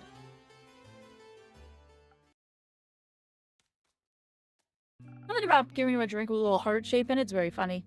What's on your mind? Are there any open quests left? There's one, but it involves social conflict resolution. Sure, whatever.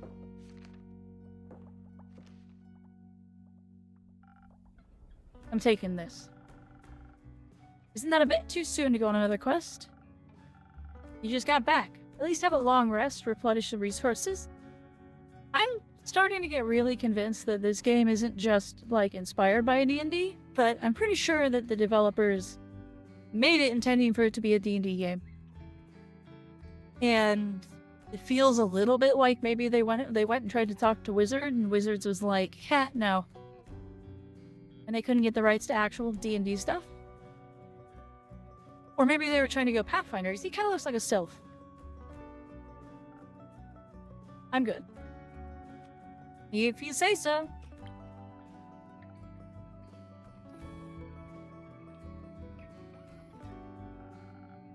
I already paid you with a story today, so get me one of those quest drinks. And then with a little more violence. I don't think I'll be doing that.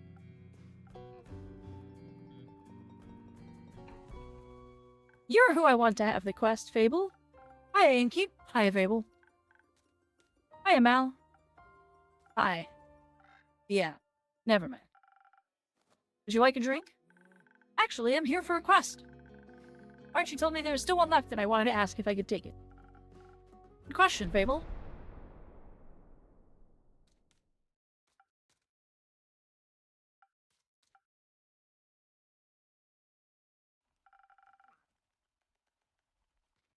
I see it's on me to answer it. Ara's thinking about taking the quest. Who's Ara? John. Malachite. That guy. Oh, nice name. Thank you. But if you're already taking it, I guess I'm too late. I hope you have fun. Why don't you two go together? Together? Is that allowed? Of course. Teamwork is the adventuring world's bread and butter. Most heroic deeds are not done alone. Life would be very lonely that way.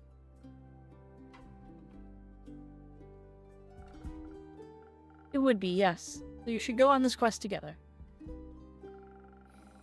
Combine your individual strengths to solve any problem better than you could alone.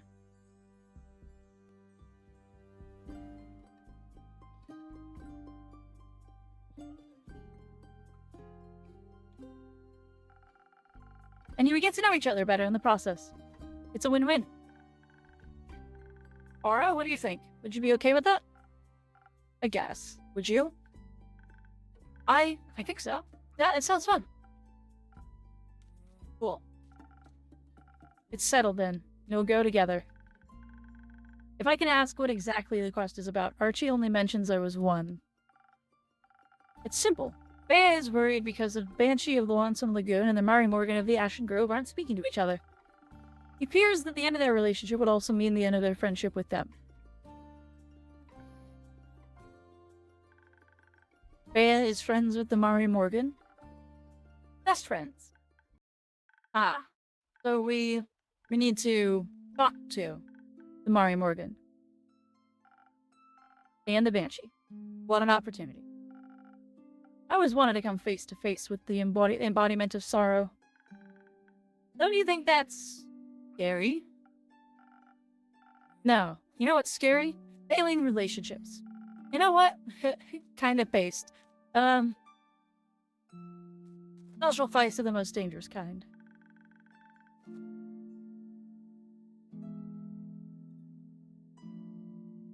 I find them less scary than Wrathful Spirit. Seems like together your fears will cancel each other out. I don't know enough about math to dispute that. Speaking of math, Ish, how do you two want to approach this? This is not an easy task. We must be smart about it. You still have any of those Fey crystals? The ones that make you fade into the shadows entirely? Sure do. Good. I suggest you mix those with a hefty serving of intelligence. Then we can turn invisible and come up with a clever ruse to make them fall for each other without them ever knowing it was us. You just want to avoid social interaction? Maybe. Or maybe I remember how well being invisible served me last time. Fair enough. I don't know. I feel like they should talk about their feelings. What if their feelings are that they never want to talk to each other ever again? Then they should talk about that too. That's not the point of the quest. I think it is. We should face the problem head-on instead of trying to find a way to avoid it. So maybe one of the charismatic approach would be better.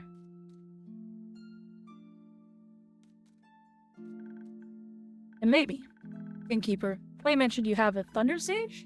That would inspire other people, right? Correct. I'll admit it works a little differently for everyone, but I have no doubt you'll figure it out. Speaking of Clay, he wanted me to tell you that he and Tia will make it back in time for the barbecue. Really? That's amazing! Alright, you should come too. We're having a barbecue at the Ashen Grove Elf Settlement on the 31st. It'll be great fun, I think. I don't think so. Oh, alright. Turning Fable down. Stop being so damn edgy and be nice to Fable. I have to get back to Rufus at some point. He'll need his wool cut. Speaking of Rufus, if you're here, Fable, where's the sheepfish? Melina picked him up. She said she'd bring him home and so he'd spend less time alone. Great. Was that wrong? I told her exactly what kind of food to give him in case he gets hungry and while they wait for you. No, it's fine. He likes her. They're a good match. Anyway, we should hurry. So you don't miss your barbecue. You're right. Innkeeper, can you help us pick the right approach? Either invisible, intelligent, or charismatic and inspiring. I trust your expertise. Let me think about it. We're going charismatic. Charm the Banshee.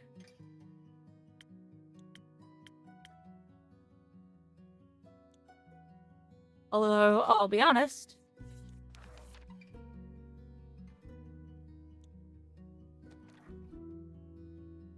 Wait, hold on. Which infusion does it want? It wants the might infusion.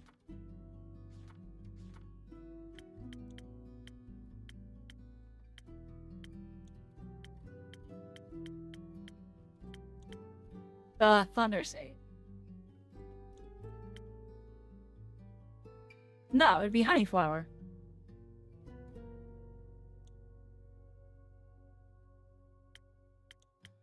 Right?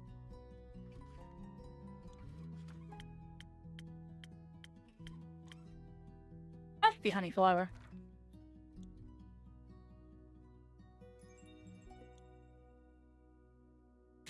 Yeah, that's the one. Little defense sprinkled in so they don't die.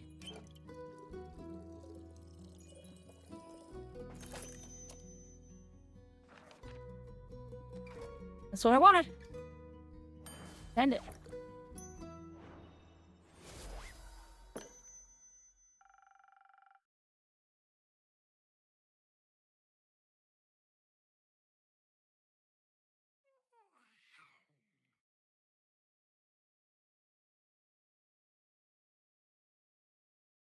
I think a direct approach is the better choice. After all, honest communication is important, right? Would you say so? Very much so. And you?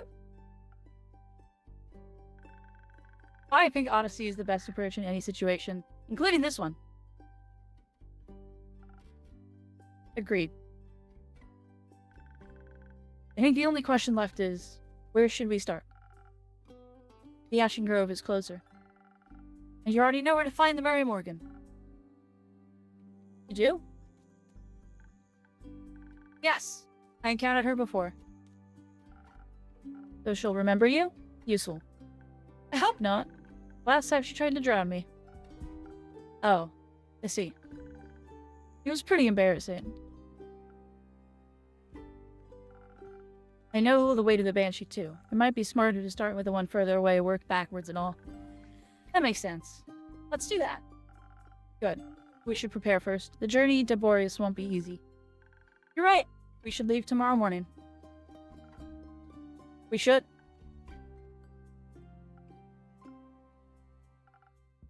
Wonderful.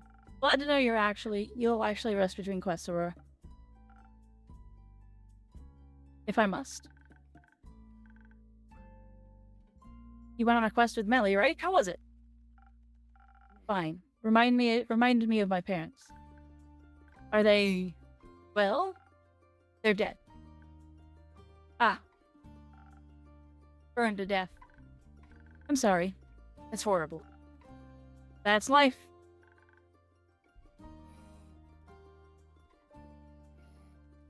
Shouldn't be.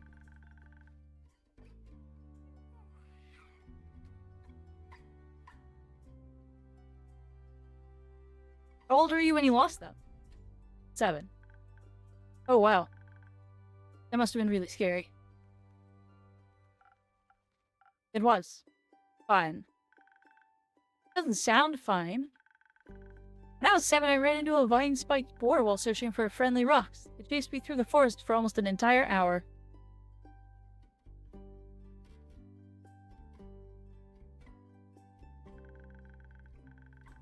First I thought I was going to die, then I was sure I was never going to set foot outside again. When they found me crying, my family hugged me up so tightly they dried all my tears. And when I sat in my room frozen in fear, we danced and played board games until I forgot I was even scared. I can't imagine not having that. I can. It was... please not say fine. Scary. Really scary. I waited at home by myself for 2 whole days. I thought the shadows were going to eat me at some point. And when I was finally brave enough to leave, it was too late. You know it wasn't your fault, right? I know. I never want to feel that scared again. But it's fine, because I fixed it. Fixed it? How? By taking revenge on who caused their death. A popular approach these days. Did that make you feel any better? Yeah. It was just a natural part of my journey. Following the path of darkness is my destiny. Ah, the edgy rogue. Misery is nobody's destiny. He's right. You shouldn't confine yourself to sadness because it's what you're used to.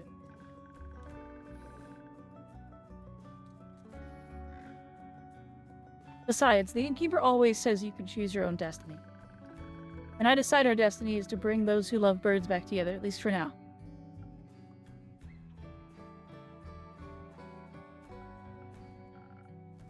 I think I need to go. There. For a treacherous journey ahead.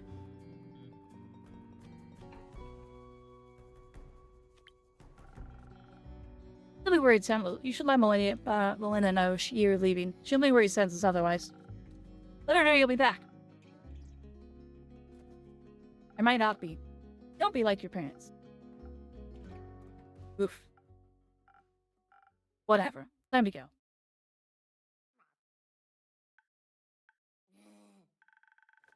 You think I should go after them?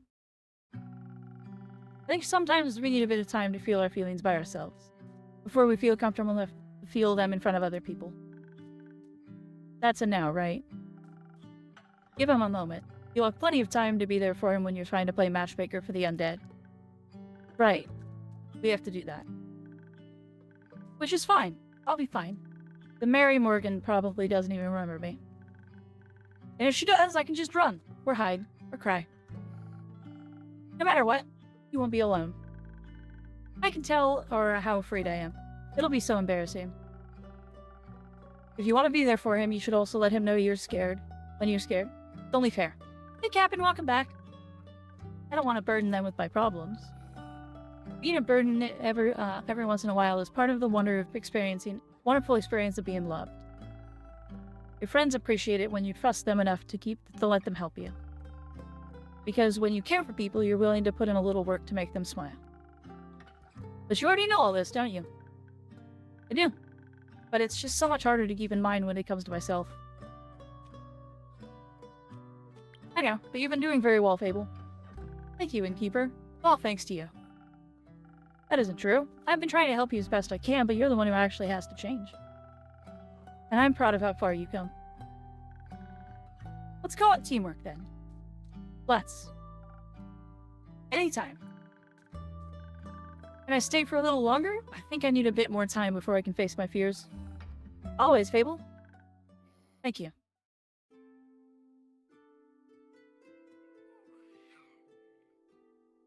Oh, Care is back. Hi, Care. Morning. Morning. It's not morning.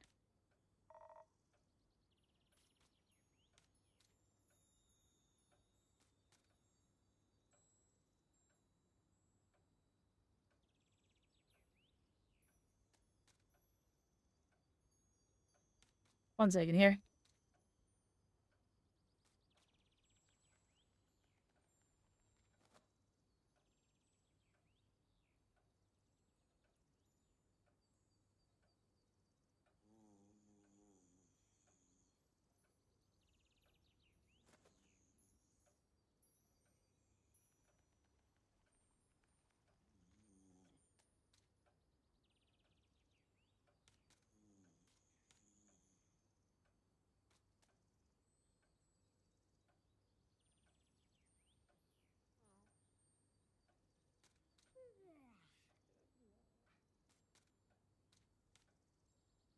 Sorry, I'm getting DMs now. How to deal with that? Did I sleep that long? No, it's still the same day. Ah, that makes more sense. Not morning, Elfie. Not morning. How'd you sleep? Soundly. Feels like I haven't slept so well in ages.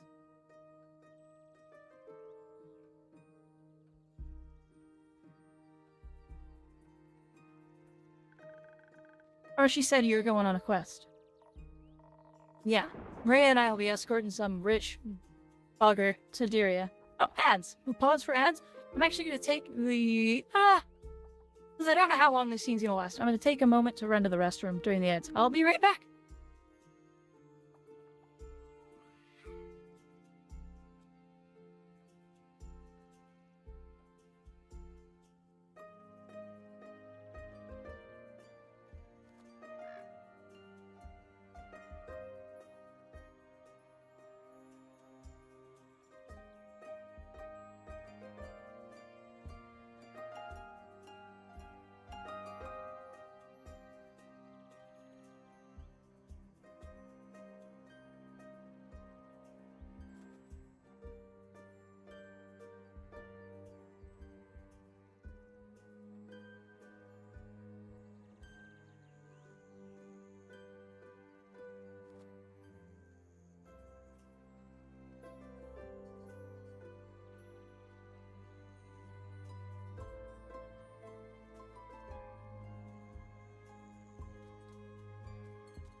I'm back.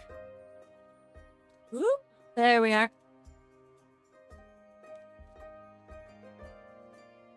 Oh, my hat's off the edge of the screen. There we go. Alright. Yeah, Rhea and I will be escorting some rich bugger to Diria.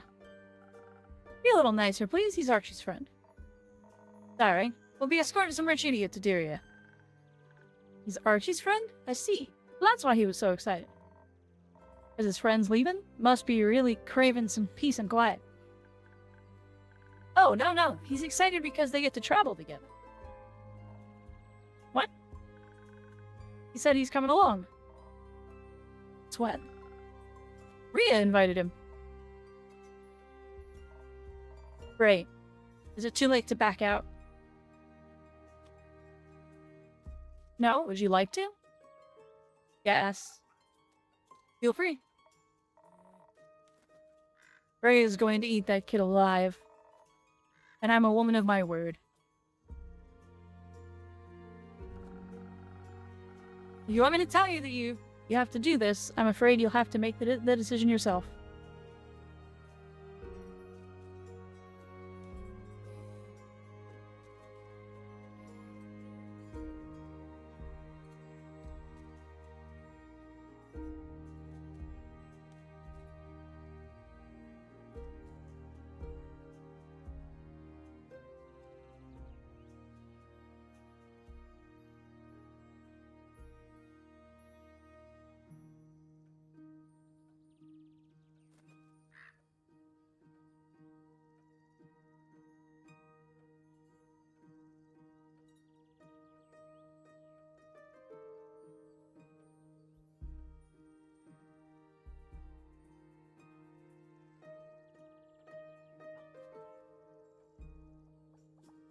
I've got to typing to people. If you want me to tell you that you have to do this, I'm afraid you'll have to make that decision yourself. Fine, I'll go. But I'll need another drink. It would be rather difficult. I already gave you a drink tailored to your quest, and my boost shouldn't be mixed so irresponsibly right before adventure. So I'm just supposed to deal with this headache by myself? Yes. Very helpful. Thank you. You're welcome. Do you think something exciting will happen on your quest? We'll see. I've got a good feeling about it. You reckon I'm gonna slay another guardian? Maybe. That would be intense, right? What kind of fight? What kind would you like to fight this time? Not sure. I feel like I've already met the one I was looking for. What can be greater than slaying a wyvern, Chimera? You're right. I think that means it's time to befriend the Realm Keepers now. Wouldn't that be something? Which one would you like to meet the most? Gaia. I can't think of a greater honor than that. You? Gaia as well, but I feel like I should pick someone else for balance. Cassiopeia, maybe? I would love to ask her how she's doing right now. Maybe give her a hug. You'd be the type to give a dragon a hug. What does that mean? That you're very lovely, I think. Something like that. So, fellow dragon enjoyer, who would you pick? No repeats. Leviathan. Why? You like snakes? I do. I also enjoy elemental magic, and swimming, and chaos. Was that last one? Swimming. Right. But I suspect your quests have their merits, even if you don't meet any of the Realm Keepers. That's true. I bet you and Rhea will have a lot to talk about, and you can teach Archie more about adventuring. I'm not so sure about that. You're a great teacher. I've learned so much from you already, just by being your friend. Like how to say what I really mean. Still working out, obviously, but I feel much better when I'm being honest about what I want. You've been getting a lot better at it. Thank you. And Nellie loves practicing with you too. She says she wants to ask Rhea to build a greatsword for her. Forever. So a regular-sized dagger? Teaching someone to hold a sword is one thing. Guts and bravery are something else.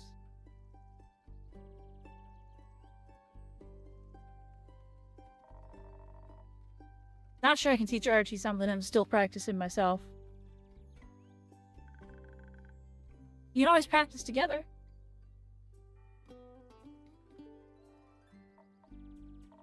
Yeah. Speaking of practice, you're going on a quest too, Elfie. I am. Aura and I are going to fix the Banshee and Mary Morgan's relationship. Is that the Sneaky Twister's new name? It is. You scared of the Mary Morgan? Only a little. Okay, maybe a lottle. You think she's gonna drown me? Or do you think the Banshee will? Maybe they'll reunite through the teamwork of drowning me. Probably not. I think you'll probably find some wacky as heck solution that no person in the history of dragonkind would have ever thought of. Like being kind or whatever. Like that. If all else fails, you've got an insane air echo by your side to pull you out of the water if he can swim. He's sane. Is he? Well, mostly, I think he's sad. Sadness can make people feel a lot of intense things. Like fear or anger or nothing at all. Anything that isn't sadness. It's easy to lose yourself in that. But there's always a way out if you're looking. Well, talking like that sheepfish thing, you taking that sheepfish thing along? Maybe. I think he might let him stay with Melina so she isn't alone. Or so he isn't at risk of losing him. Probably both. Not a bad idea. Would hate for her to be alone while you two go on chasing ghosts. Maybe we can send Grace over to check up on her. Oh, or Hex. No. Guess if you're going with whatever Drake his name is, he'll finally be able to ask him about his cheesecake recipe. Cheesecake recipe? Lena mentioned he has a good one. I thought maybe he could show me how to make it. Sounds like a great idea. Ask him. You can use my kitchen if you want to. Really? That would be amazing. I'll ask him. Maybe. Candu will be waiting for you. On a completely different note, Care, what happened to those undead sales you wanted to check in on? Well, they're slow, ain't they? So, got a little time to sticker it. So you'd say you'd like it here? Not bad here, though maybe I'd even bring my cousin a souvenir. Hands off my trinkets. Don't touch my stuff. I ain't that Eriko. I'll get her something from the market, or that elf settlement. Maybe I'll bring something back for her from the farm, Elfie. You mentioned you'd be loving to try planting some ghost berries. Either way, I'll stop by sooner or later. Don't want to risk her running into a werewolf and moving house.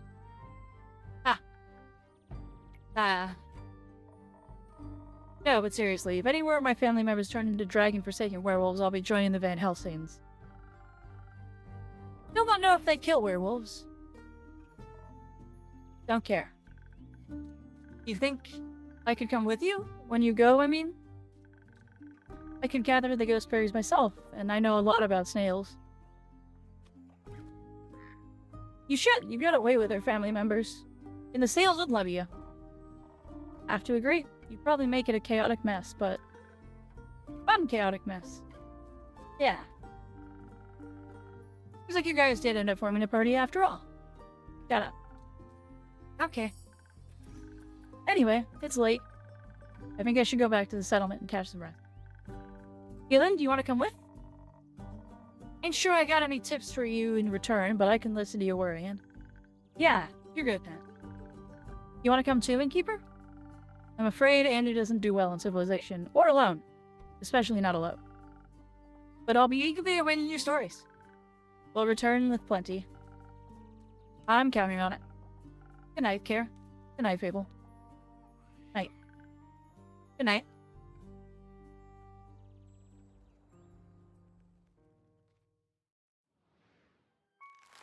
Alright, so we are going to probably pause here. This game does a freaking number on my voice. It's hard to keep, like, talking. My voice is all cracked. Destroyed. Utterly blasted. We're gonna figure out who to rate here in a moment. But, let's really quickly save the game.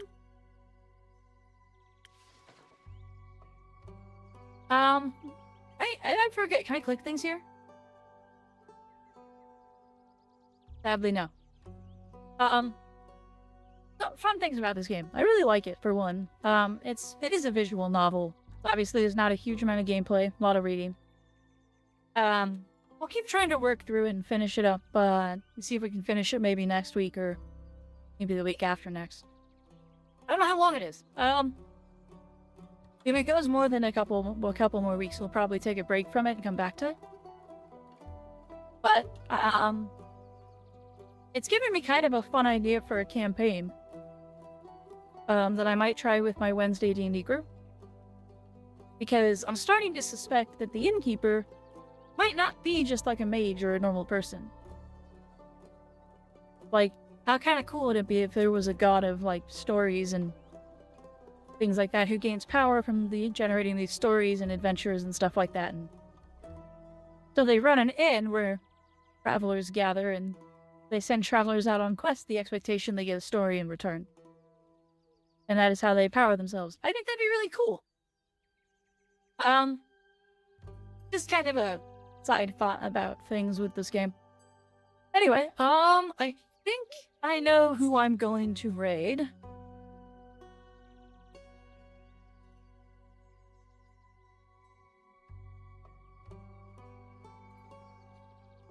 Way offline?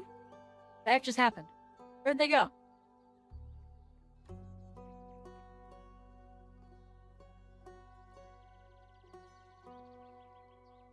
Rico, what the heck happened to your stream? I was gonna raid Rico.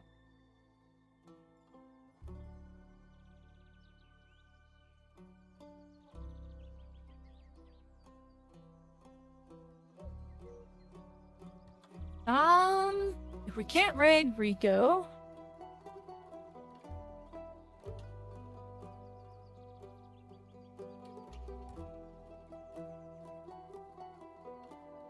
let's raid.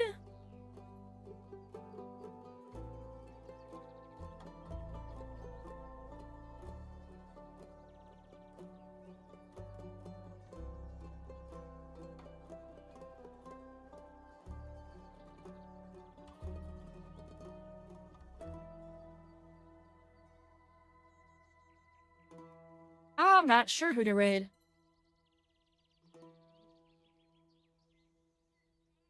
A bunch of the people I would have raided are offline now.